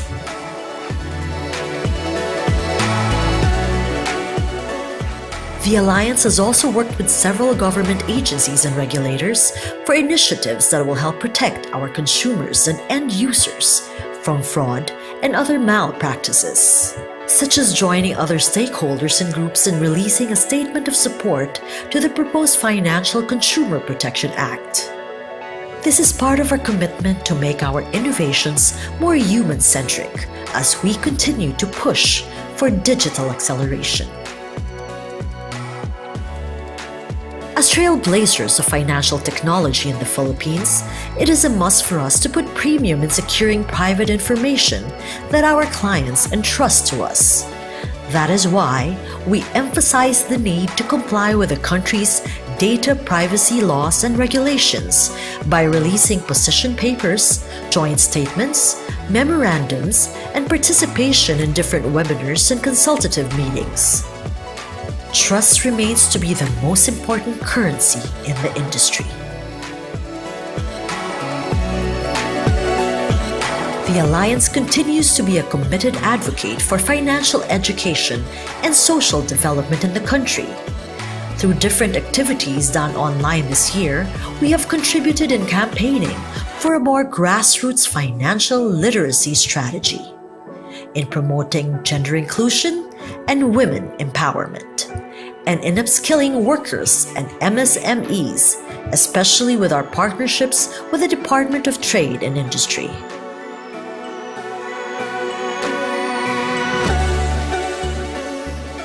Policy development and capacity building are also important pillars of the work that we do here in the Alliance. The position papers and memorandums we have published and the consultative meetings we have participated in has amplified the voice of our industry in both houses of Congress and have become key references for landmark bills. As we value continuous learning and development in the Alliance, our growing partnerships with international organizations ensure that the Alliance will not stagnate and will continue to build on its legacy of excellence in digital finance innovations. The journey for the Alliance does not end here. We move forward, determined to create more valuable experiences for our fellow Filipinos and arrive at a more digital and financially inclusive Philippines. Malaking bahagi na ng ating buhay ang internet. Bukod sa social media, gaming, videos, importante rin ito para sa ating pag-aaral. Lalo na ngayon that we're living in the new normal. Maraming magandang dulot ang internet, pero kaakibat nito ay mga posibleng panganib. Through DTP's e-modules, matututunan natin ang wasto at responsableng paggamit ng internet, cyber safety, online behavior at iba pang mga kaalaman para masiguro that you're safe and protected in the digital world. Ganito ba kayo? All day and all night you're glued to your mobile phone, laptop, or tablet device kaka-internet? Kung masyado na kayong babad sa internet, abay hinay-hinay lang because there is such thing as internet addiction. Mahilig talaga tayong mga Filipino sa internet, lalong-lalo na sa social media. At ang mga kabataang Pinoy ang nangunguna rito. So it's no surprise na ang Pilipinas ay hinirang na isa sa world's heaviest user ng internet. Kaya't hindi katakatakang mauwi ang ilan sa atin sa internet addiction. Sobra-sobra na ba ang paggamit nyo ng internet? Yung tipong nag-i-interfere na siya sa inyong buhay at ginagawa nyo na siyang priority over your family, friends, work, at studies. Nako, kailangan nyo na mag-slow down dahil baka internet addiction na yan. Dahil sa excessive na paggamit ng internet, naaapektuhan na rin ang inyong relationships, napapabayaan ang inyong pag-aaral o pagtatrabaho, pati na rin ang sariling kapakanan. Guys! Hello! Malaki ang nagiging epekto nito sa inyong mental at emotional well-being at sa pag-aalaga ng inyong sarili. Para maiwasan ang excessive na paggamit ng internet, track, schedule, and set a limit to your internet use. Then you can spend more time with your family and friends, see to your health, exercise, catch up on sleep, or attend to unfinished tasks. Sabi nga, anumang sobra ay masama, kaya kailangan may balance between the time we spend online and the time offline.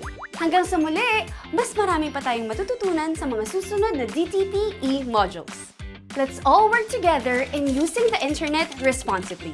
Bye!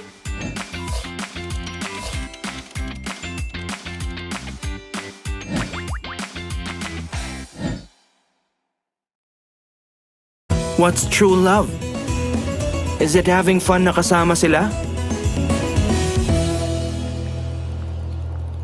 Dito ba? May true love? Naman! Cause getting a PruLife UK insurance plan for you and your loved ones? That's true love. It's when you say, for you, my life is insured. That's true love. Because I care, our health is assured. That's true love. For our future, our investments are in place. That's true love. So you don't worry.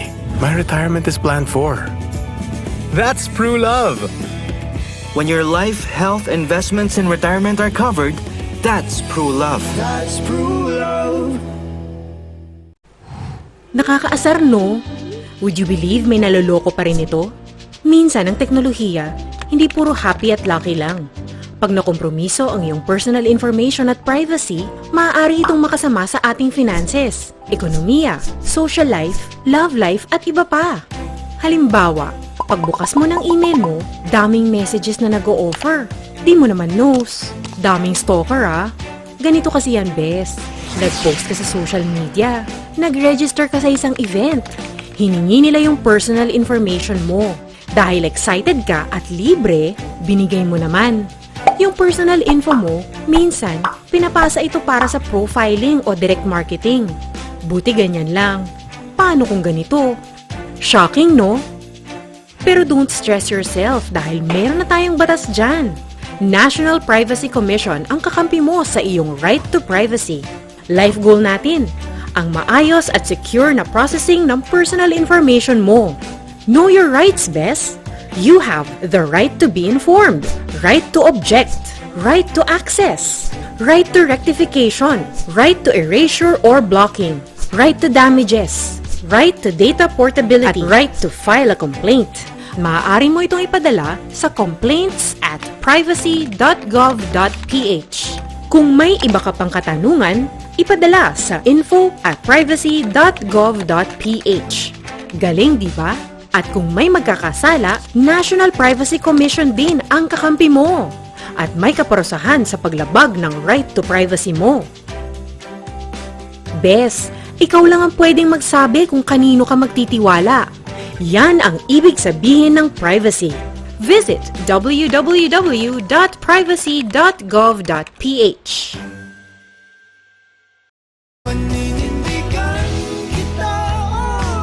We're Ben and Ben, and we're a family.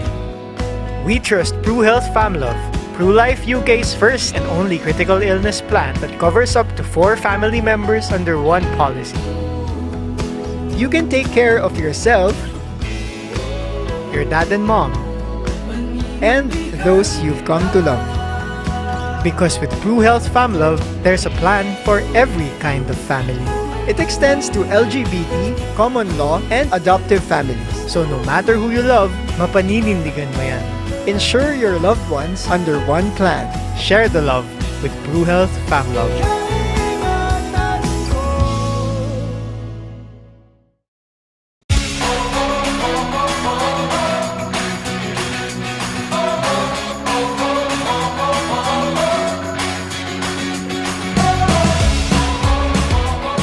FintechAlliance.ph has been at the forefront in pushing massive digital transformation.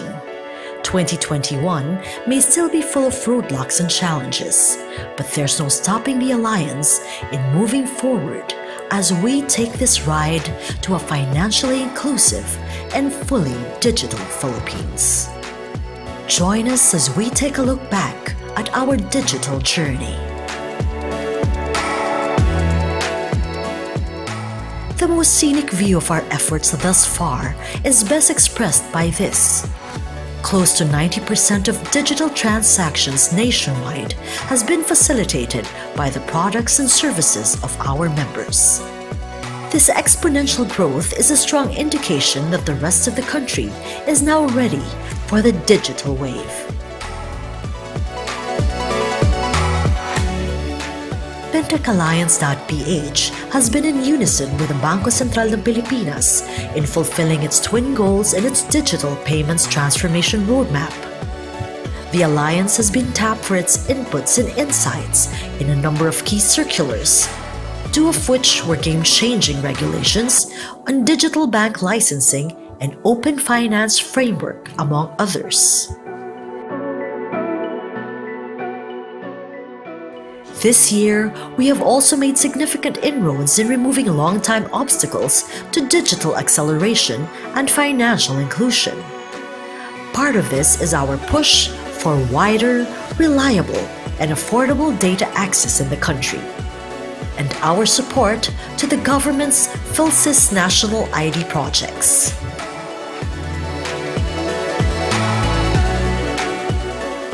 The Alliance has also worked with several government agencies and regulators for initiatives that will help protect our consumers and end users from fraud and other malpractices, such as joining other stakeholders and groups in releasing a statement of support to the proposed Financial Consumer Protection Act. This is part of our commitment to make our innovations more human-centric as we continue to push for digital acceleration. As As trailblazers of financial technology in the Philippines, it is a must for us to put premium in securing private information that our clients entrust to us. That is why we emphasize the need to comply with the country's data privacy laws and regulations by releasing position papers, joint statements, memorandums, and participation in different webinars and consultative meetings. Trust remains to be the most important currency in the industry. The Alliance continues to be a committed advocate for financial education and social development in the country. Through different activities done online this year, we have contributed in campaigning for a more grassroots financial literacy strategy, in promoting gender inclusion and women empowerment, and in upskilling workers and MSMEs, especially with our partnerships with the Department of Trade and Industry. Hi, Liam. Can you hear me? Policy development and capacity building are also important pillars of the work that we do here in the Alliance. The position papers and memorandums we have published and the consultative meetings we have participated in has amplified the voice of our industry in both houses of Congress and have become key references for landmark bills. 1:45 Manila time. As we value continuous learning and development in the Alliance, our growing partnerships with international organizations ensure that the Alliance will not stagnate and will continue to build on its legacy of excellence in digital finance innovations. The journey for the Alliance does not end here.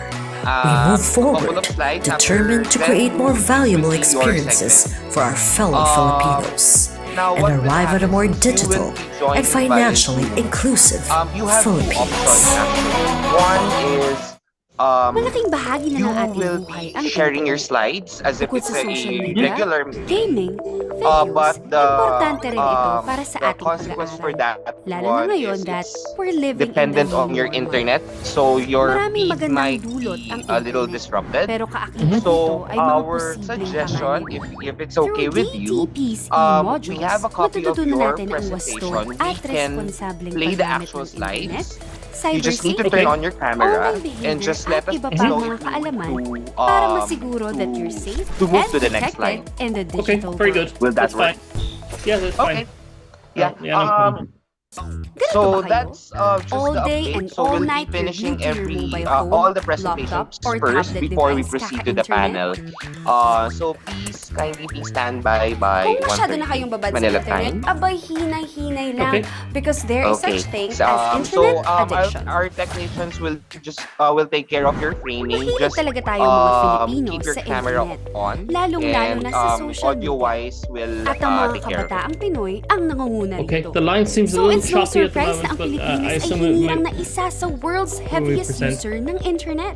Kaya Sorry? hindi katakatakang mauwi The ang line is a ilan little sa atin choppy sa at the moment. internet addiction. Sobra-sobra Okay. na ba ang Well, I'm paggamit nyo just ng using internet? data, but during the live siya sa stream, you'll inyong be buhay. using At wired ginagawa nyo internet. na siyang priority Okay. over All your right. So family, I'll see you friends, work, 1:30. at studies. Thank you, Naku, Liam. kailangan nyo Thank you. mag-slow down dahil Bye-bye. baka internet addiction Bye. na yan. Dahil sa excessive na paggamit ng internet, naaapektuhan na rin ang inyong relationships. Napapabayaan ang inyong pag-aaral o pagtatrabaho, pati na rin ang sariling kapakanan. Guys! Hello! Malaki ang nagiging epekto nito sa inyong mental at emotional well-being at sa pag-aalaga ng inyong sarili. Para maiwasan ang excessive na paggamit ng internet, track, schedule, and set a limit to your internet use. Then you can spend more time with your family and friends, see to your health, exercise, catch up on sleep, or attend to unfinished tasks. Sabi nga, anumang sobra ay masama, kaya kailangan may balance between the time we spend online and the time offline. Hanggang sa muli, mas marami pa tayong matututunan sa mga susunod na DTP modules. Let's all work together in using the internet responsibly. Bye!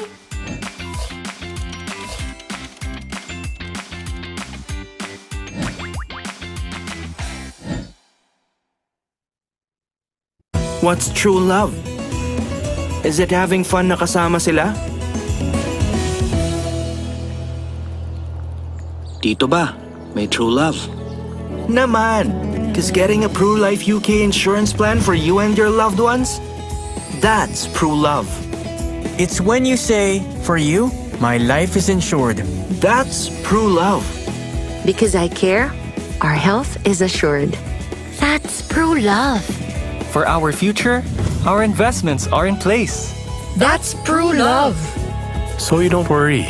My retirement is planned for. That's true love. When your life, health, investments, and retirement are covered, that's true love. That's true love. Nakakaasar, no? Would you believe may naloloko pa rin ito? Minsan ang teknolohiya, hindi puro happy at lucky lang. Pag nakompromiso ang iyong personal information at privacy, maaari itong makasama sa ating finances, ekonomiya, social life, love life at iba pa. Halimbawa, pagbukas mo ng email mo, daming messages na nag-o-offer. Di mo naman knows. Daming stalker Ganito kasi yan, bes. Nag-post ka sa social media. Nag-register ka sa isang event. Hiningi nila yung personal information mo. Dahil excited ka at libre, binigay mo naman. Yung personal info mo, minsan, pinapasa ito para sa profiling o direct marketing. Buti ganyan lang. Paano kung ganito? Shocking, no? Pero don't stress yourself dahil meron na tayong batas dyan. National Privacy Commission ang kakampi mo sa iyong right to privacy. Life goal natin, ang maayos at secure na processing ng personal information mo. Know your rights, bes. You have the right to be informed, right to object, right to access, right to rectification, right to erasure or blocking, right to damages, right to data portability, at right to file a complaint. Maaari mo itong ipadala sa complaints@privacy.gov.ph. Kung may iba ka pang katanungan, ipadala sa info@privacy.gov.ph. Galing, di ba? At kung may magkakasala, National Privacy Commission din ang kakampi mo. At may kaparusahan sa paglabag ng right to privacy mo. Bes, ikaw lang ang pwedeng magsabi kung kanino ka magtitiwala. Yan ang ibig sabihin ng privacy. Visit www.privacy.gov.ph.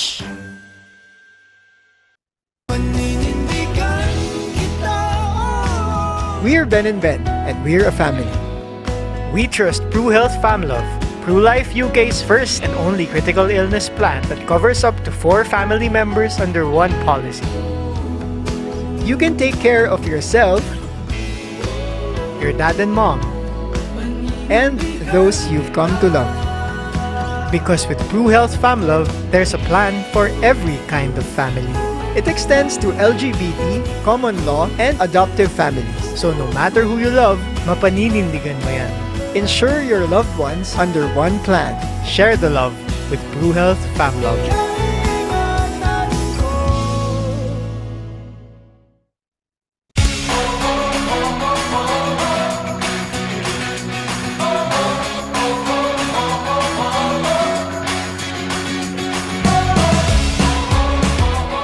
FintechAlliance.ph has been at the forefront in pushing massive digital transformation.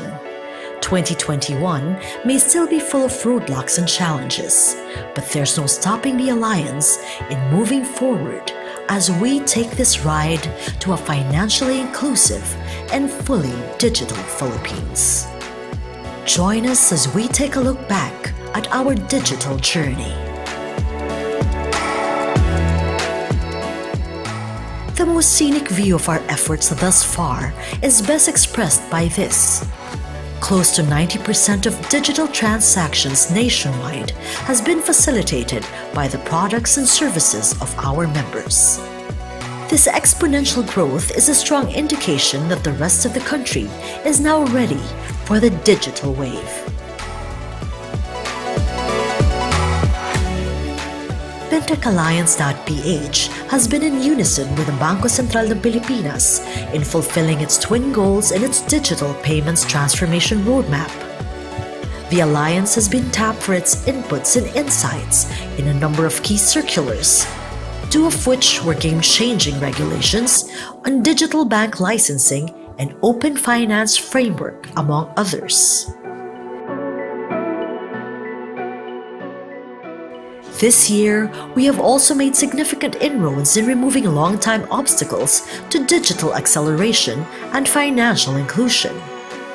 Part of this is our push for wider, reliable, and affordable data access in the country, and our support to the government's PhilSys national ID projects.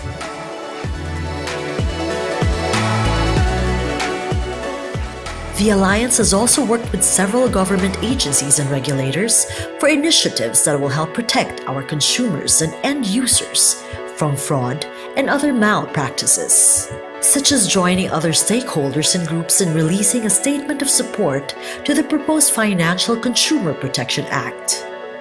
This is part of our commitment to make our innovations more human-centric as we continue to push for digital acceleration. As trailblazers of financial technology in the Philippines, it is a must for us to put premium in securing private information that our clients entrust to us. That is why we emphasize the need to comply with the country's data privacy laws and regulations by releasing position papers, joint statements, memorandums, and participation in different webinars and consultative meetings. Trust remains to be the most important currency in the industry. The Alliance continues to be a committed advocate for financial education and social development in the country. Through different activities done online this year, we have contributed in campaigning for a more grassroots financial literacy strategy, in promoting gender inclusion and women empowerment, and in upskilling workers and MSMEs, especially with our partnerships with the Department of Trade and Industry.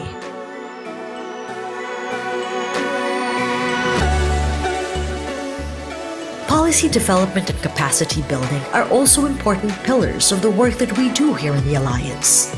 The position papers and memorandums we have published and the consultative meetings we have participated in has amplified the voice of our industry in both houses of Congress and have become key references for landmark bills. As we value continuous learning and development in the Alliance, our growing partnerships with international organizations ensure that the Alliance will not stagnate and will continue to build on its legacy of excellence in digital finance innovations. The journey for the Alliance does not end here. We move forward, determined to create more valuable experiences for our fellow Filipinos and arrive at a more digital and financially inclusive Philippines.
Good afternoon, everyone. We encourage all our guests to have full access on all the materials discussed today. Again, we encourage everyone, all of our guests, to please stay to have full access on all our materials discussed today. Time check. We have 5 minutes remaining before the program resumes. Thank you.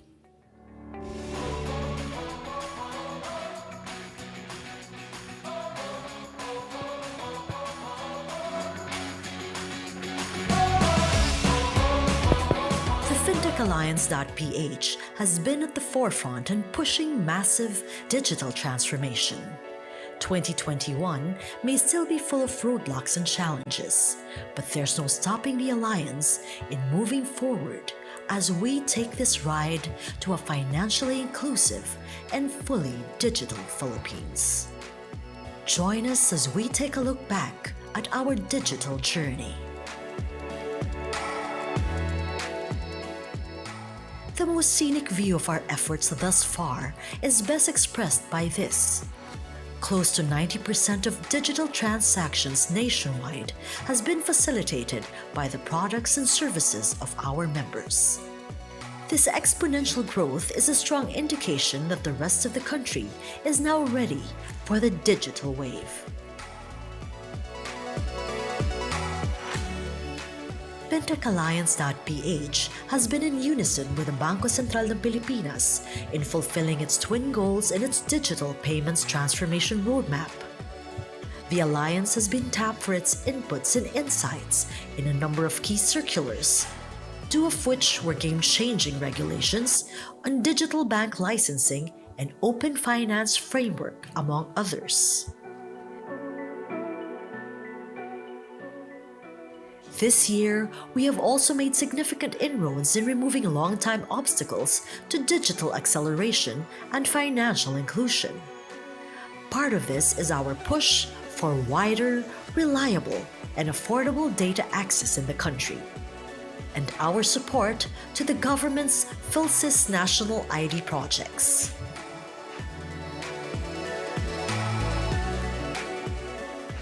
The Alliance has also worked with several government agencies and regulators for initiatives that will help protect our consumers and end users from fraud and other malpractices, such as joining other stakeholders and groups in releasing a statement of support to the proposed Financial Consumer Protection Act. This is part of our commitment to make our innovations more human-centric as we continue to push for digital acceleration. As trailblazers of financial technology in the Philippines, it is a must for us to put premium in securing private information that our clients entrust to us. That is why we emphasize the need to comply with the country's data privacy laws and regulations by releasing position papers, joint statements, memorandums, and participation in different webinars and consultative meetings. Trust remains to be the most important currency in the industry. The Alliance continues to be a committed advocate for financial education and social development in the country. Through different activities done online this year, we have contributed in campaigning for a more grassroots financial literacy strategy, in promoting gender inclusion and women empowerment, and in upskilling workers and MSMEs, especially with our partnerships with the Department of Trade and Industry.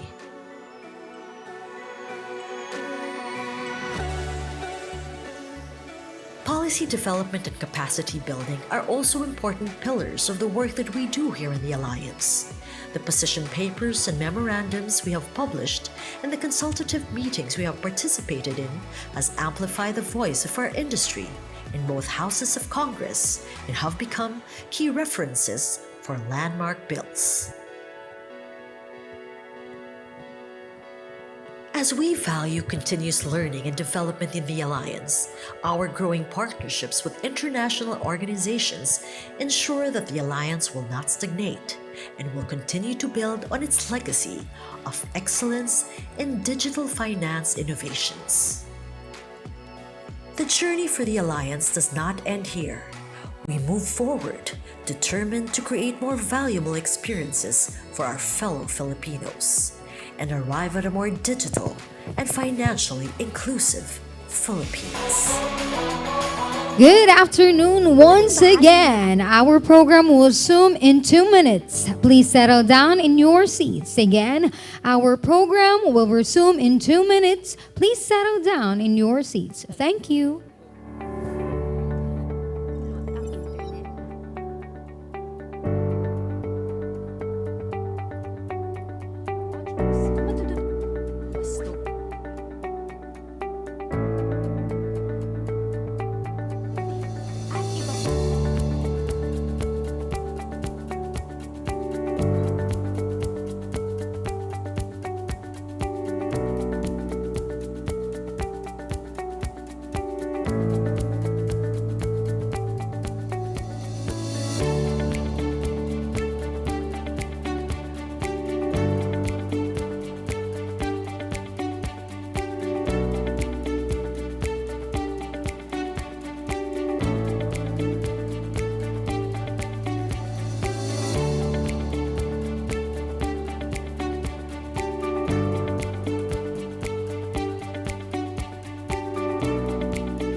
Good afternoon and welcome back to Privacy Matters. Okay, I hope you all got the energy you need to make the most of our afternoon session. And let's get right into it, this time about how PruLife UK embeds a data privacy culture in its customer experience, emphasizing trust and privacy in the tech world. Our next speaker has extensive experience in the financial services industry, spanning banking and insurance, particularly in customer experience, marketing, corporate communications, product and brand management. He is also the Vice Chair of Rise Against Hunger, an international hunger relief organization distributing food and life-changing aid to the world's most vulnerable. He graduated with a Bachelor of Science degree in physics from De La Salle University and completed his master's degree in business management from the Asian Institute of Management. He is also the author of a handbook on products and services published by the Bankers Association of the Philippines. Ladies and gentlemen, let's welcome PruLife UK's Chief Customer and Marketing Officer, Alan Tumbaga. Good morning, good morning, good morning. Yes, it is a good morning. That's what we always say in our part of the world of Prudential. Okay? Now I know why I was asked to speak. It's the dead part of the afternoon, already peligro.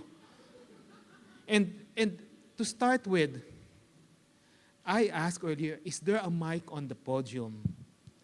Yes, there's a mic, but it's not attached to the podium. Now I have 4 gadgets with me that I have to contend with. So allow me. Okay. Hey, it's not working.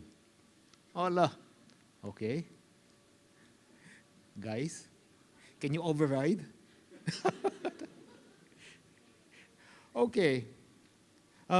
Override, guys, please. There it goes. Okay, next.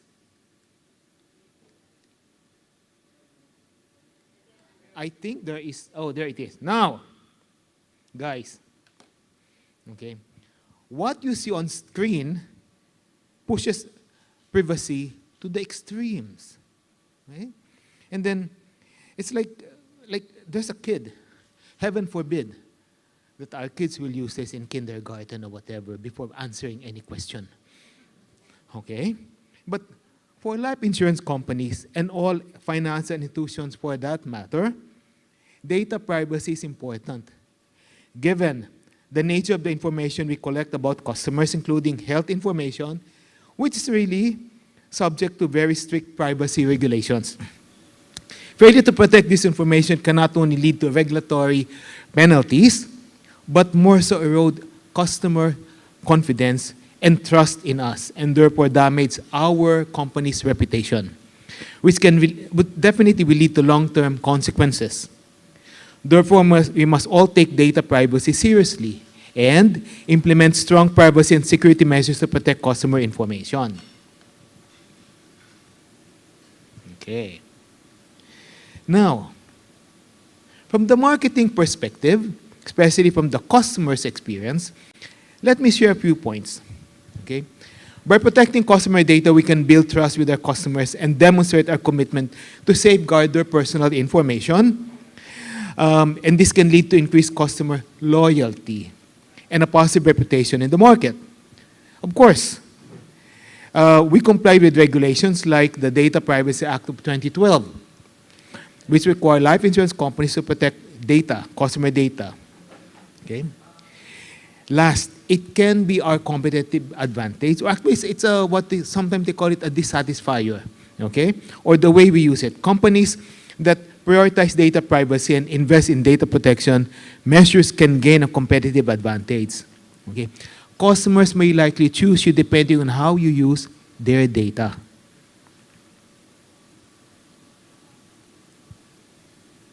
Okay. It's not easy actually. Okay. And the following are key challenges that we have to deal with. If you can see it later, like it's really a balancing act. Customers expect their companies to know them. We all know that. Okay? Hence, we have to collect and use a lot of personal information about our customers, including sensitive health and financial data. Collecting all of this information can be really challenging, especially given privacy data regulations. Okay? And to address this, we should develop clear policies and procedures for collecting, storing, and using customer data, ensure that these policies are communicated effectively to our employees and all the distributors that we're dealing with. Cybersecurity risk. With a lot of data we have, we're vulnerable to cyber attacks and data breaches, which can result in loss or theft of sensitive customer information. Okay? And ultimately, when you talk about trust, okay, trust would require that we're able to balance out, we're able to protect customer information and keep it with us. So it really becomes like a very, very challenging balancing act. How do you keep on collecting data, and how do you keep on providing personal customer service? Okay. Now, we have to be customer friendly when we do collect data. Okay? Collect only data is necessary. Word is necessary to provide the personalized experience that your customers expect. Be clear why we're collecting this. The image suggests that collection of some information, okay, where the customer only receives what? Happy birthday is not necessary at all. Okay? And oftentimes we know, with birthdays, what do you ask? What would customers not provide you? Month and date. Sometimes you hardly get the correct year. We have to understand that. Diba? We all know that. Oops. My iPad and that's not connected. Hey guys, come on, help me here. Okay, now. Okay. Of course, we have to use data ethically. Use the data you collect ethically and responsibly. Do not use the data in ways that are harmful, misleading to customers. Be transparent about how you're using the data and who has access to it. Responsibility begs, well, intelligence or intelligently. Let me relate a story. One morning, while I was still working with a bank, okay, I got a call on my bank-issued cell phone. So it went like this. I was feeling so good that morning that I let the telemarketer lady give me the load of my qualifying for a credit card. Okay? And being issued by the very same employer bank I was with, let's say XYZ Bank. Okay? So she asked further a lot of questions. I answered her. I was feeling nice, so I said, hello, good morning. Yes, I'm Alan Tumbaga. She knows me by name. So I said, fine, I'm happy. And then she had a lot of questions. And then she asked where I was working. So I said politely that I work as the bank marketing head of XYZ Bank. Then there was silence. Tumahimik. Then I heard a click. That's it. So, what's the point? She called me. I mean, I wish they did their homework further, and knowing that I was with the same bank that was selling that credit card. Okay? So, again, if you get data, use it responsibly.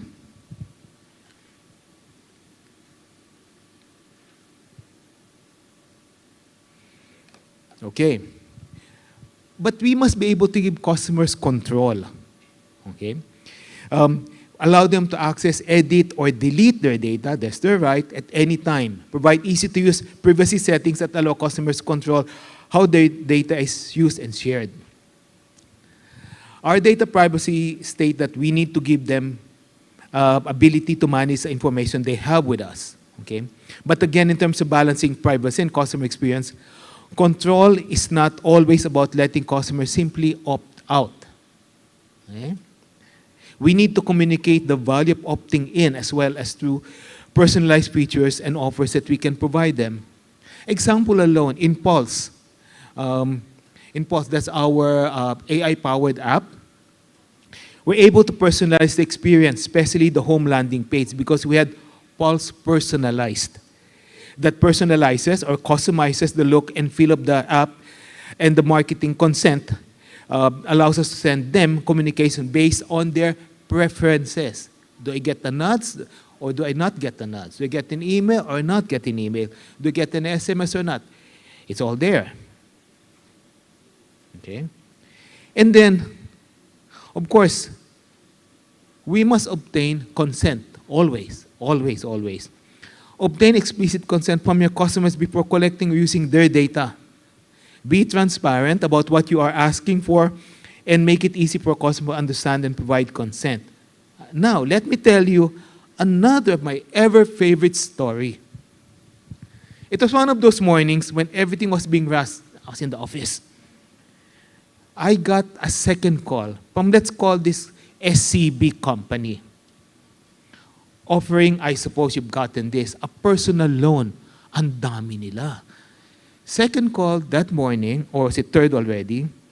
And the late, so I said, so my line was, not a hello, but when I picked up my cell phone, I said, who are you? Okay, who are you? So she went along this line, sir, we're offering you a loan, blah, blah, blah, like that, and you're well qualified, and mind you, sir, this call is being recorded. Ding! Recorded? Yes, sir, this call is being recorded. Okay, listen to me. Do not call me. Record this. Do not call me. Do not call me. And I put down the phone. Okay? So I said, thank God.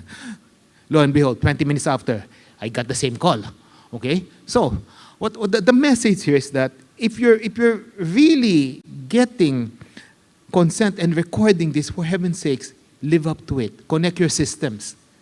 I may not blame the next telemarketer because they were not, she would not have known that I said it. But again, there should have been a system for it to say, consent was not given already, update it.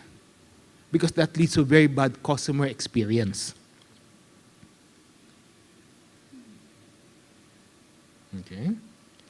Next, of course, we must secure all the data. We've heard it time and again earlier. You must use encryption, secure storage, and other best practices to make sure that customer data is well much protected. Okay. And of course, we must continuously monitor and evaluate our data privacy and customer centricity practices. Okay. Seek feedback always from customers and track key performance indicators and to make sure that we are able to enhance the necessary changes, that we're balancing both priorities of customer privacy and, of course, ability to serve them better by making it personalized. My pet peeve, and I'm sure maybe you may have encountered this. Okay, you try calling either for your flight or maybe for your credit card. Depending on the urgency, sometimes I just chat. But if it's really urgent, you want to hear a voice. You want to hear a resolution immediately. So I would call. And I find it funny because it would always say, we will collect your information, personal information, blah, blah, blah. Please press 1 if you agree. Press 2 if you don't disagree. I remember I once accidentally clicked 2 and the line got disconnected. I said, I don't understand this. I am calling, and I'm willing to give my data because I expect you to ask it for my security and all the customer security. So why is that extra step? It's a friction in the customer experience. And if you're not asking that, then I start to ask about your security measures. Then means anybody can call. I appreciate you getting it. To start with, that data is already with you. So you're just validating. So you're not getting additional information. So I wonder how they're interpreting it, those companies. But I think there is, you're securing already the information, but to say that gives the information that it is not secure. So you have to be careful. That's the customer experience. Okay? And they're making me stop it. Come on. Oh, no. Okay. One more. Can you go to the prior slide? There. Okay. I'll end this in this manner. I think most of the controls are on what I call the demand side of the equation. Those who are demanding information. What I think should be done would be to empower customers on the supply side. Okay? What do we mean by this? We have to empower customers to be more vigilant on data privacy and to protect their personal information, like what through education and awareness. Very simple. Okay? Companies can educate customers on data privacy. And even then, companies should communicate with customers regularly about how to protect it. Involves stuff like how to use your phones to filter calls is not apparent to everyone. Okay? I think for those who have, I think, Samsung or maybe the Android phones, you can block an SMS or a call and permanently block it. Why not have a step like connected to, say, a central government agency, like in Facebook or Meta? Click here to report. Why? In one single step. I think that's an ultimate customer experience powered by technology. Blocked on your phone and reported immediately. Okay. And of course, we must always be transparent about how we use the data. They should be informed so that they know. They will feel that they're empowered how they're using data. And of course, I did mention earlier about using technology. We can design it even more customer-friendly so that customers will have full control of their information with us. And therefore, they feel empowered. Okay. To wrap up, to conclude, balancing data privacy and customer centricity requires a thoughtful approach that respects customers' privacy rights while also giving them choice to get a personalized experience. This can be done through collecting only necessary data, using data ethically and intelligently, giving customers control over their data, obtaining consent, using secure data practices, and continuously monitoring and evaluating our data privacy and customer centricity practices. By taking these steps, I believe we can achieve a balance between data privacy and customer experience that respect customers' rights while also delivering the sought-after personal experience of the customer. Customers' ever-changing experience requirement. Okay? This will help build our trust with our customers and ultimately lead to better business outcomes for all of us. With that, I thank you. Thank you very much, Sir Alan Tumbaga. Please stay on stage, and we will give a time for photo opportunity. Okay. May we also invite Mr. Eng Teng Wong and our Prudential leadership team to join Sir Alan on stage.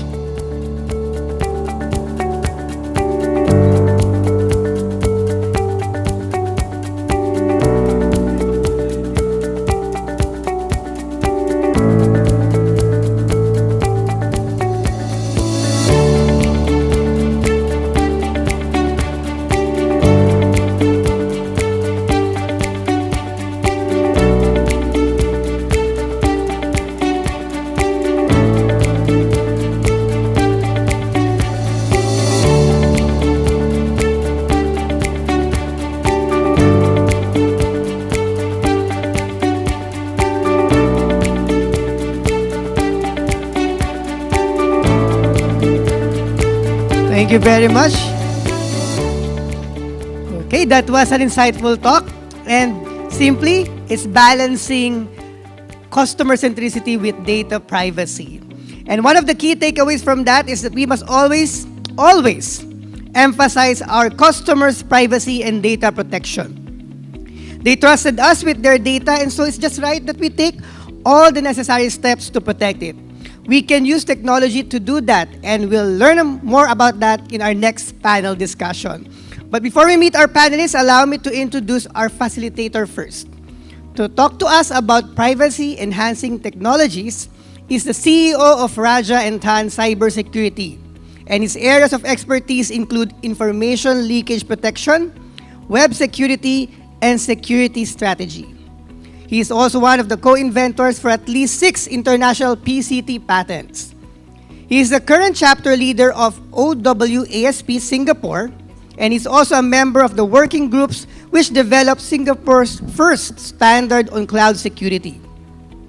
Technical references on IoT security, cloud native security, SG Cyber Trust Mark, and others. Ladies and gentlemen, please welcome the Chief Executive Officer of Raja & Tan Cybersecurity, Wong On Chi.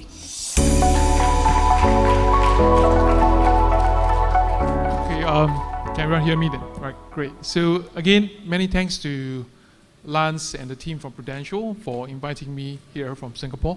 So I'm honored to be on this stage, and later on in my panel discussion, I have all the experts and luminaries that will share their insights into how technology could help your organization enhance your privacy protection. I would like to say today's topic, perhaps let's do an informal poll. Any cyber folks here in the room? No. Okay, so later on the topic that we're going to share with you will sound like a fairy tale, right? Imagine being able to share or transfer data, right? Collaborate on data without the counterparty being able to see the plain original version of the data. So wow, that sounds like a utopian dream, right? So just bear with us. Later on we have a group of techies plus experienced lawyer, right? Attorney that will be sharing with us the insights. So without further ado, let me just dive into the slides itself. So we have the same problem though. Okay, great.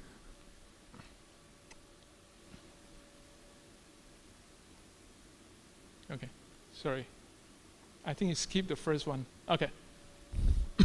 So to introduce to everyone in this room, what do we mean by PET? I'm not referring to the cute kitten or the or the cute puppy that you have at home. Here we are referring to the privacy enhancing technologies. What I'm sharing here are the 5 common ones, but there are definitely more than these 5 that are available in the market. So I assume this is a laser pointer. Oh, but okay, this is active screen, so you can't see the pointer. So on the top left, you have what we call the homomorphic encryption. Another common name for it is the FHE, fully homomorphic encryption. So, but I just use the short form, the HE. This is the one I'm referring about, where you can share data, the encrypted data, with the counterparty without giving the counterparty the ability to decrypt the data. And that sort of, you know, some of the folks I talked to, how in the world are you able to get information from the data when you don't decrypt the data? Well, that's the premise of homomorphic encryption, right? And we have one of the experts from IBM Ireland who will share with us later, all the way, you know, from Dublin. He'll be joining us online, and he will share some of the insights into the homomorphic encryption. Then we have SSE, multi-party computation, differential privacy, and federated learning. I won't go deep dive. Today's topic is, intention is not to go deep dive into these areas. Okay, maybe there's a delay. Okay, so I would perhaps focus on the business and the uses of such technology, the pros and cons, right? And when to use what, for example. So as you can see in this slide, you know, on the pros column, there are use cases where it would make business sense for you to adopt a certain specific PET technologies, right? But with there's the very wise superhero called Spider-Man. With great powers come great vulnerabilities, perhaps. So over here, with the cons, with the pros, it does come with its own company's list of cons that you have to be aware, especially when you're evaluating whether to adopt PET within your organization. Okay. Now, so these are specific use cases. Now, this list of use cases are not, it's not exhaustive, so just going through some common use case. So first one, the first use case, right? Protection of data in your test environment. So what are the challenges? How do you mask it, right? And yet be able to use it for testing? So the technology, the PET technologies that you could consider adopting are differential privacy, okay, on the rightmost column. How about second use case, B? Protection of data stored in public cloud. So recommendation, SSE, and OPE and ORE. Again, today we are not going to deep dive into what all this means, but feel free to take a photo if you want to research later. Third use case, sharing data for machine learning, perhaps to do big data analytics. That is where the federated learning comes in, useful. Okay. How about multi-party pattern matching to identify common data intersect, we call it. So that's where your PSI will come in, right? For example, between insurance and telco, you want to find certain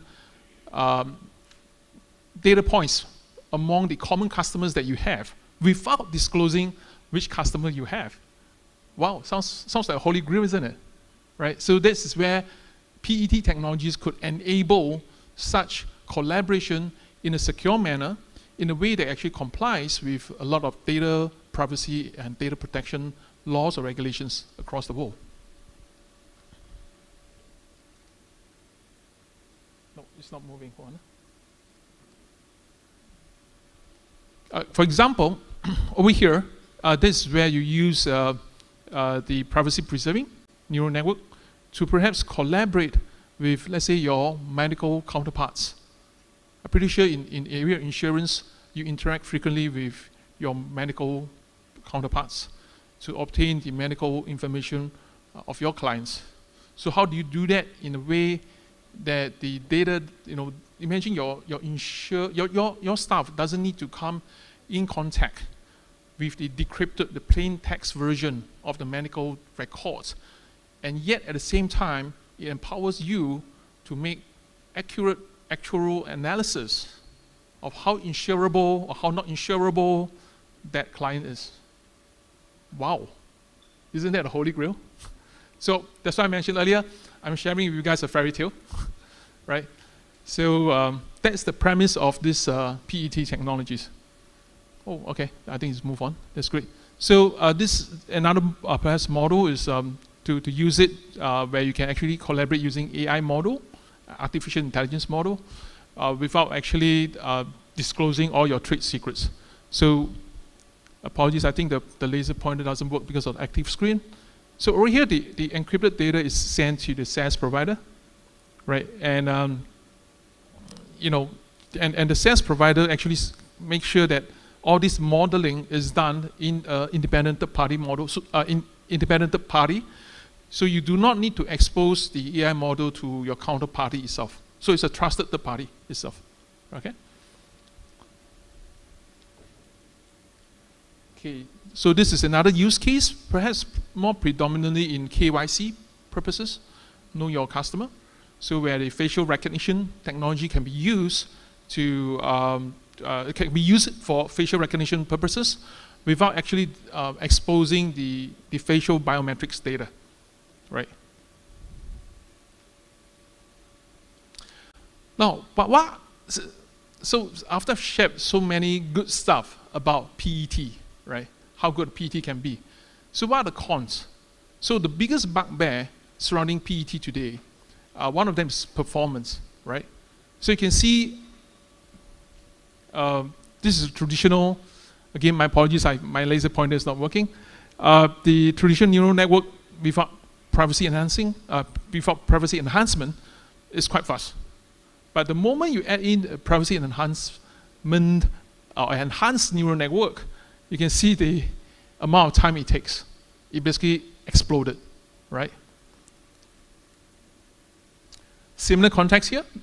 This is for text classification. You're analyzing text. So in summary, I think we heard about the first point, right? So it could be a major obstacle, but to me, it could also be an opportunity for us to innovate and collaborate together. Right, privacy preserving neural network potentially can be a key enabler for us to adopt greater use of data analytics, machine learning, artificial intelligence in a way that empowers you to make more accurate and better business decisions, and yet at the same time complying with data privacy or data protection laws. Okay, so I think that's all. I only have last perhaps a minute left. I'll let hand the floor back to the MC. I believe after me, our fellow panelist, Liam from Ireland, will be presenting his slides though, right? So.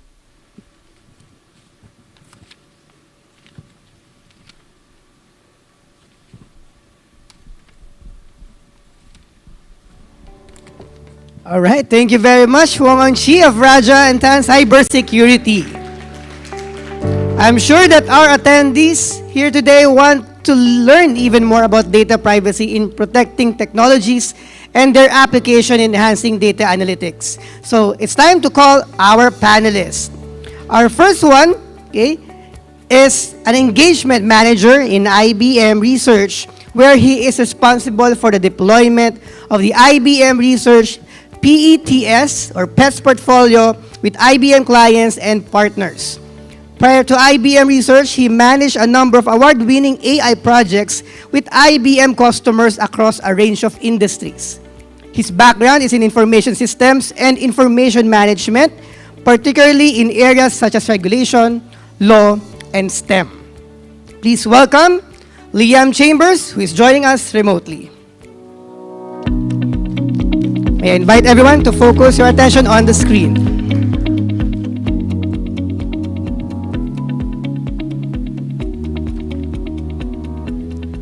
Hi there, Liam. Can you hear us? Good morning, everybody. Good afternoon. Can you hear me okay? Ganito ba kayo? Okay. So One more. Hi, Liam. Good morning. Can you hear me okay? Kung masyado na kayong babad... So good morning, everybody. You run again the sound, okay?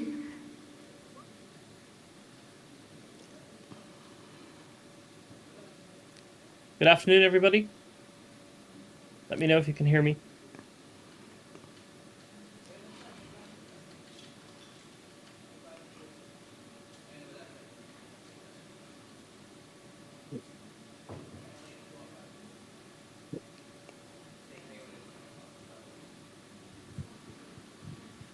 Good afternoon, everybody.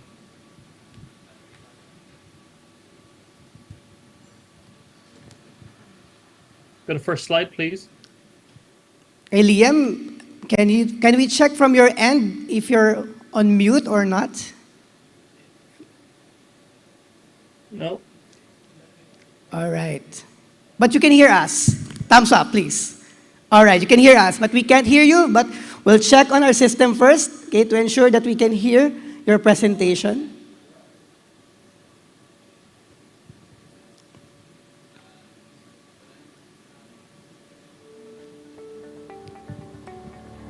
Bukod sa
All right, we'll get back to Liam later, but allow us, okay, apologies for that technical difficulty, but we go first with our next panelist, which is currently the Global Head of Privacy for Prudential, and recently selected as the top 10 guardians of the cyberspace by the Cyber Express. He is also the Honorary Consul of Bulgaria to Singapore, Adjunct Associate Professor with the National University of Singapore, Faculty of Law and Adjunct Lecturer with the Singapore Management University, School of Law. Okay? He sits on the Board of Advisors for Cyber Express and IAPP. He is one of the authors for the second edition of Simon Chesterman, Data Protection Law in Singapore, Privacy and Sovereignty in an Interconnected World. By invitations, he had published articles for peer-reviewed journals in Japan, Singapore, and the United Kingdom on privacy, data protection, and cybersecurity laws. He had also spoken at various conferences and seminars in Bulgaria, Hong Kong, and Singapore. Now, he is in the Philippines. Please welcome the Global Head of Privacy of a Prudential, Associate Professor and Attorney, Lance Go.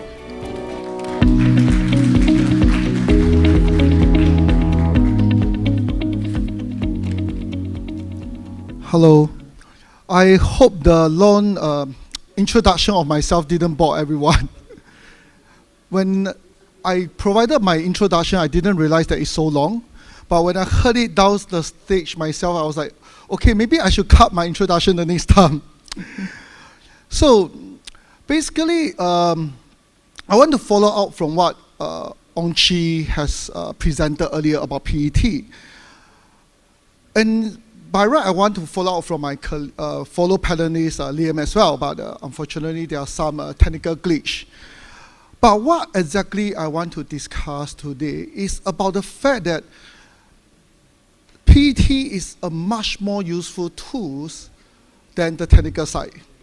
So I will simplify the use of PET from a perspective of your organization, what is the commercial value, from a very practical angle. So last year, I visited the UK Information Commission office. I spoke with the Executive Director of Technology. He himself told me that the the UK will be pushing for the adoption of PET this year. Last year, July, the Singapore Privacy Regulator Personal Data Protection Commission launched a PET project. First, they provided 50% co-funding for any companies in Singapore that want to adopt PET. Second, they actually provide a regulatory sandbox for companies that adopt PET. Basically, it means that if you work within the regulatory sandbox, you will not be in breach of the privacy laws. The Personal Data Protection Commission and the Monetary Authority of Singapore will hold the hand of the financial industry companies in the adoptions of the PET technology. It speaks a lot that one regulator in the West and another regulator in the East proceeded to embark on this journey of PET adoptions. I have spoken with Deputy Commissioner Dino earlier, and he also told me and expressed his desire to see how Philippine industry, in particularly the financial industry, to embark on this journey to adopt PET as well. So Prudential will be working with MPC and the FinTech Alliance to see how we can make this happen. But it means that there are some high-level commercial values in PETs. If not, it won't be the in thing today for the privacy landscape. It won't attract the interest of so many regulators. The 3 regulators that I mentioned are not all the regulators in this world that are interested in PET. To simplify matters, PET can enable you to share, to use personal data that you couldn't do so in the past. Ong Chi has said it in a very technical way. I make it simple for you. You can use it if you use it in the right way with the PET technology. Insurance companies, we collect a large scale of personal data from our customer to use for policy servicing, process claims, money laundering checks, so on and so forth. But you might want to understand your customer more.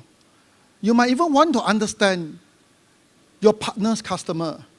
What is the customer profile? What is their spending propensity? What is their kind of salary range? Which age group they come from? All this would enable you to conduct effective marketing, personalized advertisements, enhance your product and your services for your customer. A lot of times we can't do this because we are handicapped by the privacy law. The commissioner is not here anymore, so I can use the word handicap. Yeah, if not, I will just say that we can't use it because we are heavily regulated. But in truth, we are handicapped. Also by our sectoral regulator.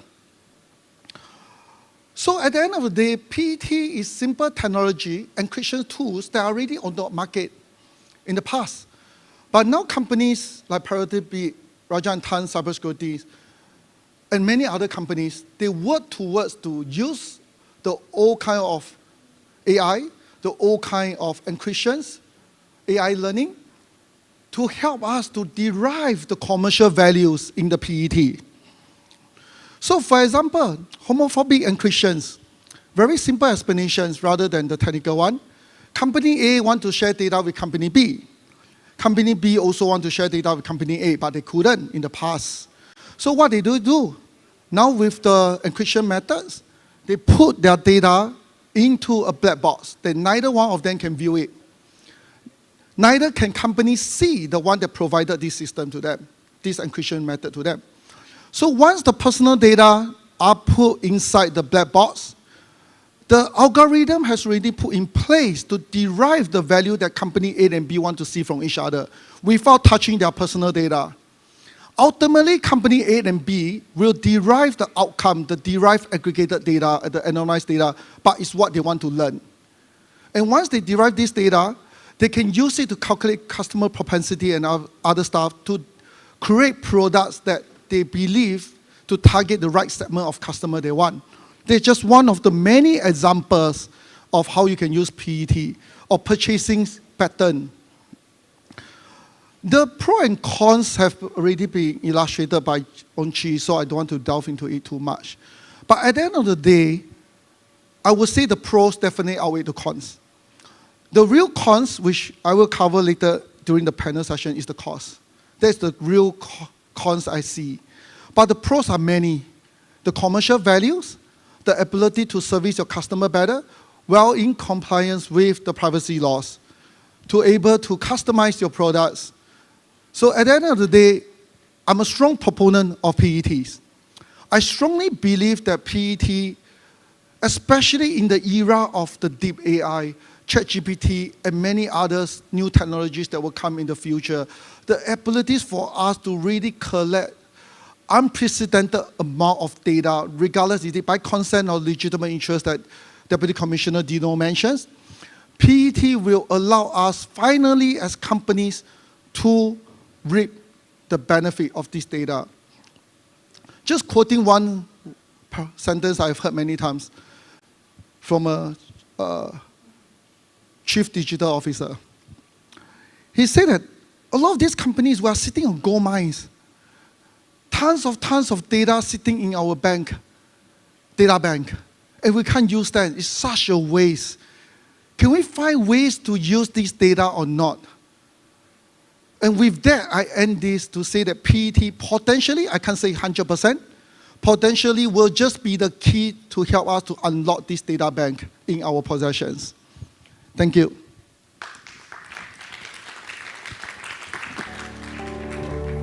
Thank you, Attorney Lance. All right. Okay, so our next panel deserves a reintroduction, okay? Once again, okay, our next panelist is an engagement manager in IBM Research, where he is responsible for the deployment of the IBM Research PETS portfolio with IBM clients and partners. Prior to IBM Research, he managed a number of award-winning AI projects with IBM customers across a range of industries. His background is information systems and information management, particularly in areas such as regulation, law, and STEM. Once again, please welcome Liam Chambers. There you go, Liam. Thank you, everybody, and good afternoon. I can hear myself on echo, so that's very good. I assume you can hear me in the room.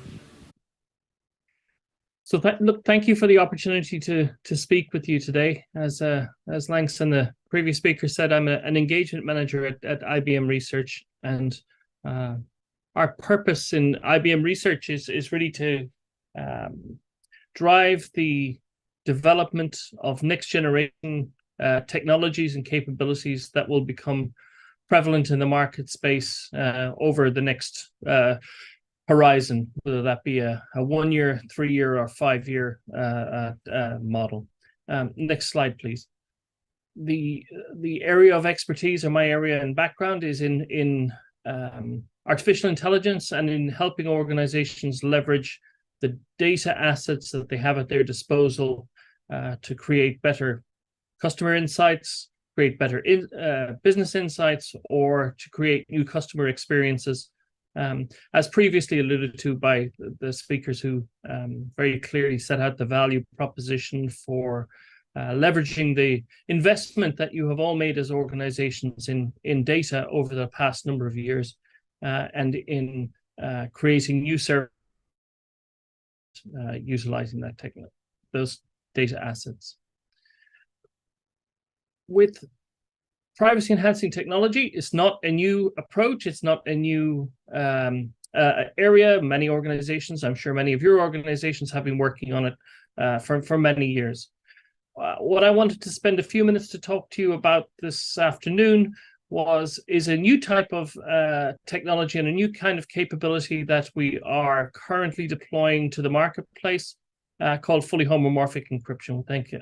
Only introduced briefly as homomorphic encryption or fully homomorphic encryption in his speech.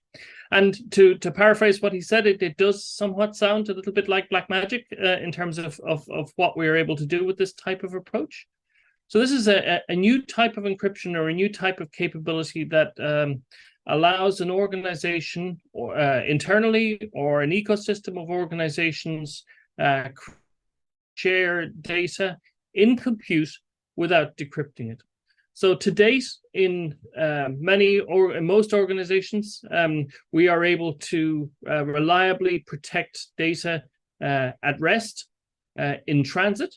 But when it comes to compute, so actually using that data, computing that data, training AI models on it or machine learning models on that data, it appears in the clear, or it's worked on in the clear, or in a what we would call a perturbed manner, or a secured manner, using maybe classical approaches like anonymization or masking, or different privacy enhancing capabilities.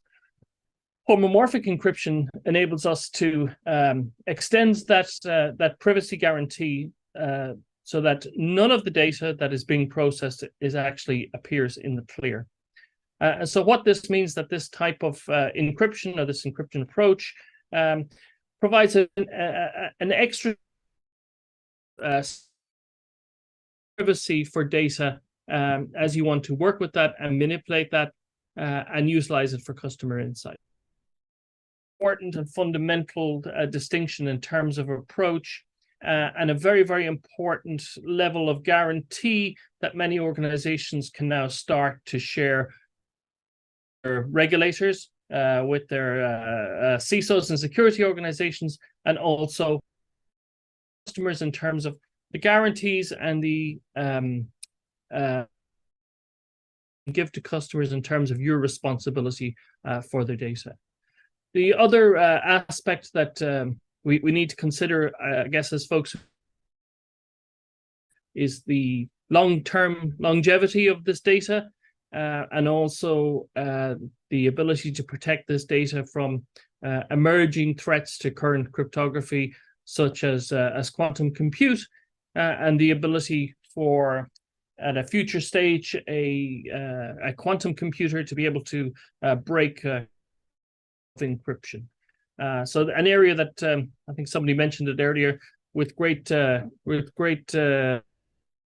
responsibility. So we need to be able to think forward in terms of how do we protect our data assets, and how do we ensure that those data assets on which we're computing, or perhaps where we're sharing data, protected from threat or future risk against decryption in. So we've talked a little bit about the technology and its kind of core capabilities. Can we go to the next slide, please? Why is it important, and why are people considering it now in the marketplace, and what are the kind of key drivers that we see in terms of implementing this technology? And there really are, I guess, four that we hear regularly from our customers and our users. The first is obviously an ability to work with restricted data or restricted information. And this typical type of use case can occur within an enterprise, or on within a global enterprise. It can also occur within a national enterprise, where organizations, departments, or different entities within organizations want to be able to share or compute on data in a highly secure and protected manner, particularly if there's a national regulations, international regulations, local privacy laws, etc., about the capacity to move data from different domains for compute, or the nature of the anonymization or perturbation of data that needs to occur so that it can be shared. So homomorphic encryption enables us to start to break down some of those challenges, and to provide alternative and highly performant and secure methods to enable that kind of compute. The second area is new areas of collaboration and on data, and this is a particularly important type of discussion now between organizations in what we would call ecosystems. So organizations who perhaps share market domains, or share potential customer domains, and would like to work together to create specific insights that may enable them to collaborate on marketing activities or KYC activities or AML type activities, where the capacity to work on a broader data set across that ecosystem would enable them to create an insight, an analytic, or a signal that would be of sufficient value to them that it would make a difference in the market space, either as part of the go-to-market strategy or as part of service delivery. And those kinds of ecosystems are becoming more and more prevalent across lots of different domains. And one of the key drivers, obviously, in that whole process has been the movement to cloud and the movement to deployment of data and process compute into the cloud environment. So less local, or perhaps less on-prem activities, or combinations in hybrid cloud of interactions between local systems and cloud for data processing. And the fourth area that we look at is in terms of how do we protect IP in terms of deploying these models out at the edge. So once you actually create a model and you wish to deploy it, how do we do that? So these are the key drivers. These are the key messages that we hear. Next slide, please. So I just wanted to share with you 4 typical use cases that we have worked on with customers around the world. Some of those hopefully will be familiar to you from the screen, but in different sectors, from banking and regulated banking to consumer entities and telco environments, and these show some of the characteristics of what we talked about in the last slide. So can we, for example, in the first entity example, work with data in new and emerging regulations so that an organization could continue to sustain an existing and long-running business process around loan approvals? And could we do that in a way that was performant while working with fully encrypted data as opposed to existing regulations? The second area in terms of banking is an area that we've all invested in over the last 5 to 7 years, is working with what we call agent data or chatbot data. So interactions with our customers across our different channels, customer support, customer marketing, etc. That data is typically very, very sensitive, contains lots of PI, SII, sensitive information artifacts. Very, very difficult to utilize public cloud or those kinds of environments for processing that or creating insight, because the overhead in terms of being able sensitivity of that data or protects specific information in that field is quite challenging. Using homomorphic encryption, we're able to protect that data and enable it to be processed in the cloud environment, returning only the encrypted insight to the organization that's working with that data or wants to learn from that data. And we've also built systems around areas that we call set intersection or know your customers, where organizations may want to come together and discover potential overlap, say, for example, in customer actions or customer interactions across different marketing activities or different market or product activities, where I'm happy to share my customer list as long as you can't see it, but I would like to be aware of where the intersections occur within the list that we may share, so that we may have a common go-to-market activity or a common identity model across marketing activities. So I guess the message in the last couple of seconds here is that this capability and this technology is now real. It's coming to an environment like yours. We believe over the next number of months and years. So we encourage you to think about how you may exploit and work with privacy-enhancing technology to create new revenue opportunities, new go-to-market opportunities, and new data exploitation activities that may add value to your business and your investments. And I think that is probably my time. So I would like to thank you all for your attention. I apologize, there's a little bit of a gallop, but I'll be happy to take any questions in the panel afterwards.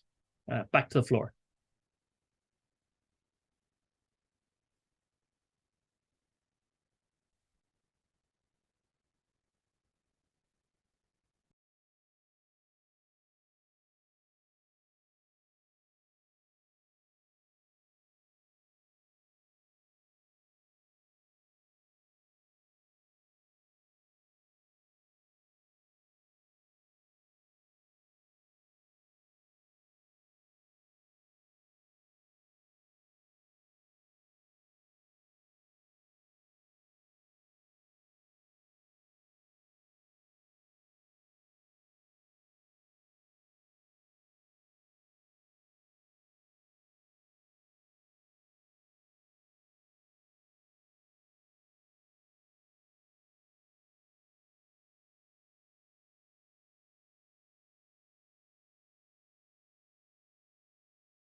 left private practice and joined the Securities and Exchange Commission, where she was Securities Counsel of the Company Registration and Monitoring Department, and later Chief Counsel of the Market Regulation Department and member of the Special Hearing Panel.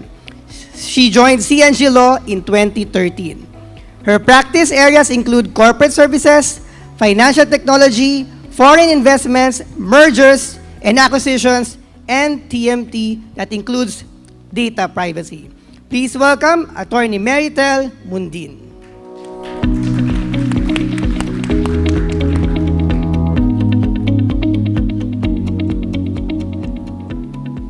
Okay, to complete our panel, I'd like to call once again the Global Head of Privacy of Prudential, Attorney Lance Go.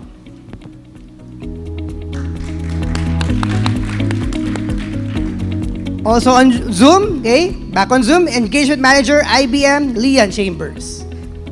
And to serve as our facilitator, we have the CEO of Raja and Tan Cybersecurity, Wong On-chi.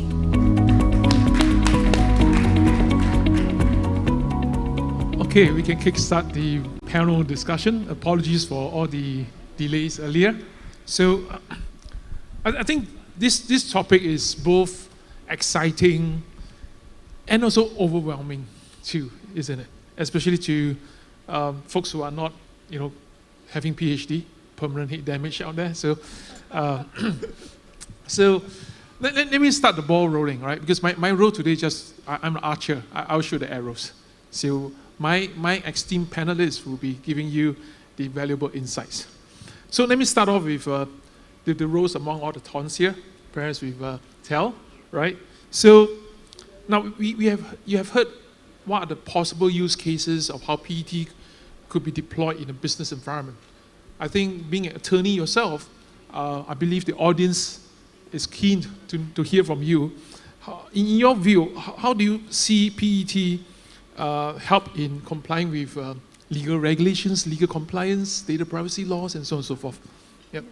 Well, the Philippine data privacy laws basically set out standards for data processing from collection up to destruction. So these laws require adherence to the general data privacy principles, which include transparency, legitimate purpose, and proportionality. So in particular, proportionality means that you process personal data to the extent where such information is necessary for the intended purpose. So in this case, I understand that there are PETs, for example, which reduce the identifiability of individuals to whom the data processing relates. So thus, it ensures that the personal information controllers, or the PICs, and the personal information processors, or the PIPs, only process data for the intended purpose. So in addition to that, the Philippine data privacy laws actually also require the adoption and implementation of reasonable and appropriate organizational, physical, and technical security measures to process and safeguard personal data. So to illustrate, just as some examples, so organizational measures, you have designation of your compliance officers, such as the DPO, having data protection policies in place, etc. An example of a physical security measure is designing your workspace so that the person who's processing personal data has privacy. Now, some examples of technical security measures include having safeguards for your computer network, regular monitoring of security breaches, encryption of personal data in the storage or transfer, or basically measures that limit the access and control. So based on the discussion here on PETs, it appears that PETs can be considered as technical security measures which the PICs and PIPs can use or take advantage of.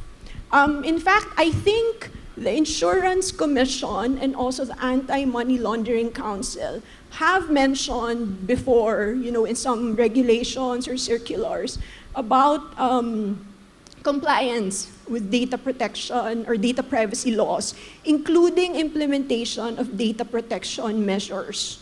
So in this regard, I think PATs may be used as sort of additional safeguards in order to comply with these requirements. However, that said, it's still recommended that you review the use of the particular PET that you're using to make sure that the implementation will be in conformity with the Philippine data privacy laws. Thank you, Tel. So perhaps the same questions over to Dr. Law then. Yep. Thanks.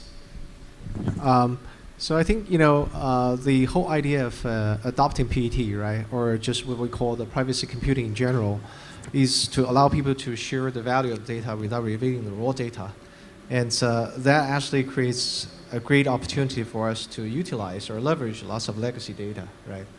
And right now, I just think the legal frameworks in most places in Asia and in Europe are really what we call the consent-centric legal framework. Means that when we actually do things, we obtain consents from end users.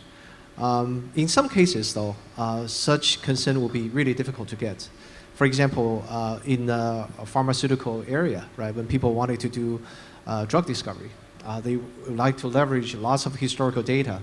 And now all these patients, or once patients are gone, you will not be able to actually get connected with them. So it's really hard to obtain such consents. So if you think about it, what's the legal basis of consuming such big quantities of data legally, right? And I think the PET actually opens the doors for this, in the sense that I think in most of or all of the PDPL or personal privacy laws, we actually say something about if the data can be processed without revealing or related to any personal identification, then actually it's legal to process such data without obtaining the consent. So here the anonymization plays a very important role. Anonymization is very different from de-identification. We all know that, right? In big data era, the anonymization of raw data is really hard to do. But PT actually gives us an opportunity where we could actually, process this in such a way without actually viewing the raw data, letting the data consumers view the raw data, and still, you can train a model, do the statistical analysis out of this big data. And so in this way, if we could preserve the raw data in a very secure way and let data consumers to consume the raw data without actually viewing the raw data, it actually helps us to achieve the data anonymization through just revealing the results, which is statistical results, to the data consumers, right? And that way, the data consumers do not really necessarily have to view the raw data, and that protects the personal privacy very effectively. So we think that this is what we call the alternative legal basis from the consent-centric legal basis. And this way we could actually allow the data consumers to consume large quantities of data without actually having to obtain the consent in many of the cases. So that's where we think about this thing. Thank you, Dr. Law. My next question perhaps is the follow-up from the first question itself. Now, BPO is a big business in Philippines. So do you see PET potentially being helpful to solving the perhaps biggest bugbear? Are you able to transfer data between countries, between jurisdictions?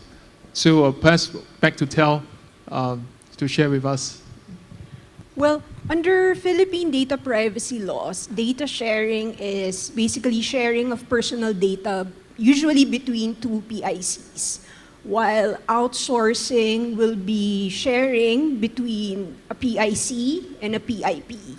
Now, under our laws, there are usually requirements for these types of arrangements. So they include, but are not limited to, adherence to the general data privacy principles that I mentioned earlier, the adoption and implementation of appropriate and reasonable security measures, So it's hoped, for example, that there will be PETs that can be used to minimize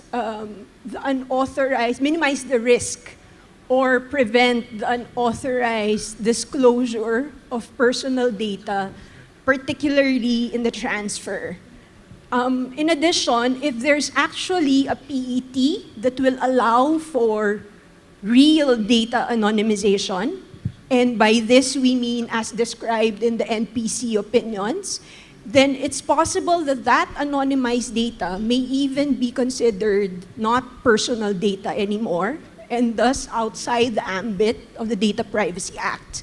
That said, the NPC cautions that if there is doubt in the anonymity of the data, then it would still be better to comply with the requirements under Philippine data privacy laws. Thank you, Teo. Now, for the purpose of time, I think I'll move on. So perhaps, Liam, thanks for sticking around. So I have one question over to you. Given your years of experience working with FHE, the fully homomorphic encryption, in your view, do you think it's ready for the big time, the real world use case? I know you've shared with us at least 4 use cases earlier. So perhaps in your view, because Lance has also mentioned earlier, during the glitch, his concerns about cost, and in my presentation I talk about performance. So in your view, what's your stand on this? Is it ready? Thank you. It's a great question. It's strange to appear as a disembodied head behind your speaker slot. So I hope it's not scaring anybody. So the answer is, as always in the world of privacy enhancing technology, is yes, but.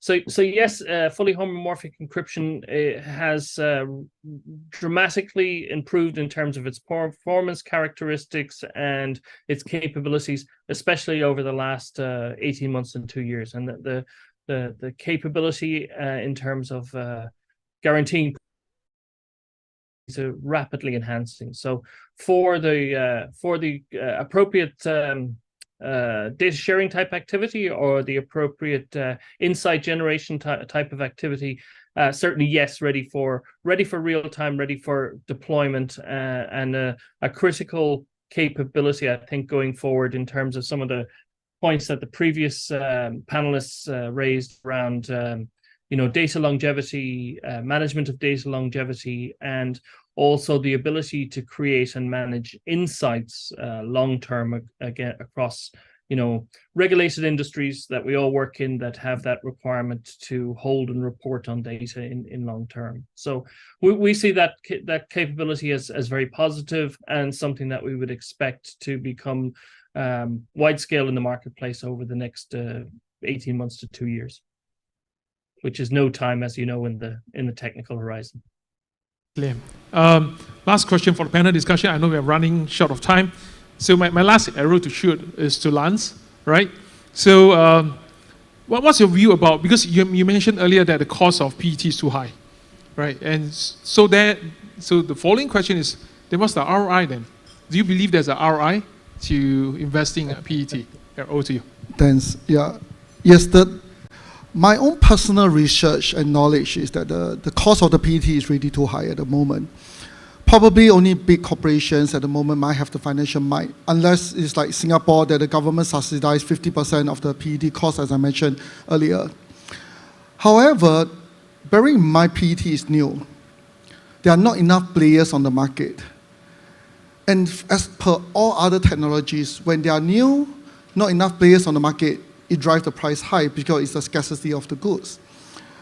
But once there are enough players on the market, people can see the use of PET, there are a large demand, I believe the price of the PET will be normalized. Bearing in mind that most technology, if we are talking today that we are using many years ago, they are much more expensive than like the hard disk, storage, our CPU, our laptop. The only product that I've seen that the price is quite consistent since I bought it in 2007 is iPhone. I bought it in 2007 for 1,000 plus. Until today, it's still 1,000 plus. The price didn't change at all. But most other technology, it becomes much more affordable for people, regardless of the internet connections, the hard disk, our laptop, and so on and so forth. So I believe PET will become more affordable in the future. Then what's the ROI? The ROI is exactly what I mentioned earlier. There are a lot of statistics that shows that the spending on privacy might not be PET, but the entire privacy spending has increased from 1.2 million to 2.7 million over the last 3 years. The return of investment, according to Cisco research, is that companies actually say that their return is 1.8 times more than what they spend. Which means that there's actually calculations of, if I spend this money on privacy compliance, let's say it's 1 million, the total value I get back is 1.8 million in terms of sales, customer trust, the brand building, reputations, and so on and so forth. So at the end of the day, I don't believe it takes much effort to convince your own senior management, the C-suite, of the value of PET. Maybe start small. Engage maybe a smaller company if you are running low on the cost, your budget, work on just one specific use case, derive the outcome, the commercial benefit, and the management will trust you. Yes, PET is working. Let's pump in more money and build it bigger. And this is how you start your engagement of PET, as I suggest. Thank you, Lance. So I think our time is up. Apologies to the host. Again, I'd like to thank our panelists, including Liam, right? What's the time now in Dublin? It's just 7 a.m. 7 a.m. Wow. So let's give our panelists a big round of applause, right, for the time and expert advice, insights into the adoption of PET. Over to the host. Thank you, Mark. Thank you, Wong Chi. And thank you to all our panelists. But please stay on stage because we won't let you go without a photo opportunity. All right. Okay, so once again, I'd like to say thanks to our Associate Professor and Attorney Lance Go of Prudential, Dr. Zen Lu of Parity Bit, Liam Chambers of IBM, and Attorney Maritel Mundin of CNG Law Firm. And thank you once again to our facilitator, Wong Chi of Rajantan Cybersecurity. All right. So, joining all our panelists, we would like to invite our President and CEO, Mr. Eng Teng Wong, along with the Prudential and PruLife UK leadership team. Please join us on stage for the photo.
There you go, picture perfect, but okay, we'll be giving away these tokens for our panelists.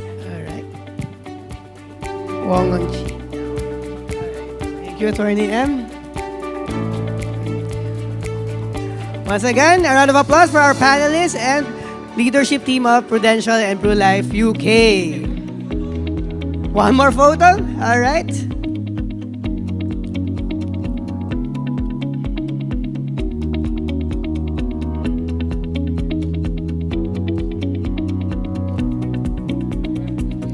Thank you.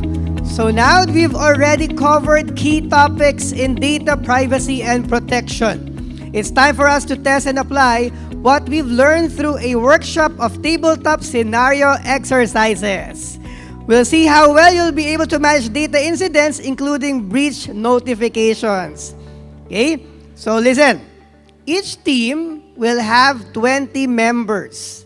So that's essentially 2 tables, and of course, you'll have 1 facilitator per group. We're showing now the facilitator assignments on screen. There. Attorney Lasgo will be with tables 1 and 2. Michael Wen is assigned to tables 4 and 7. Dennis De Guzman of PruLife UK will be with tables 8 and 9. As for tables 3 and 5, which will be led by Edwin Concepcion, please follow your facilitator to the foyer because there where you have your breakout session. Same with table 6 and 10, okay, with Attorney John Bello. The workshop will run for 45 minutes. We are expecting everyone to be back on their seats by that time. Okay? Enjoy the workshop.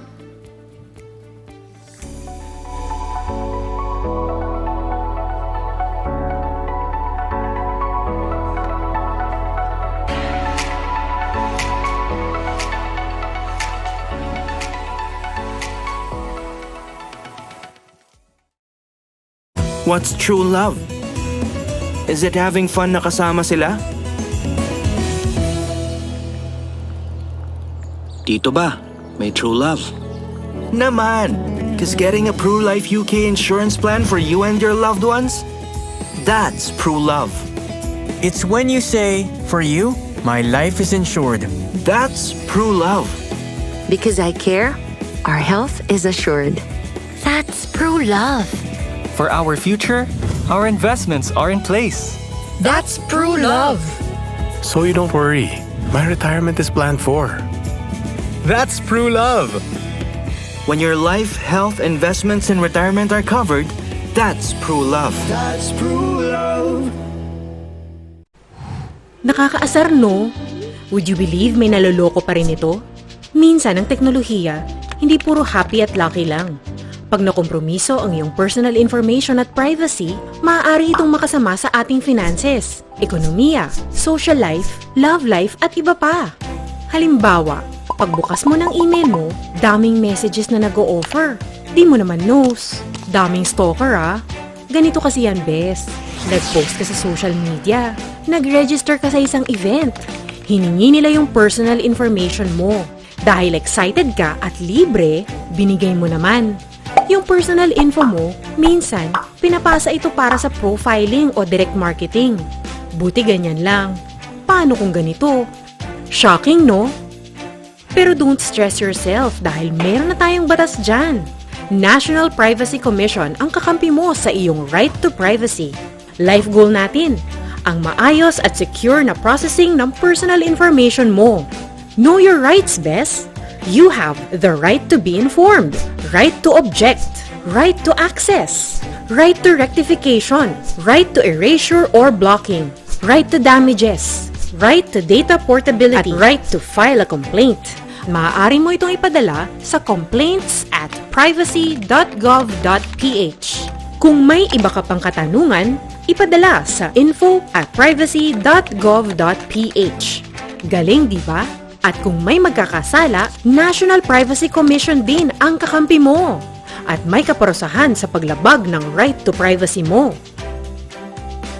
Bes, ikaw lang ang pwedeng magsabi kung kanino ka magtitiwala. Yan ang ibig sabihin ng privacy. Visit www.privacy.gov.ph.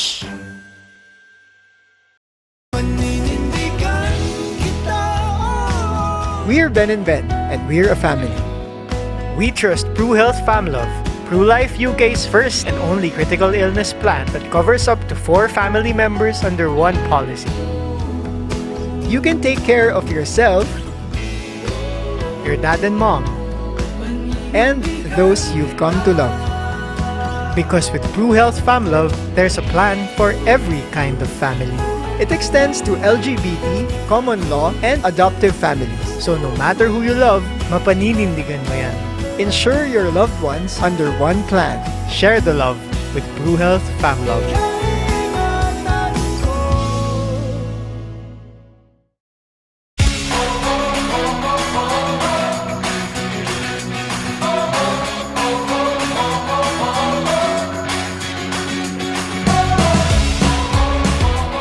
FintechAlliance.ph has been at the forefront in pushing massive digital transformation.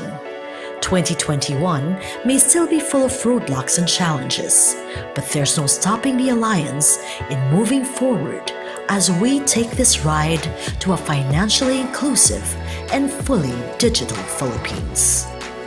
Join us as we take a look back at our digital journey. The most scenic view of our efforts thus far is best expressed by this. Close to 90% of digital transactions nationwide has been facilitated by the products and services of our members. This exponential growth is a strong indication that the rest of the country is now ready for the digital wave. FintechAlliance.ph has been in unison with the Bangko Sentral ng Pilipinas in fulfilling its twin goals in its digital payments transformation roadmap. The Alliance has been tapped for its inputs and insights in a number of key circulars, two of which were game-changing regulations on digital bank licensing and open finance framework, among others. This year, we have also made significant inroads in removing long-time obstacles to digital acceleration and financial inclusion. Part of this is our push for wider, reliable, and affordable data access in the country, and our support to the government's PhilSys national ID projects.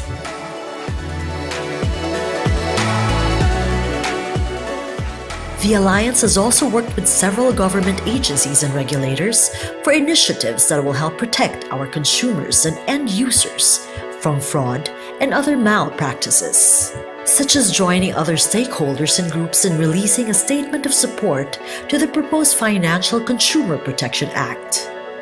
This is part of our commitment to make our innovations more human-centric as we continue to push for digital acceleration. As trailblazers of financial technology in the Philippines, it is a must for us to put premium in securing private information that our clients entrust to us. That is why we emphasize the need to comply with the country's data privacy laws and regulations by releasing position papers, joint statements, memorandums, and participation in different webinars and consultative meetings.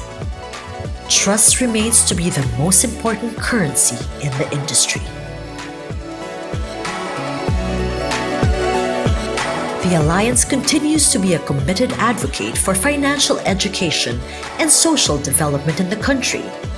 Through different activities done online this year, we have contributed in campaigning for a more grassroots financial literacy strategy, in promoting gender inclusion and women empowerment, and in upskilling workers and MSMEs, especially with our partnerships with the Department of Trade and Industry.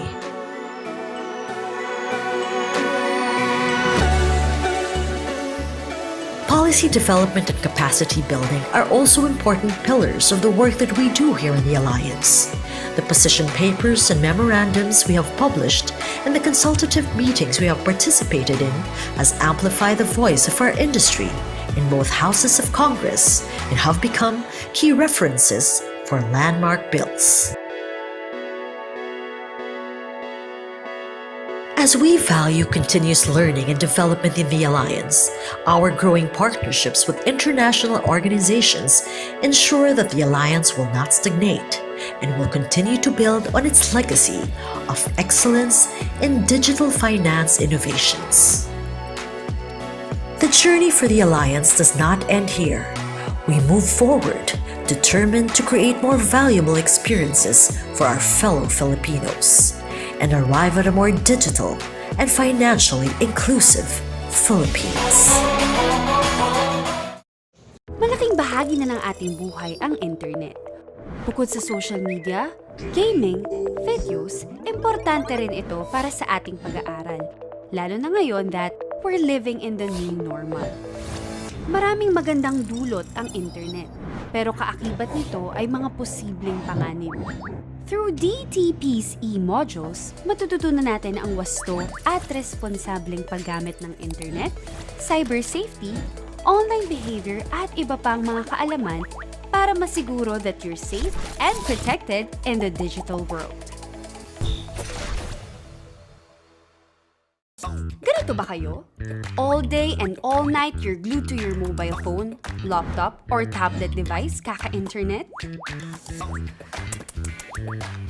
Kung masyado na kayong babad sa internet, abay hinay-hinay lang because there is such thing as internet addiction. Mahilig talaga tayong mga Filipino sa internet, lalong-lalo na sa social media. At ang mga kabataang Pinoy ang nangunguna rito. So it's no surprise na ang Pilipinas ay hinirang na isa sa world's heaviest user ng internet. Kaya't hindi katakatakang mauwi ang ilan sa atin sa internet addiction. Sobra-sobra na ba ang paggamit nyo ng internet? Yung tipong nag-i-interfere na siya sa inyong buhay at ginagawa nyo na siyang priority over your family, friends, work, at studies. Nako, kailangan nyo na mag-slow down dahil baka internet addiction na yan. Dahil sa excessive na paggamit ng internet, naaapektuhan na rin ang inyong relationships. Napapabayaan ang inyong pag-aaral o pagtatrabaho, pati na rin ang sariling kapakanan. Guys! Hello!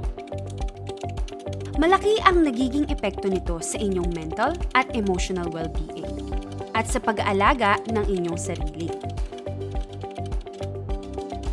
Para maiwasan ang excessive na paggamit ng internet, track, schedule, and set a limit to your internet use. Then you can spend more time with your family and friends, see to your health, exercise, catch up on sleep, or attend to unfinished tasks. Sabi nga, anumang sobra ay masama, kaya kailangan may balance between the time we spend online and the time offline. Hanggang sa muli, mas marami pa tayong matututunan sa mga susunod na DTP e-modules. Let's all work together in using the internet responsibly. Bye!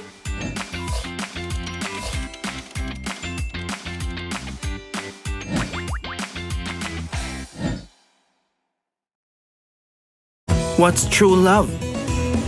Is it having fun na kasama sila? Dito ba? May true love? Naman! Cause getting a PruLife UK insurance plan for you and your loved ones? That's true love. It's when you say, for you, my life is insured. That's true love. Because I care, our health is assured. That's true love. For our future, our investments are in place. That's true love. So you don't worry. My retirement is planned for. That's true love. When your life, health, investments, and retirement are covered, that's true love. That's true love. Nakakaasar, no? Would you believe may naloloko pa rin ito? Minsan ang teknolohiya, hindi puro happy at lucky lang. Pag nakompromiso ang iyong personal information at privacy, maaari itong makasama sa ating finances, ekonomiya, social life, love life at iba pa. Halimbawa, pagbukas mo ng email mo, daming messages na nag-o-offer. Di mo naman knows. Daming stalker Ganito kasi yan, bes. Nag-post ka sa social media. Nag-register ka sa isang event. Hiningi nila yung personal information mo. Dahil excited ka at libre, binigay mo naman. Yung personal info mo, minsan, pinapasa ito para sa profiling o direct marketing. Buti ganyan lang. Paano kung ganito? Shocking, no? Pero don't stress yourself dahil meron na tayong batas dyan. National Privacy Commission ang kakampi mo sa iyong right to privacy. Life goal natin, ang maayos at secure na processing ng personal information mo. Know your rights, bes. You have the right to be informed, right to object, right to access, right to rectification, right to erasure or blocking, right to damages, right to data portability, at right to file a complaint. Maaari mo itong ipadala sa complaints@privacy.gov.ph. Kung may iba ka pang katanungan, ipadala sa info@privacy.gov.ph. Galing, di ba? At kung may magkakasala, National Privacy Commission din ang kakampi mo. at may kaparusahan sa paglabag ng right to privacy mo. Bes, ikaw lang ang pwedeng magsabi kung kanino ka magtitiwala. Yan ang ibig sabihin ng privacy. Visit www.privacy.gov.ph.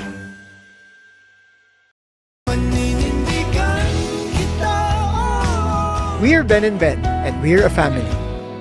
We trust Pru Health FamLove, Pru Life UK's first and only critical illness plan that covers up to 4 family members under one policy. You can take care of yourself, your dad and mom, and those you've come to love. Because with Pru Health FamLove, there's a plan for every kind of family. It extends to LGBT, common law, and adoptive families. So no matter who you love, mapaninindigan mo yan. Insure your loved ones under one plan. Share the love with Pru Health FamLove.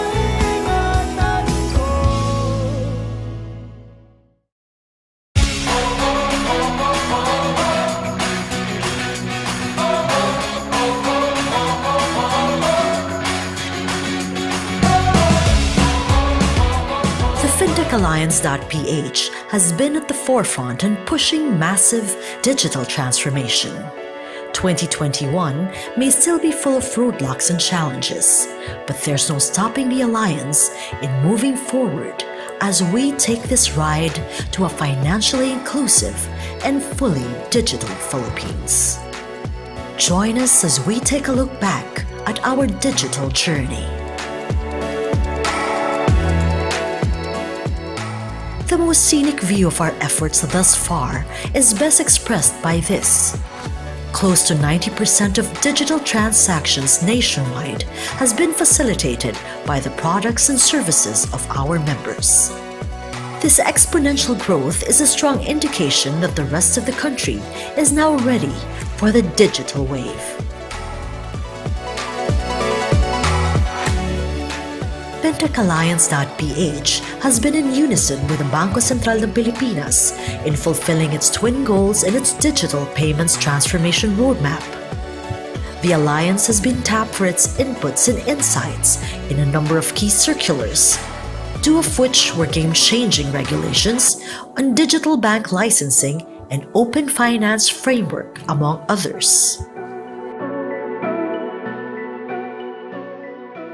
This year, we have also made significant inroads in removing long-time obstacles to digital acceleration and financial inclusion. Part of this is our push for wider, reliable, and affordable data access in the country, and our support to the government's PhilSys national ID projects.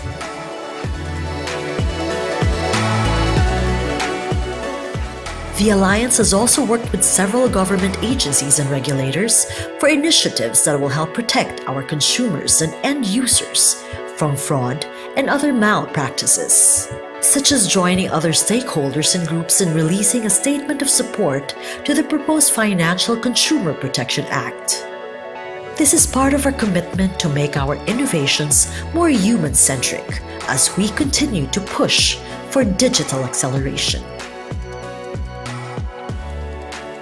As trailblazers of financial technology in the Philippines, it is a must for us to put premium in securing private information that our clients entrust to us.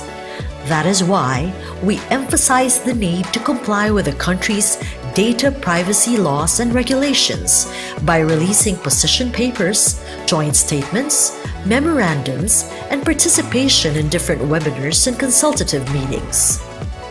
Trust remains to be the most important currency in the industry. The Alliance continues to be a committed advocate for financial education and social development in the country. Through different activities done online this year, we have contributed in campaigning for a more grassroots financial literacy strategy, in promoting gender inclusion and women empowerment, and in upskilling workers and MSMEs, especially with our partnerships with the Department of Trade and Industry.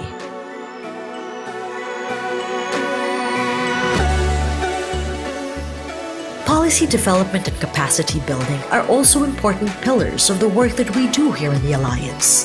The position papers and memorandums we have published and the consultative meetings we have participated in has amplified the voice of our industry in both houses of Congress and have become key references for landmark bills. As we value continuous learning and development in the Alliance, our growing partnerships with international organizations ensure that the Alliance will not stagnate and will continue to build on its legacy of excellence in digital finance innovations. The journey for the Alliance does not end here. We move forward, determined to create more valuable experiences for our fellow Filipinos and arrive at a more digital and financially inclusive Philippines. Malaking bahagi na ng ating buhay ang internet. Bukod sa social media, gaming, videos, importante rin ito para sa ating pag-aaral. Lalo na ngayon that we're living in the new normal. Maraming magandang dulot ang internet, pero kaakibat nito ay mga posibleng panganib. Through DTP's e-modules, matututunan natin ang wasto at responsableng paggamit ng internet, cyber safety, online behavior at iba pang mga kaalaman para masiguro that you're safe and protected in the digital world. Ganito ba kayo? All day and all night you're glued to your mobile phone, laptop, or tablet device kaka-internet? Kung masyado na kayong babad sa internet, abay hinay-hinay lang because there is such thing as internet addiction. Mahilig talaga tayong mga Filipino sa internet, lalong-lalo na sa social media. At ang mga kabataang Pinoy ang nangunguna rito. So it's no surprise na ang Pilipinas ay hinirang na isa sa world's heaviest user ng internet. Kaya't hindi katakatakang mauwi ang ilan sa atin sa internet addiction. Sobra-sobra na ba ang paggamit nyo ng internet?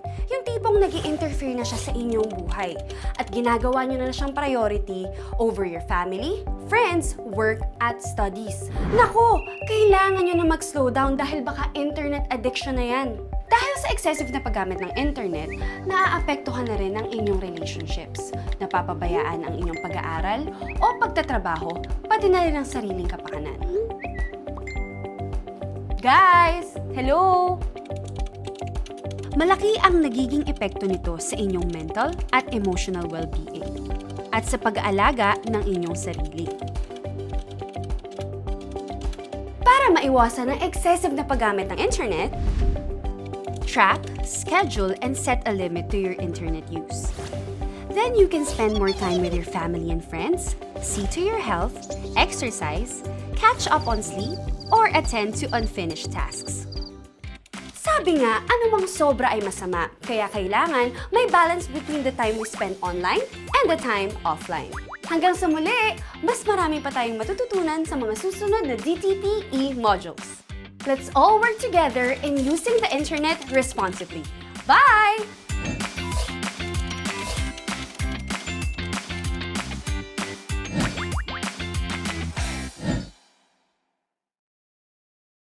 What's true love? Is it having fun na kasama sila? Dito ba? May true love? Naman! Cause getting a PruLife UK insurance plan for you and your loved ones? That's true love. It's when you say, for you, my life is insured. That's true love. Because I care, our health is assured. That's true love. For our future, our investments are in place. That's true love.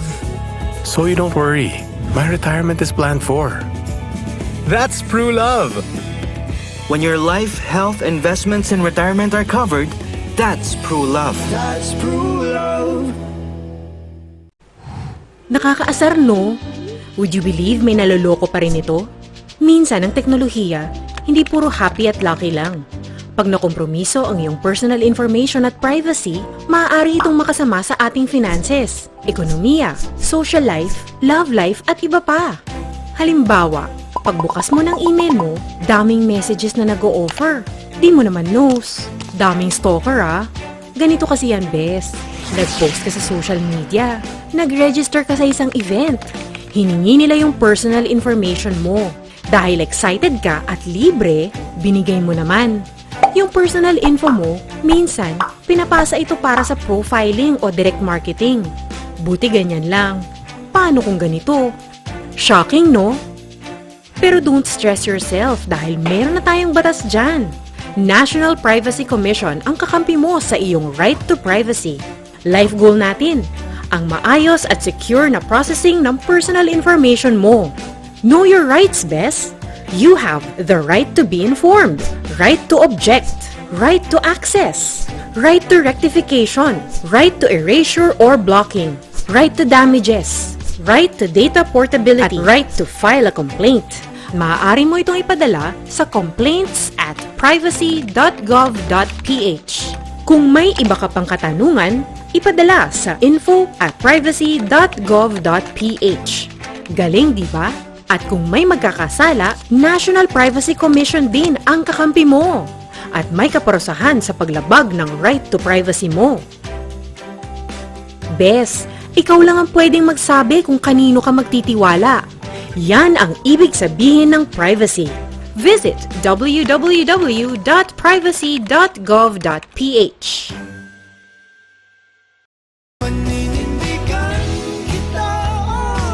We're Ben and Ben, and we're a family. We trust PruHealth FamLove, PruLife UK's first and only critical illness plan that covers up to 4 family members under one policy. You can take care of yourself, your dad and mom, and those you've come to love. Because with PruHealth FamLove, there's a plan for every kind of family. It extends to LGBT, common law, and adoptive families. So no matter who you love, mapaninindigan mo yan. Insure your loved ones under one plan. Share the love with PruHealth FamLove.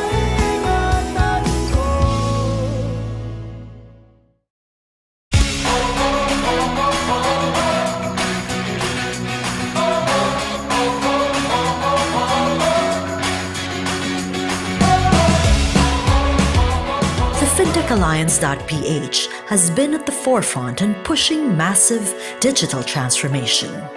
2021 may still be full of roadblocks and challenges, but there's no stopping the Alliance in moving forward as we take this ride to a financially inclusive and fully digital Philippines. Join us as we take a look back at our digital journey. The most scenic view of our efforts thus far is best expressed by this. Close to 90% of digital transactions nationwide has been facilitated by the products and services of our members. This exponential growth is a strong indication that the rest of the country is now ready for the digital wave. FintechAlliance.ph has been in unison with the Bangko Sentral ng Pilipinas in fulfilling its twin goals in its digital payments transformation roadmap.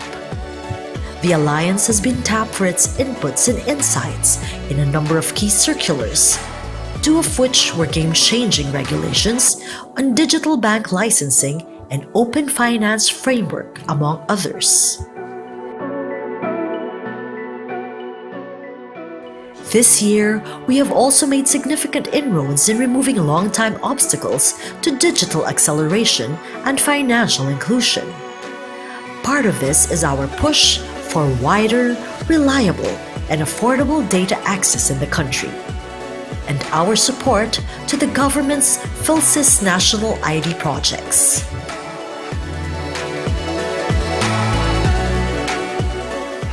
The Alliance has also worked with several government agencies and regulators for initiatives that will help protect our consumers and end users from fraud and other malpractices, such as joining other stakeholders and groups in releasing a statement of support to the proposed Financial Consumer Protection Act. This is part of our commitment to make our innovations more human-centric as we continue to push for digital acceleration. As trailblazers of financial technology in the Philippines, it is a must for us to put premium in securing private information that our clients entrust to us. That is why we emphasize the need to comply with the country's data privacy laws and regulations by releasing position papers, joint statements, memorandums, and participation in different webinars and consultative meetings. Trust remains to be the most important currency in the industry. The Alliance continues to be a committed advocate for financial education and social development in the country. Through different activities done online this year, we have contributed in campaigning for a more grassroots financial literacy strategy, in promoting gender inclusion and women empowerment, and in upskilling workers and MSMEs, especially with our partnerships with the Department of Trade and Industry.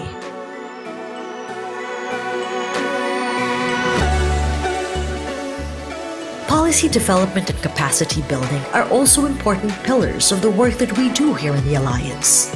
The position papers and memorandums we have published and the consultative meetings we have participated in has amplified the voice of our industry in both houses of Congress and have become key references for landmark bills. As we value continuous learning and development in the Alliance, our growing partnerships with international organizations ensure that the Alliance will not stagnate and will continue to build on its legacy of excellence in digital finance innovations. The journey for the Alliance does not end here. We move forward, determined to create more valuable experiences for our fellow Filipinos and arrive at a more digital and financially inclusive Philippines. Malaking bahagi na ng ating buhay ang internet. Bukod sa social media, gaming, videos, importante rin ito para sa ating pag-aaral. Lalo na ngayon that we're living in the new normal. Maraming magandang dulot ang internet, pero kaakibat nito ay mga posibleng panganib. Through DTP's e-modules, matututunan natin ang wasto at responsableng paggamit ng internet, cyber safety, online behavior at iba pang mga kaalaman para masiguro that you're safe and protected in the digital world. Ganito ba kayo? All day and all night you're glued to your mobile phone, laptop, or tablet device kaka-internet? Kung masyado na kayong babad sa internet, abay hinay-hinay lang because there is such thing as internet addiction. Mahilig talaga tayong mga Filipino sa internet, lalong-lalo na sa social media. At ang mga kabataang Pinoy ang nangunguna rito. So it's no surprise na ang Pilipinas ay hinirang na isa sa world's heaviest user ng internet. Kaya't hindi katakatakang mauwi ang ilan sa atin sa internet addiction. Sobra-sobra na ba ang paggamit nyo ng internet? Yung tipong nag-i-interfere na siya sa inyong buhay at ginagawa nyo na siyang priority over your family, friends, work, at studies. Naku, kailangan nyo na mag-slow down dahil baka internet addiction na yan. Dahil sa excessive na paggamit ng internet, naaapektuhan na rin ang inyong relationships. Napapabayaan ang inyong pag-aaral o pagtatrabaho, pati na rin ang sariling kapakanan. Guys! Hello! Malaki ang nagiging epekto nito sa inyong mental at emotional well-being at sa pag-aalaga ng inyong sarili. Para maiwasan ang excessive na paggamit ng internet, track, schedule, and set a limit to your internet use. Then you can spend more time with your family and friends, see to your health, exercise, catch up on sleep, or attend to unfinished tasks. Sabi nga, anumang sobra ay masama, kaya kailangan may balance between the time we spend online and the time offline. Hanggang sa muli, mas marami pa tayong matututunan sa mga susunod na DTP e-modules. Let's all work together in using the internet responsibly. Bye!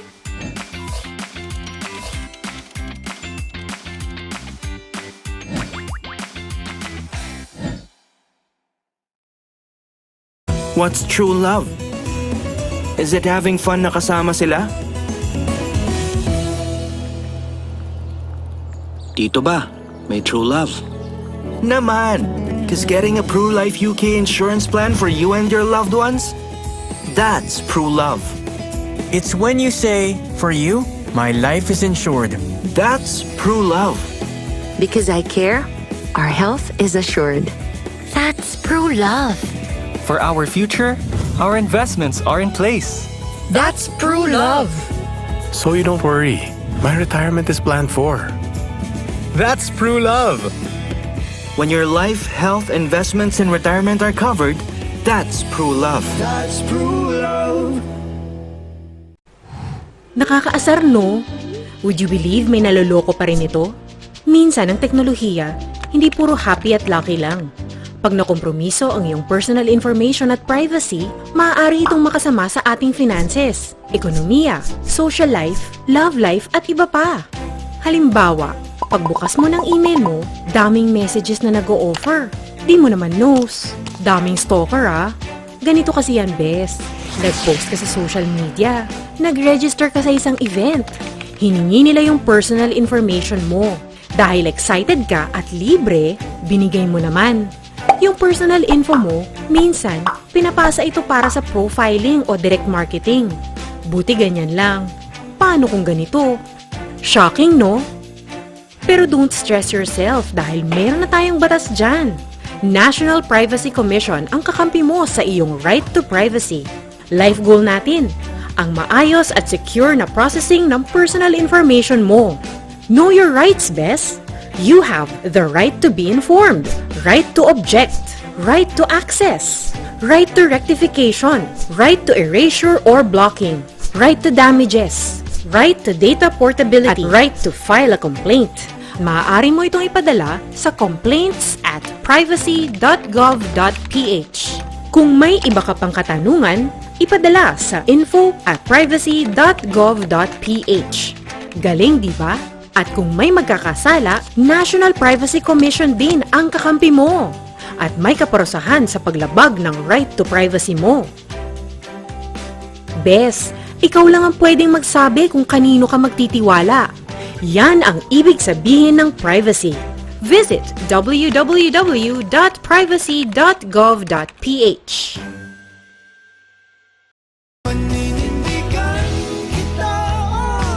We're Ben and Ben, and we're a family. We trust Pru Health FamLove, Pru Life UK's first and only critical illness plan that covers up to 4 family members under one policy. You can take care of yourself, your dad and mom, and those you've come to love. Because with Pru Health FamLove, there's a plan for every kind of family. It extends to LGBT, common law, and adoptive families. So no matter who you love, mapaninindigan mo yan. Insure your loved ones under one plan. Share the love with Pru Health FamLove.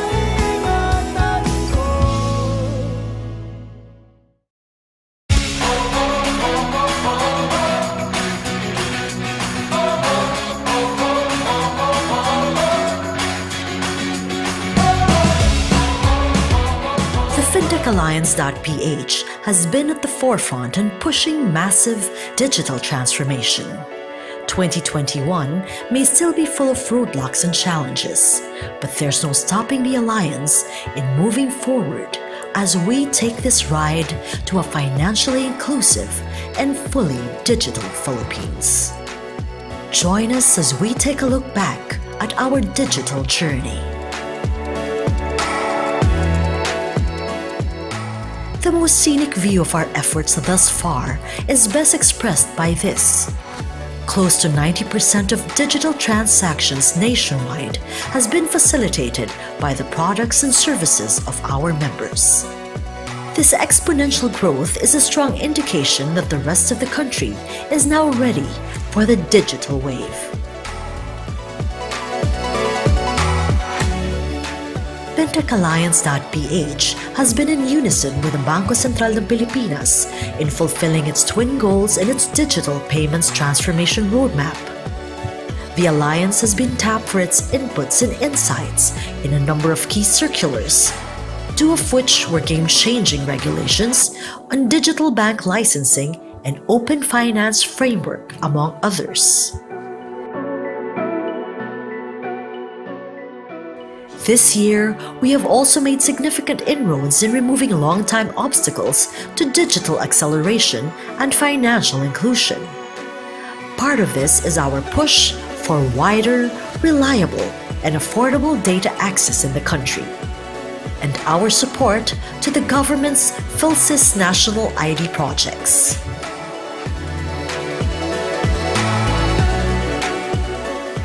The Alliance has also worked with several government agencies and regulators for initiatives that will help protect our consumers and end users from fraud and other malpractices, such as joining other stakeholders and groups in releasing a statement of support to the proposed Financial Consumer Protection Act. This is part of our commitment to make our innovations more human-centric as we continue to push for digital acceleration. As trailblazers of financial technology in the Philippines, it is a must for us to put premium in securing private information that our clients entrust to us. That is why we emphasize the need to comply with the country's data privacy laws and regulations by releasing position papers, joint statements, memorandums, and participation in different webinars and consultative meetings. Trust remains to be the most important currency in the industry. The Alliance continues to be a committed advocate for financial education and social development in the country. Through different activities done online this year, we have contributed in campaigning for a more grassroots financial literacy strategy, in promoting gender inclusion and women empowerment, and in upskilling workers and MSMEs, especially with our partnerships with the Department of Trade and Industry.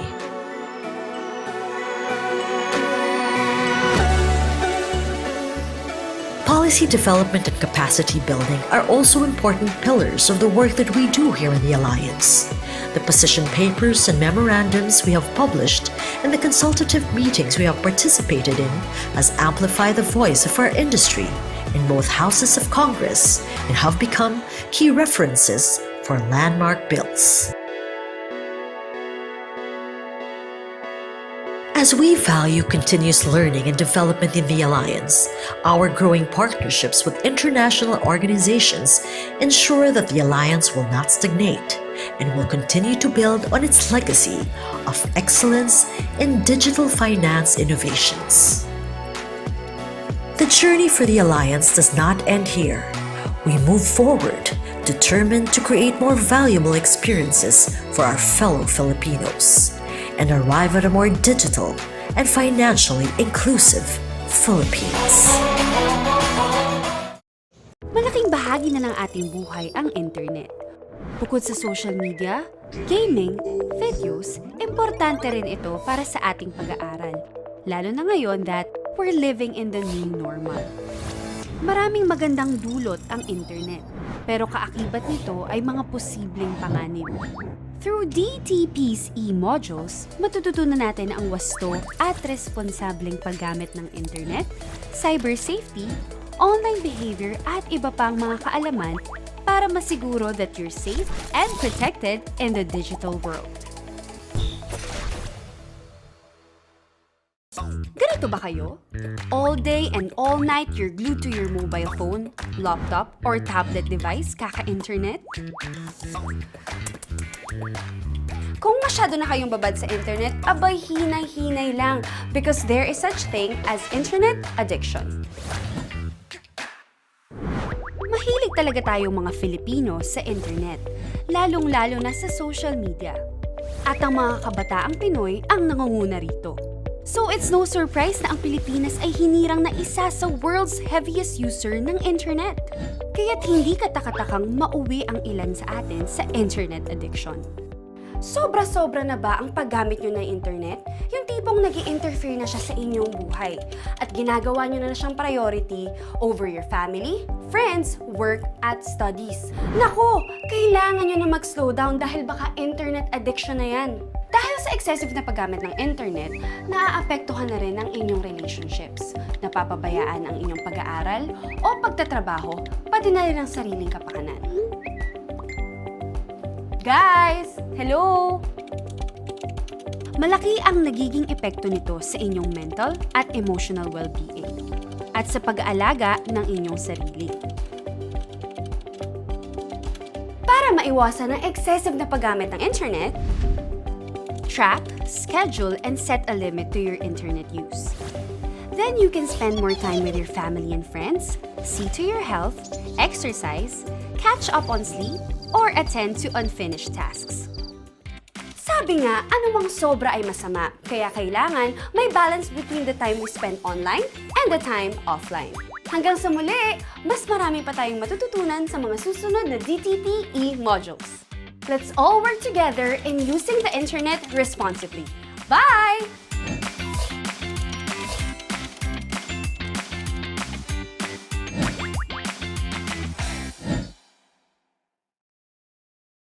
What's true love? Is it having fun na kasama sila? Dito ba? May true love? Naman! Cause getting a PruLife UK insurance plan for you and your loved ones? That's true love. It's when you say, for you, my life is insured. That's true love. Because I care, our health is assured. That's true love. For our future, our investments are in place. That's true love. So you don't worry. My retirement is planned for.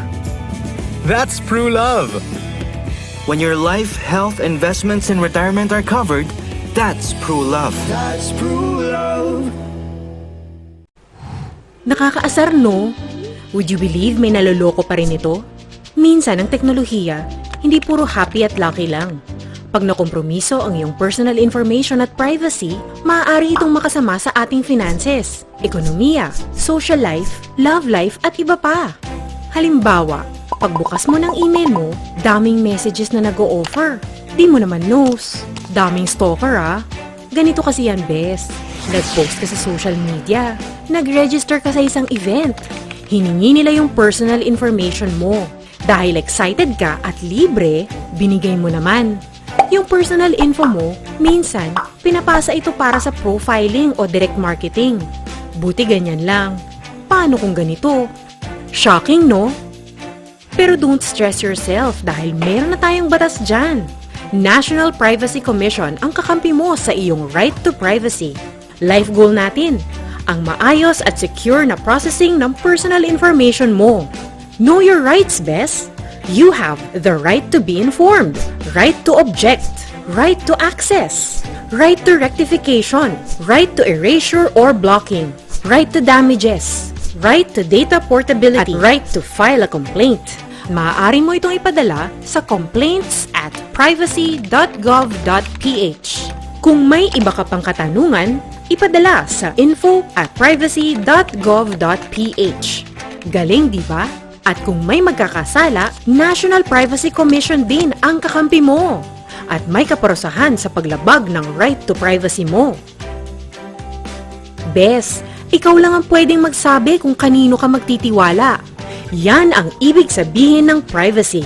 Visit www.privacy.gov.ph.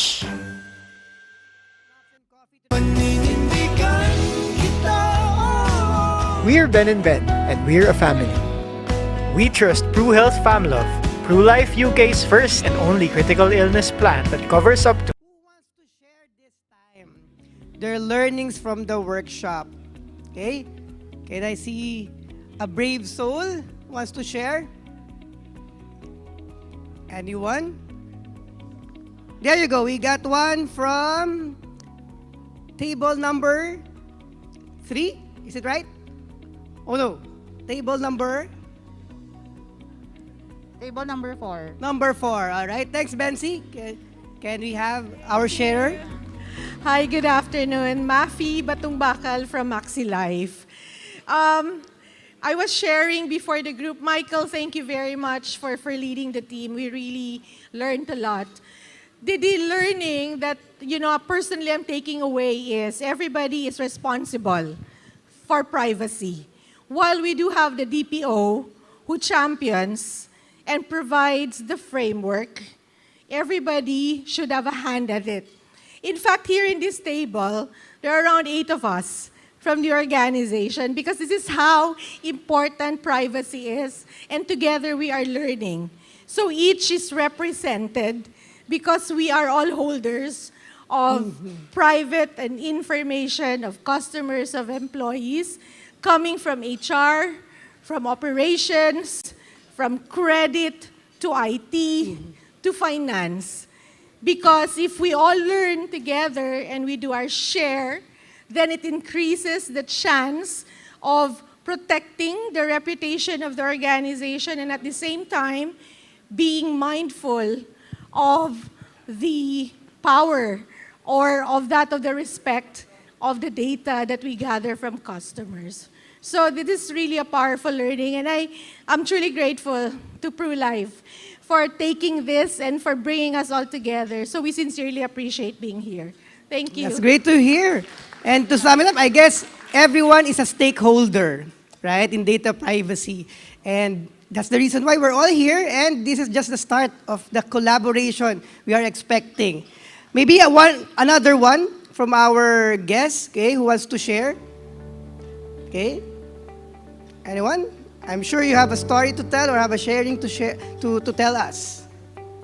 Okay. Another brave soul who wants. Bensi, do we have somebody there?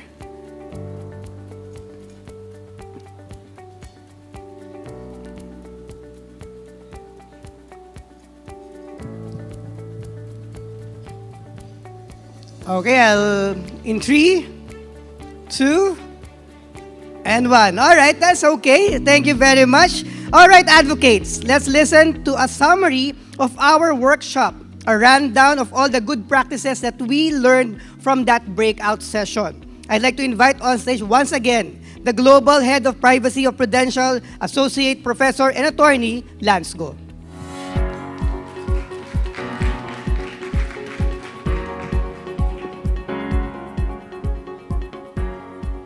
Sorry, you have to see me third time for today. I apologize for that. But I hope you are glad to see me. So, I have a deck actually, Mara, the deck. Okay, do I have a clicker that I can move the deck? Any clicker? Okay.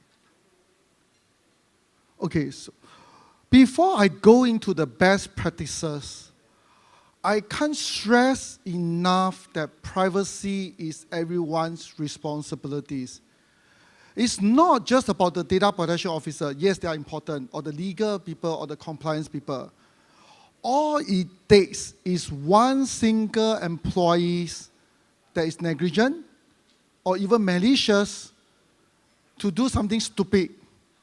And all the effort that you build into your branding, your reputation, will go down the drain.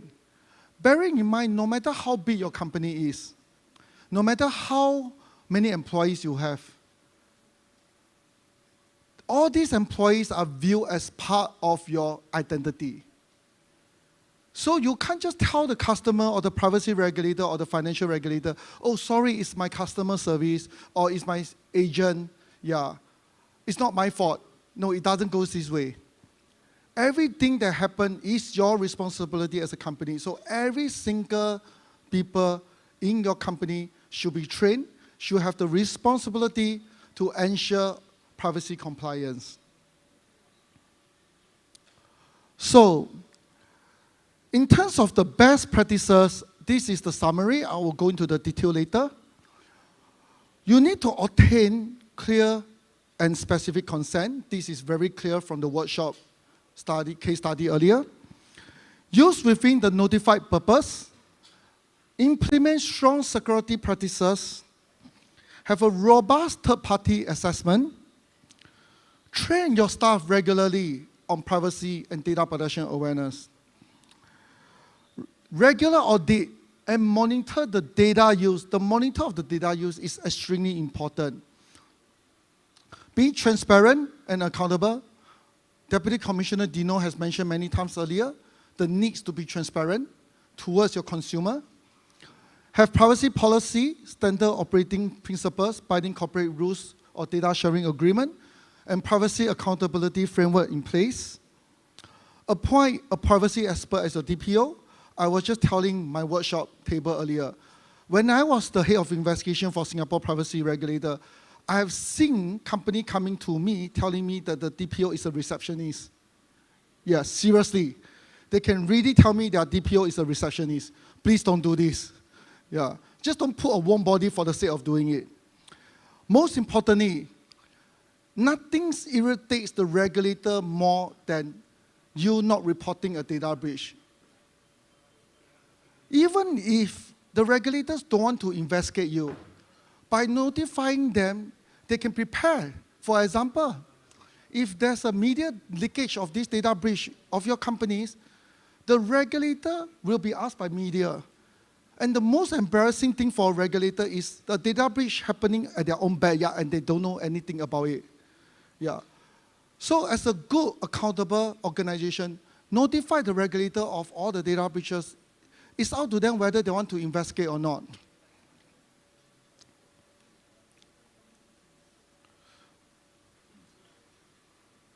So, looking at clear and specific consent, I'm not going to read out all the words. At the end of the day, again, back at my table, yes, Dino has said that he wants to move the lawful basis from consent to legitimate interest. But consent is still the holy grail at the moment for companies operating in Asia or Southeast Asia. I can't count the number of times that I managed to explain to a regulator that this use is lawful because I have a good privacy policy, a comprehensively drafted privacy policy, and the consumer have provided the consent. But your consent must be specific, must be clear. We can't force the consumer to read the privacy policy, but if you are clear, specific, transparent in your use, your collection, your disclosure, you're safe. Especially when coming to telemarketing and personalized advertisement, always give the consumer an option to opt out, just like in the case study. And one more thing is that for the consent is linked to the next one, the use within the notified purpose. Whatever you put down in the privacy policy, it helps you, but it's a double-edged sword. Because when you tell the consumer certain purposes, you cannot go beyond the boundary. If you intend to go beyond the boundary, just like the case study, ask for a fresh consent. Have a pop-out notice. Like what Deputy Commissioner Dino mentioned, give some incentive. I have given my own privacy, I have given away my own personal data for $5 Starbucks voucher. In fact, the funniest case was, I received a call saying that I've given my consent to be contacted. I said, no, I haven't. Then they told me, you sign up for the lucky draw for Shopee, for Mercedes-Benz. I said, oh yes, I did. I did sign up the lucky draw, and I didn't read the privacy policy. Yeah. And the funniest thing was, the person who called me is a Prudential agent, asking me whether I'm interested to buy insurance product. But I cannot say anything. I give my consent. Prudential work well with Shopee to obtain all the consent before they conduct the marketing activities. So good job to my colleagues in Singapore. And the next one is implementing strong security measures.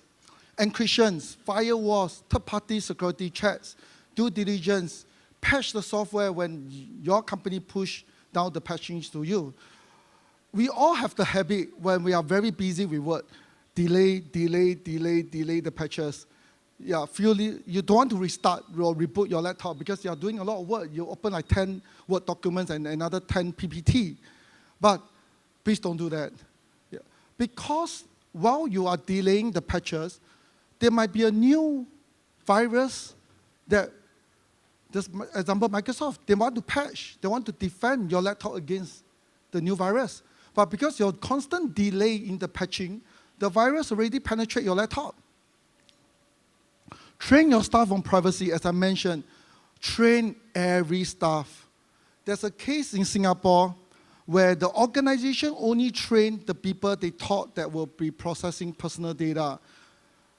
They didn't train those who might or might not touch personal data. And guess what? One person was asked to process personal data and was not trained. And this one person go and post the information on internet. Yeah. And the company is held liable. Regular audit and monitor data use. We can't prevent our employees to do shady things. Example, they switch companies and they want to bring their customer data with them. And that's illegal. I don't even talk about breach of contracts, conflict of interest and stuff like that, or even theft, but that itself is illegal under the privacy laws. We need to have, for example, monitoring system in your email to catch all these actions that your employees start sending personal data to themselves, to even competitors, and so on and so forth. Or you start realizing that they have very shady downloading of all the personal data of customer onto their laptops and stuff like that. Or disable the USB port. That's something that's very important. Being transparent and accountable.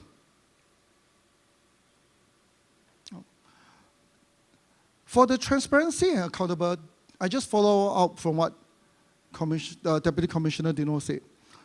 Nowadays, most of our privacy policy is 30 pages. One of the companies, a social media company, I shall not name the company, was voted the longest privacy policies on the market. I think it runs up to 60 over pages.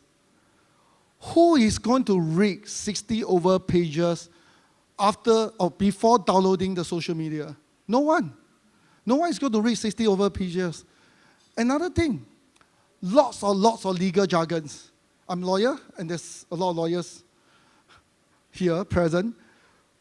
Please don't use legal jargon in the privacy policy. The readers are not lawyers. They are 20 years old uni students, yeah, or 40 years old housewife. Yeah. They don't understand all these legal jargons. Another one is deceptive practice. I once investigated a case when I was still with the Singapore privacy regulator. They put inside very small prints. Very small prints. And the very small print is even better. It's a link. So the privacy policy have a link. You click on the link brings you to the small print. The privacy regulator in Singapore say that is invalid. Yeah. We don't accept this kind of small prints. The last four, I will quickly go through. PCR, data sharing agreement, they are tools for you to share data either within group companies or with external parties legally. Please use them. They are not difficult to deploy. Don't just share data mindlessly with your vendors or with your group entities or with your partners. Data protection officer, I already talked about that. Engage someone with expert knowledge, with certification. Deputy Commissioner Dino just announced today the MPC is offering their own certifications. Yeah, study that. Or IPP, they have a lot of certification as well, or straight interactive. There are tons of certification outside. Or hire someone with the right experience. Or have a legal officer, or compliance officer, or cybersecurity officer taking on the privacy role. Please don't just have receptionist or secretary, or even better, your cleaner. Last but not least, I already mentioned, don't cover data breaches. Don't pay ransomware also. To me, the biggest problem of not paying ransomware is this. It's not about the ethical issues. You might not even get back your data. When you pay ransomware, nowadays a lot of the hackers are quite well known of not giving back the data. Have a good disaster recovery and business continuity plan. Any good plan, within 24 hours, by right, your data should be recovered and your business continue as usual. And you are not held at the mercy of all these hackers. So with that, I will end my summary of the best practices. I hope this is useful for all the audience. Thank you. Thank you, Attorney Lance. That was indeed a proof of a fruitful workshops, okay, a workshop that we had, okay, this afternoon. It's been a long but productive day so far, and let's ride that momentum to the end, okay? We started the learning sessions with a keynote session, all right, a keynote speech, so we'll cap it off with another. Our second keynote speech is about the importance of cyber insurance. And our speaker is a cybersecurity professional who trained in Harvard University on managing risk in the information age. He leads the Cybersecurity Infrastructure Security ICS-JWG education track of the Cybersecurity and Infrastructure Security Agency. Please welcome the Chief Information Security Officer of Multisys, John Patrick Lita.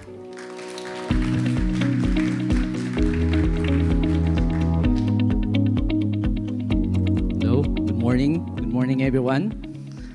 Good morning. So thank you Lax and thank you Mara for having me here and Prudential for the invite as well.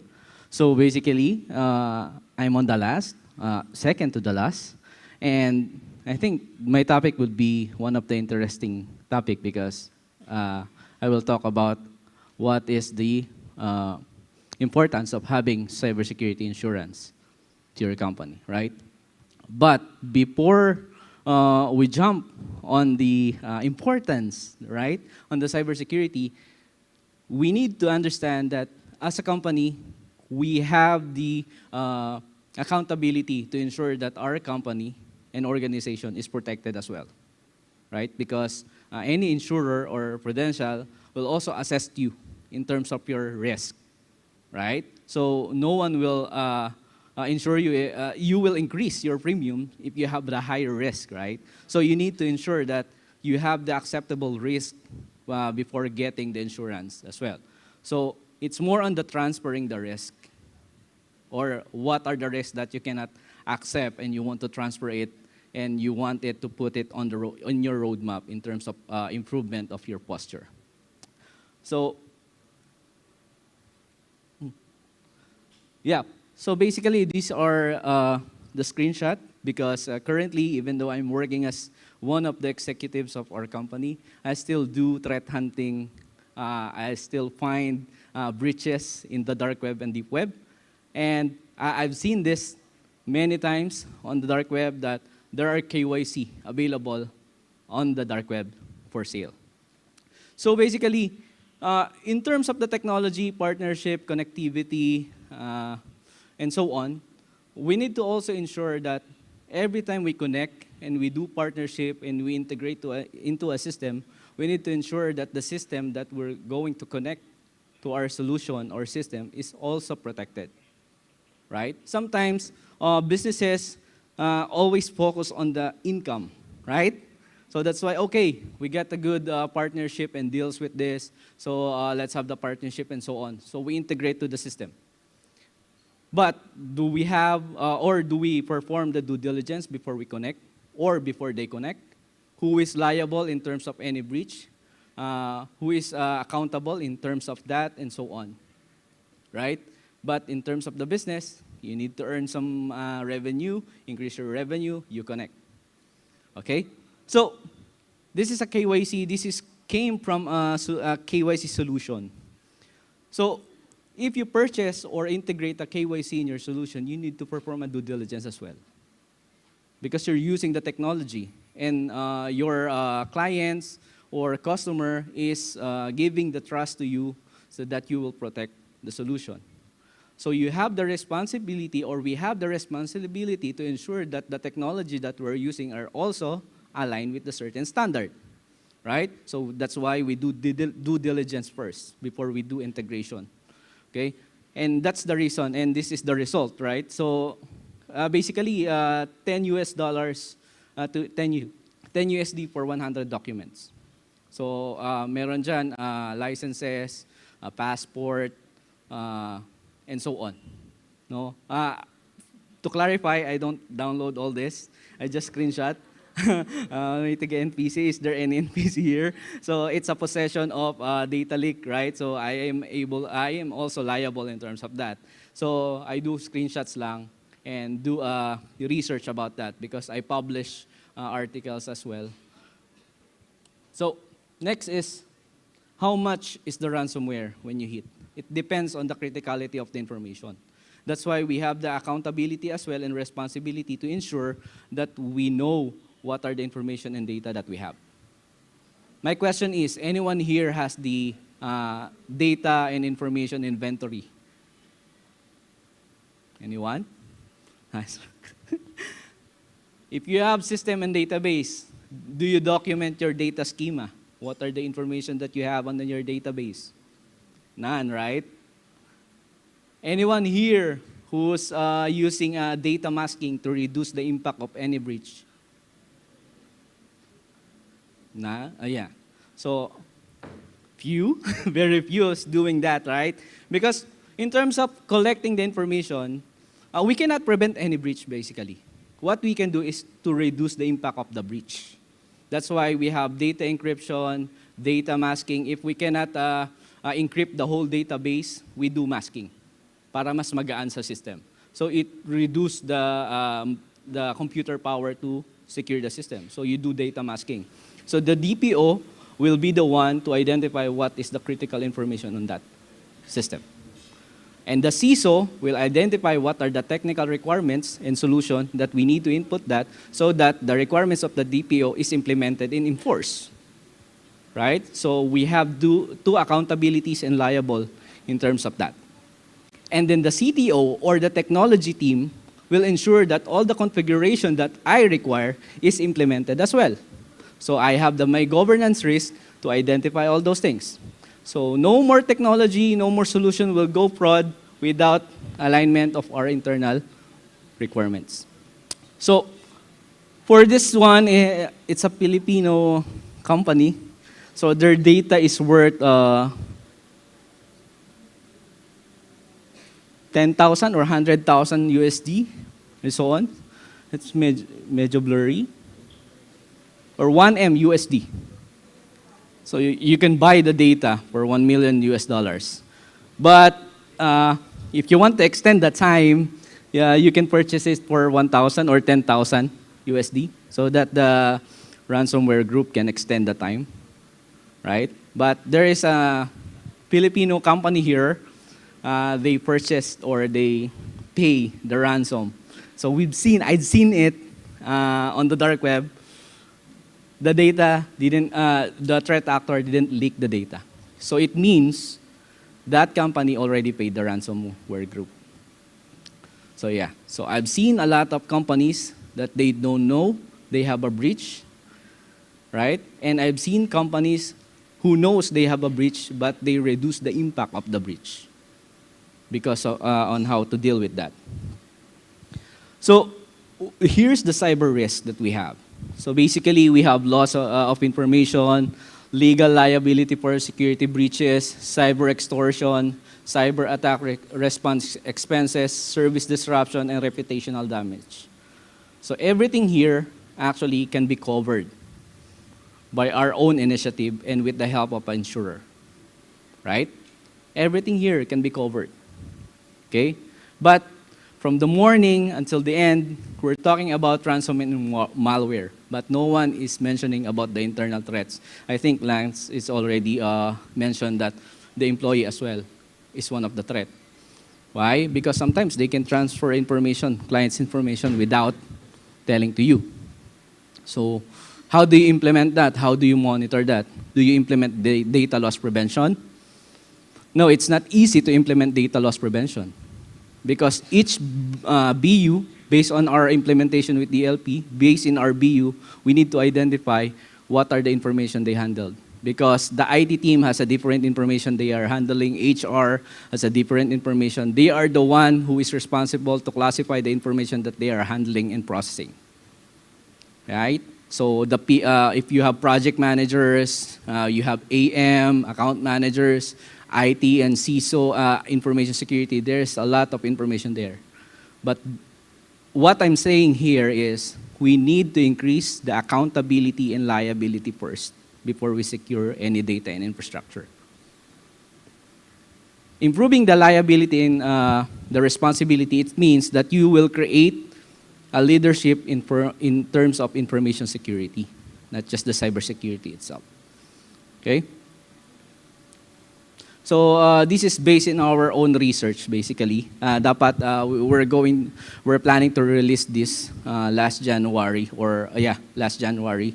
It's a threat landscape of the Philippines based on the dark web. So basically, based in our research, there are 4 million mentions specific for the Philippines.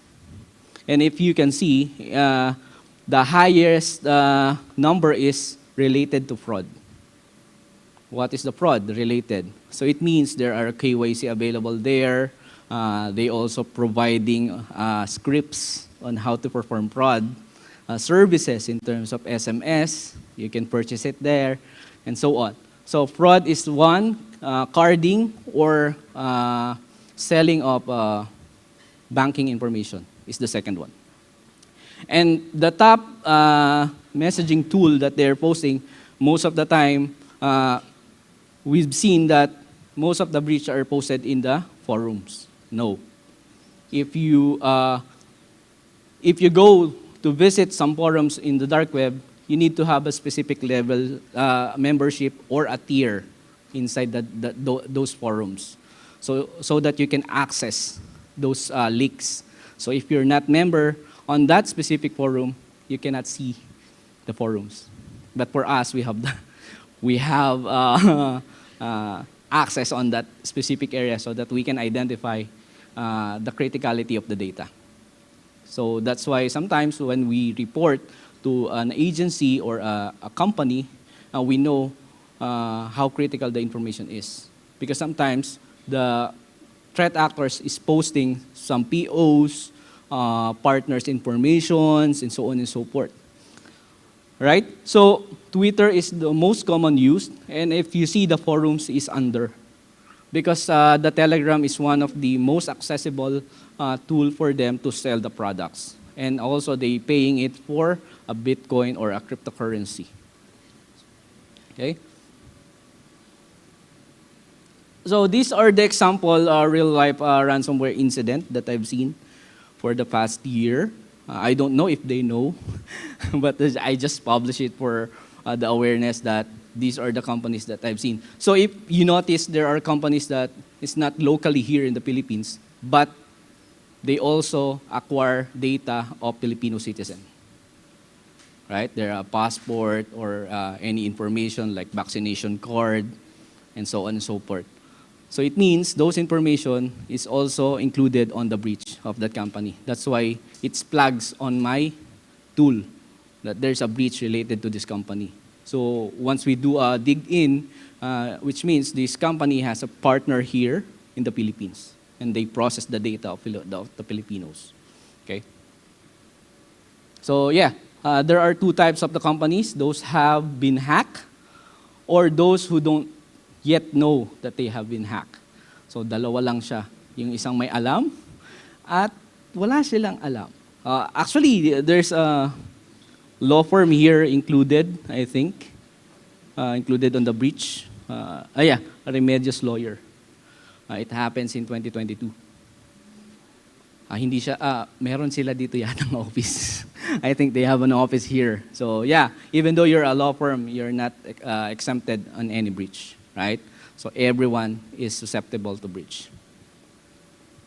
So the importance of cybersecurity insurance now. So the importance of the cybersecurity insurance is that it will help you protect against financial loss as well. It depends. It depends on your risk. It depends of your risk, right? And then compliance with the industry standards and regulatory requirements. Based on my experience in terms of working on insurance, sometimes if the insurer is not satisfied with your infrastructure, they will get all your system and host it to their own system. The insurer will, okay, you cannot align with our requirements and you have a higher risk, we recommend that all your system will be hosted in our infrastructure so that you can get an insurance. Do you want to have that? Or do you want to deal with that the insurer will take care of your infrastructure and overall? And then you will have a higher premiums because the insurer will host it in their own infrastructure. So it's based on my experience having an insurance in terms of cybersecurity, right? So they still need to assess your criteria in terms of the risk. Okay, reputation and mitigating your business risk. So for me, I believe that even though we have downtime, right? We cannot, hindi naman natin mapigilan yung downtime, basically. Sometimes there is a downtime, okay? What is the most that I'm worried about is that the reputational. Why? Because once you impacted with the reputational damage and you have a stocks, your stock will go down as well. That's the most biggest impact to your company when your stock go down, right? Downtime, you can get that on the other day, improve your systems and so on, learn from the mistakes, right? But when your stocks get impacted in terms of the reputational damage because you have a breach, diba, mas malaki ang impact niya in terms of that. So yung stocks ang kailangan nating bantayan. Yung downtime, lagi na lang, every time, downtime is always top of the mind of the BCP, right? But you can still get back, right, and improve the system and prevent the downtime again, lesson learned and so on. But if you have the reputational damage and the stocks will go down, it will really hurt the company, right? So access to additional resources. So if you have an cybersecurity insurance, you will have an additional access to the resources. Why? In terms of incident response, digital forensics, and so on, it will cost you so much of your money. For example, 500 gig of the device that you want to do a digital forensic, right? It will cost you 350,000 for that device alone. You have infected 20 to 50 devices with ransomware. You need to times that 350,000 to 50 devices. So how much loss do you have? And then you have the NPC will give you penalty as well, right? So yeah, having the insurance in your side will increase the resources. They can also provide you incident response, digital forensic if needed. Right. Okay? Mitigation of your business risk, reputational, they can help you in terms of the publishment and so on and handling the damages in terms of the media. Okay, so importance of the cybersecurity insurance, it mitigates your company's cyber risk, covers financial losses and cyber events and incidents occurs, and insurance will help you to with the cost associated with the remediation requirements. It depends in your risk, right? The higher the risk, the higher the investment that you need, right? So at the end of the day, we're still the one who is responsible to ensure that our company and customer data are secured. And insurance company like Prudential is there for you to help you. Dahil if there's a breach, anyone can affect that, not just your company, but the customer's reputation and trust. So that's why I'm telling you, if you don't do diligence into yourself, identifying your risk first before getting the premiums, and then you will tell your manager, oh, mahal sir ng premium sir eh. Why? Because you have the higher risk. That's why you're getting the higher premiums, because the insurer is seeing you that you have the higher risk, right? So you need to identify those risks first, and what are the risks that you need to take time to improve or implement, and then you transfer the risk. Right? Katulad ng DLP implementation, some of the vendors also is selling you the PAM, privilege access management, information access management. Before you implement those things, I will ask you, do you have the access control list? Do you have the RASI before purchasing the solution? None, di ba?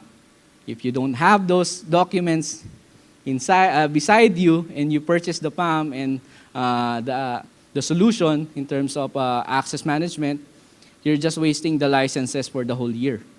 Kasi gagawin mo, every BU, kailangan mo i-identify ano yung mga access nila sa systems nyo. Right? So it's a waste of money. So you need to start the due diligence first before purchasing as well. So at the same application on the insurance, acquiring the insurance. So what are the organizations? Siyempre, small businesses, government agencies, large enterprise, e-commerce and online businesses, and financial institutions should acquire cyber insurance. No, even though you're a small business, you need to have the cyber insurance. Why? Sometimes small businesses doesn't have the capability in terms of purchasing expensive solutions, right? So with the help of, as long as you have the lower the risk and the insurance is there for you, it will help you give time to improve your posture moving forward, right? So first, you will have the higher premiums, but you will notice every time you renew your premiums, it's getting lower and lower. Why? Because you're improving your posture as well. Diba? You see the benefits of that. Okay? So na lumiliit yung nagiging problem in terms of that. Next slide. Okay. So what are the common challenges? Lack of standardization. So NPC told us you need to protect the data of the Filipino citizens or the Filipino, right? It's telling you to protect it. Now the next step is how will you protect it? How will you implement it? How will you maintain it? So you need to find a standard that influence, right, your commitment to align with the National Privacy Commission and Data Privacy Act. For example, you can start in ISO 27, right? So we started, actually, Multis is in an ISO company, 27001. We started there to show the commitment that we protect the data of our clients because we're a software engineering company, right? We provide solutions. So we need to ensure that we protect the information of our clients because we have government clients as well, right? So we have the framework, we have the standards. That's the influencer. Now we have the leadership.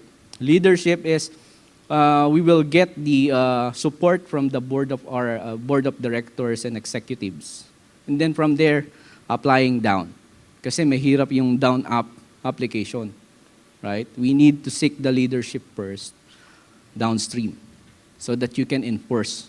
So once you have the influence, the standard that you want, you can start the data privacy to align with the data privacy regulation. That's our framework we did. We start with the ISO, and then we ensure that we're aligned with the DPA. And then we do regularly assessment. Actually, I want to cancel this because we have an internal audit this March. So March is our surveillance audit again. So we have an ongoing internal audit to verify our risk register update, our risk register follow-ups on the updates and so on. Then March is our surveillance audit again. So it's a full-time work as well, no? And challenge measuring the losses. So if you don't have the BCP, you don't have the DRP, you cannot measure the losses. Right? Yung iba meron DRP, data risk, disaster risk plan, but walang BCP. You cannot develop DRP without the BCP. Kaya ako minsan, I do consulting before I work with Multisys. Sometimes may kita ko, oh, you have the disaster risk recovery plan. Where's your business continuity plan? Because that's your baseline to have the disaster recovery plan. Kasi doon naka-indicate how much yung losses nyo for hour or 30 minutes downtime. Yep.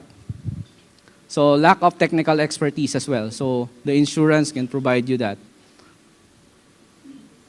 So yan, ito yung mga coverage. I'm wrap up na. So privacy liability, media liability, network business interruption, network security, errors, and omissions. That's are some of the example coverage, but you can ask the Prudential on what are the updated coverage, because most of the data here is based on my experience when I'm with my former company, when I work with the insurance of the cybersecurity insurance of my former company.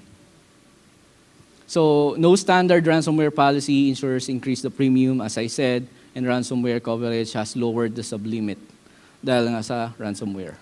Okay. So I'll be sharing the slide. I think Ms. Mara, no, you will share the slide, and you can take a look at this framework so that you can start. Like for example, influencers. What are the standards and policy that you want to start? And then the policies, controls, and objectives, and then you will see the diagram on how you can work with it and start with it. Kasi minsan, you don't know how to start. Para at least you have the overview on how to start and then get an insurance moving forward, right? So thank you so much for the time and listening, and I hope you learned something. Thank you.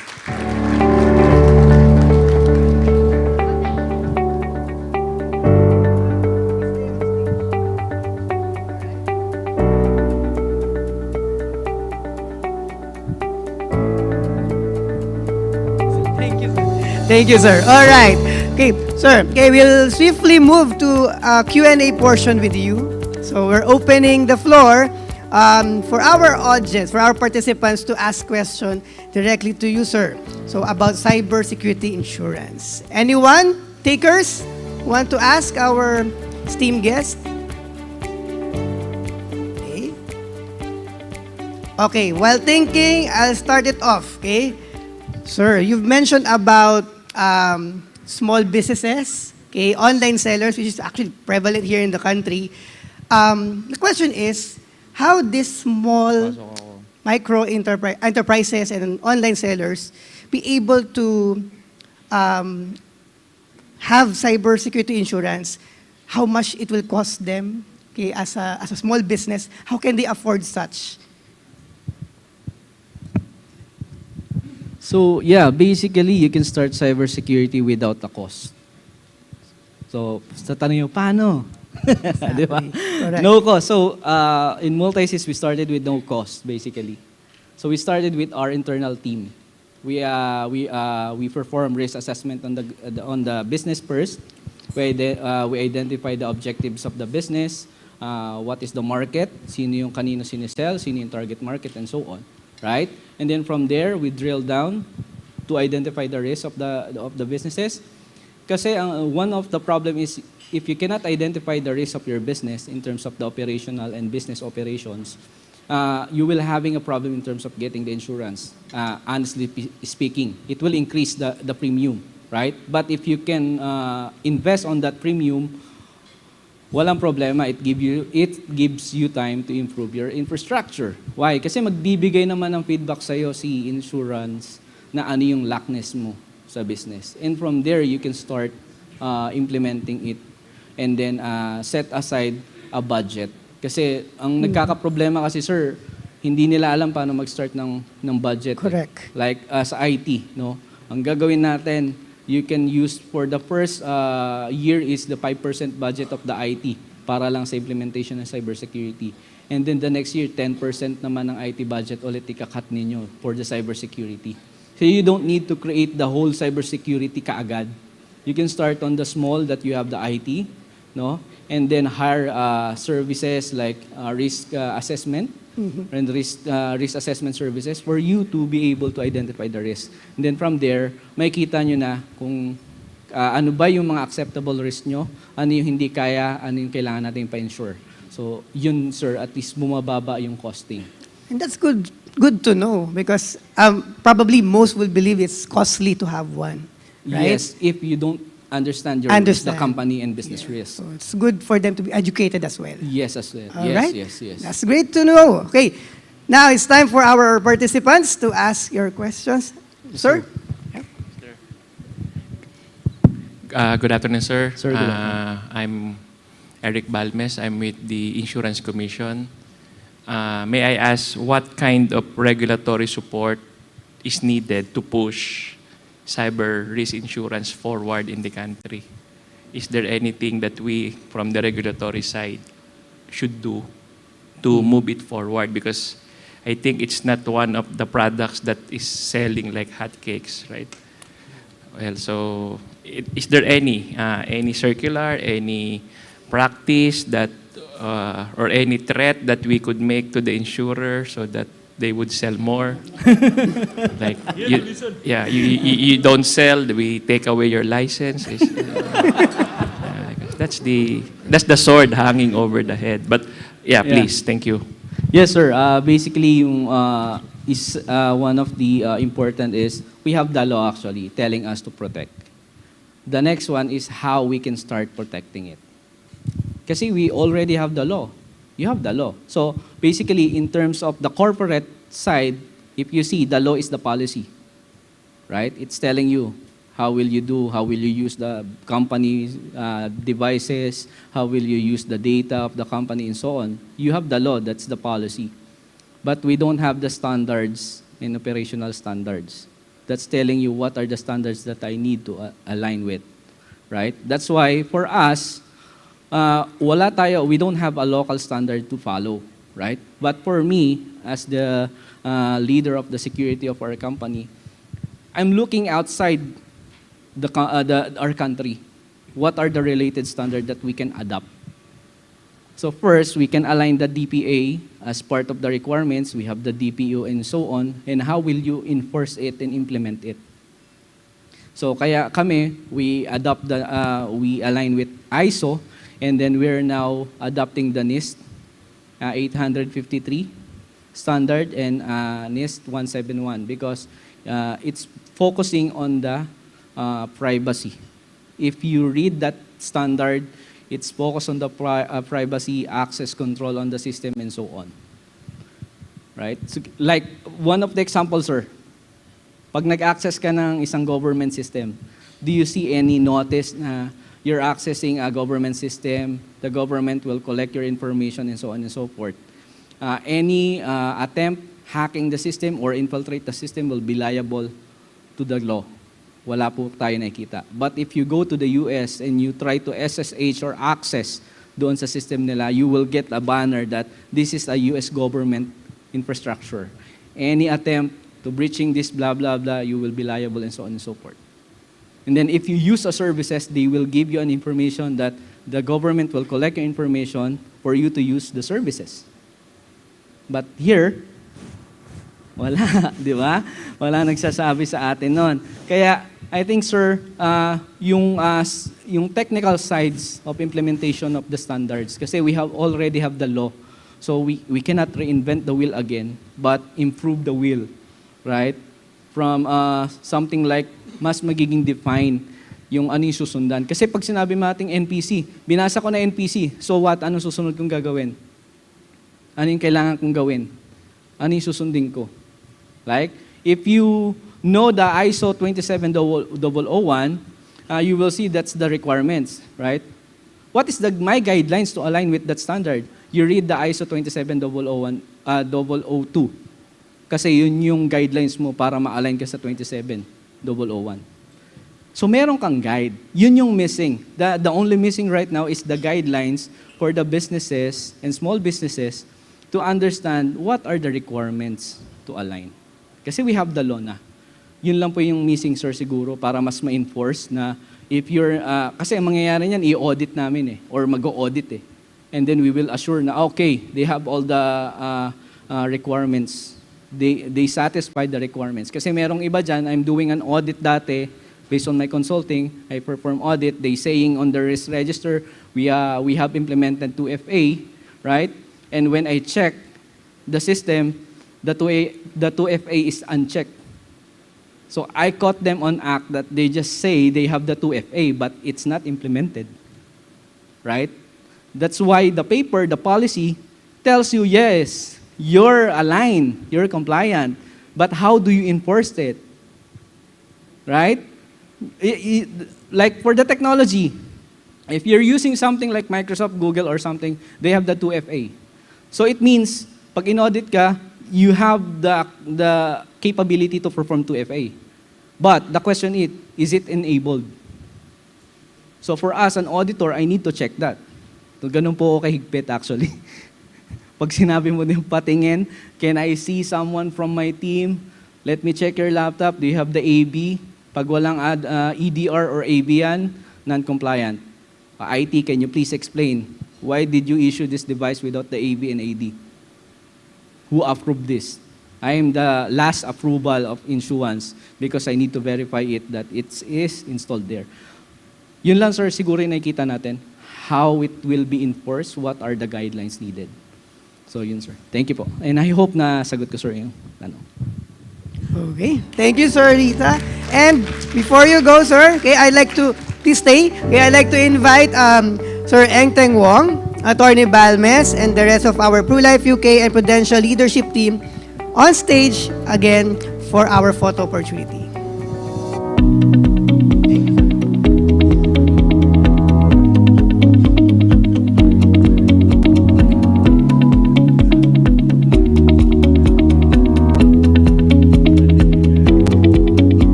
Prepared, okay, for you, Sir JP, okay, as our token of appreciation.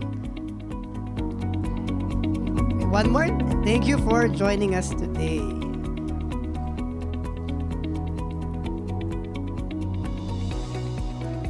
Thank you to our guests and leaders. All right. Okay. Thank you to everyone who asked, and of course, thanks to, once again, Sir John Patrick for answering our participants' question. So that was actually our last learning session for today. And just like that, we're almost at the end of our program. Before we wrap up, we of course have to give a closing message. And it's our honor and pleasure for our event today to have the full support of the Insurance Commission. To share the message from the insurance regulator is the IC Deputy Commissioner who's leading the Management Support Services Group at the IC. He joined the Commission in 2019. He is a former Undersecretary at the Department of Justice. He is the author of Insurance and Pre-Need 555 or 555, which tackles 555 relevant questions and answers on the Insurance Code and Pre-Need Code of the Philippines. And the author also of Ethics 300, which covers 300 relevant questions and answers in legal and judicial ethics. He is also the Regional Director for Asia Designee of the Access to Insurance Initiative for 2021. A member of the Integrated Bar of the Philippines, he also holds an Executive Master in Disaster Risk and Crisis Management from the Asian Institute of Management, or the AIM, and is currently taking his Master's in Cybersecurity, part of the Pioneer Batch, also at the AIM. Ladies and gentlemen, please welcome Attorney Erickson Balmes.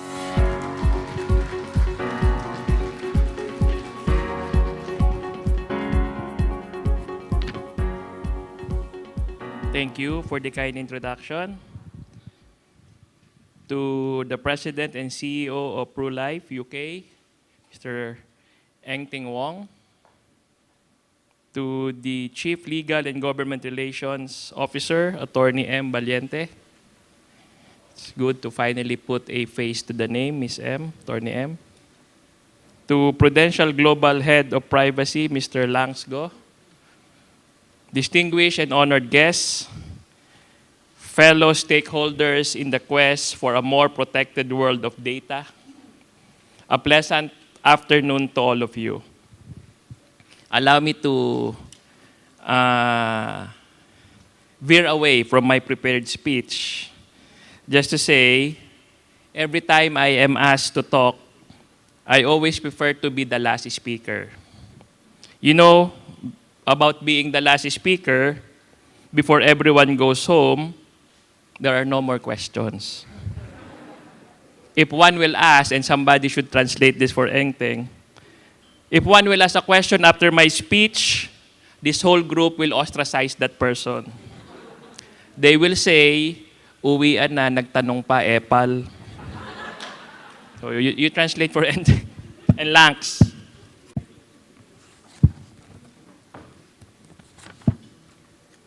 Now, you know, whenever insurance companies ask me to talk, I find time, or I give time to talk to them, not only because I am with the regulator, but because you see standing before you the son of an insurance agent for 40 years. I was born into an insurance family. Okay? My father, he's connected with another, he used to be connected, brought me up in the insurance way. 5 years old, 6 years old, while my batchmates were learning their ABCs, I was learning about incontestability, concealment, misrepresentation, because that was, or those were the things that were part of our lunch and dinner table conversation at home. I used to attend, and think you might be surprised, 7 years old I was attending product seminars on insurance because my father needed a companion. My dad used to be connected with Film Life. They had that big office in UN Avenue. And I'm proud to say when I got appointed, a great number of the CEOs used to be with Film Life of the present insurance system now that we have. The CEOs, some of them, I got to know them when I was a young boy because I treated the Film Life building as my private, personal playground. My dad would say, you go with me, we go to Film Life, the carrot before the horse, I'll bring you to Manila Zoo after, or to Planetarium. So I went, and I learned. Insurance allowed my parents to give us a good life, to educate us, because of my there are 4 of us in the family. 3 of us are scholars of an insurance foundation. You might be familiar with the Star Foundation. Yeah. So when I was in college at the Ateneo, I felt so rich because the scholarship money was in dollars. Okay? My father is now retired. He is now into apostolic ministry. Nag-aalaga ng mga apo. Apostolic. But insurance is still very much part of our weekend conversation. My love affair with insurance continued when, after being admitted to the bar, aside from practicing law, I was engaged as the legal and insurance manager at one of the shipping companies in the Philippines. I love it so much, I taught it. I taught subjects in law school, bar review, and the mandatory continuing legal education, teaching insurance. I love insurance so much, I even wrote a book about it. It was mentioned earlier. Insurance 555. Not the sardines. Because every time I am interviewed about the book, they say, did I name it after the sardines? I said, no. It is 555 questions and answers on insurance law. But just between us girls, I really made it 555. I had to make up more questions so that it will be catchy. Okay? If you want to buy a copy of that book, it's available in Central, shameless plugging. Because you should know, I don't get a single centavo from the royalty. All royalties are donated to charity. Okay? Because my family have several adopted charities, so the sale of the book, we donate it to charity. Okay?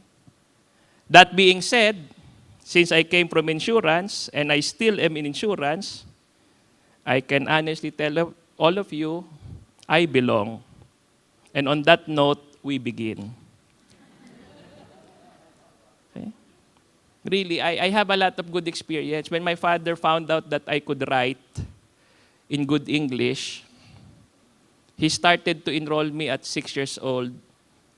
I don't know if you still do that now. When the agents would write a one-page justification why this person should be insured. That used to be the practice before. So you have to justify why he should be insured, why he should be insured for this much because of the earning capacity. That was the practice before. And for every justification I wrote, my father would pay me 5 pesos. When I was in law school, I just realized that it was a form of child slavery. But by then, I could not sue my dad because the crime has prescribed.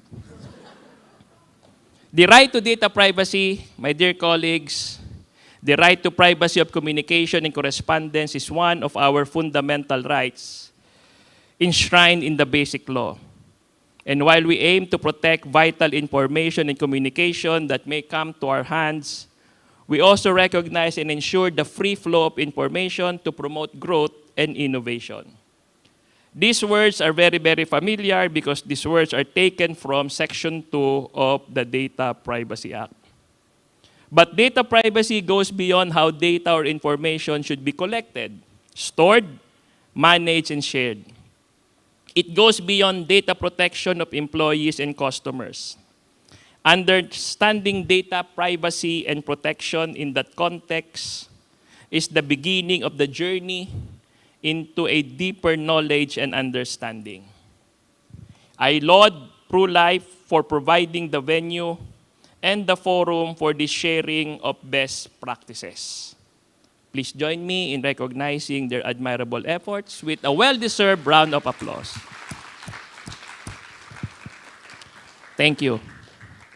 For the past 74 years, since its founding on January 3, 1949, by virtue of Republic Act 275, your Insurance Commission has consistently endeavored to live up to its vision of strong, sustainable, and globally competitive regulated entities, recognized as pillars of the economy to serve every Filipino. This we have achieved by being true to our core values of integrity, commitment, and responsibility. We are likewise committed to the attainment of our declared mission to implement prudent and progressive regulatory and supervisory policies at par with international standards. Guided by these principles, your Insurance Commission has endeavored to be in perfect cadence with development in data privacy.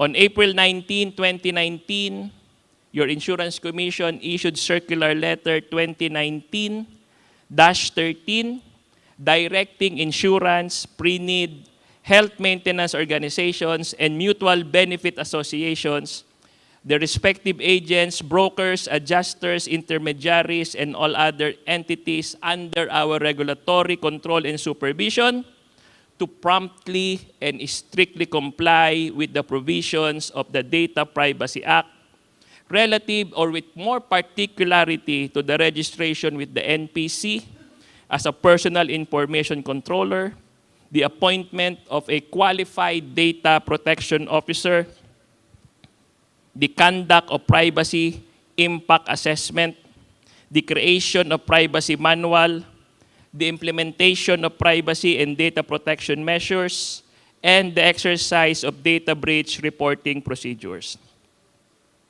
Not so long ago, around May 2019, one insurer was hit by a massive ransomware attack which targeted their operations in Thailand, in Malaysia, Hong Kong, in the Philippines. It was reported that the cyber criminals or ransomware group, Avadon, had stolen 3 terabytes of data, including personal data and medical records.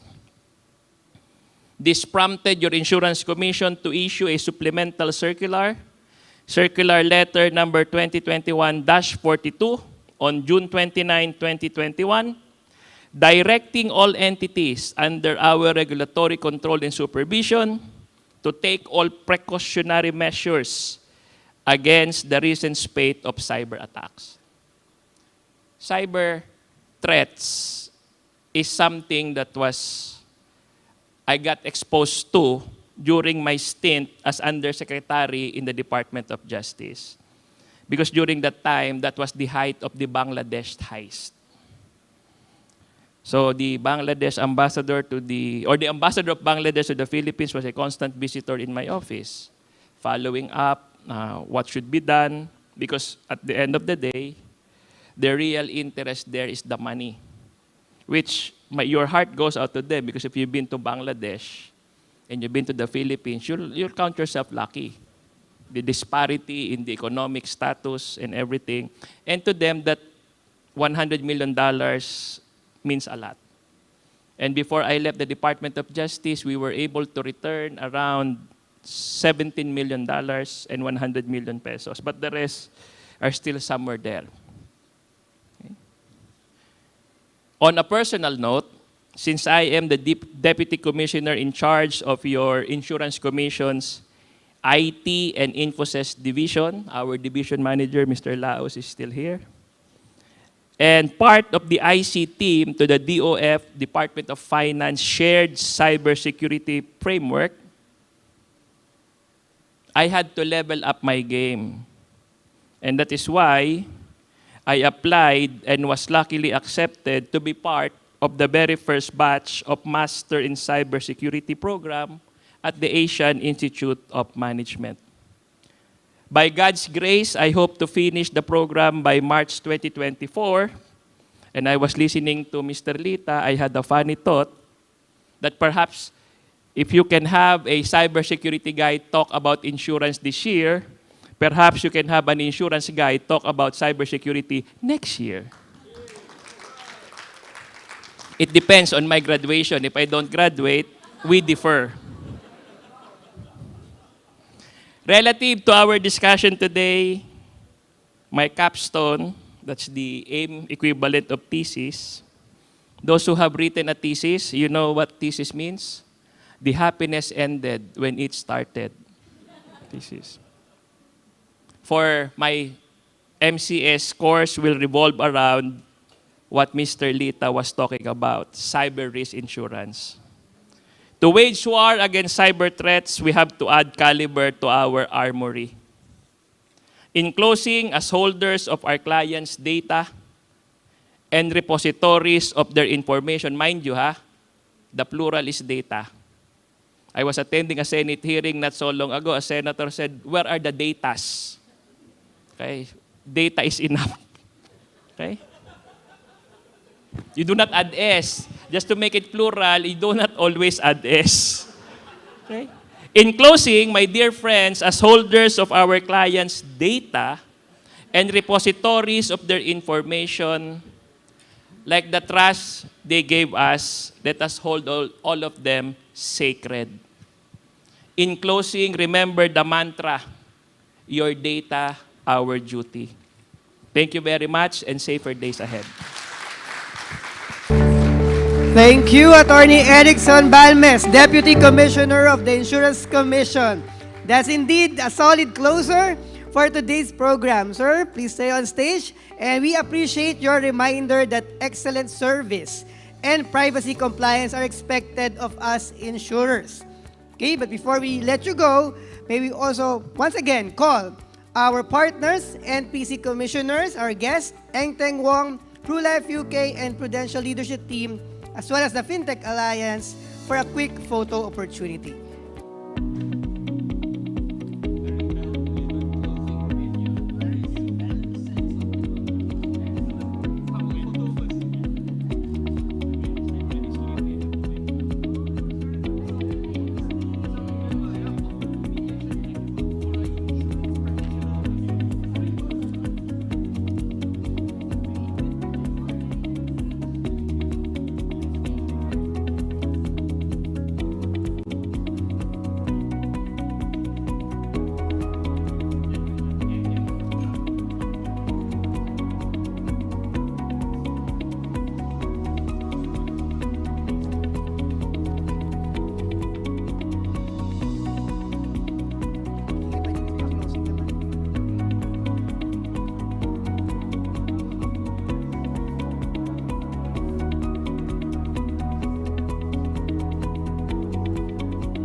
Thank you once again, Attorney Balmes, and please accept our token of appreciation.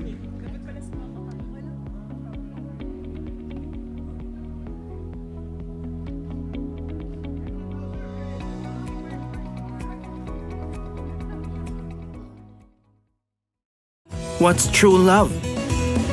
Is it having fun na kasama sila? Dito ba? May true love. Naman! Cause getting a PruLife UK insurance plan for you and your loved ones? That's true love.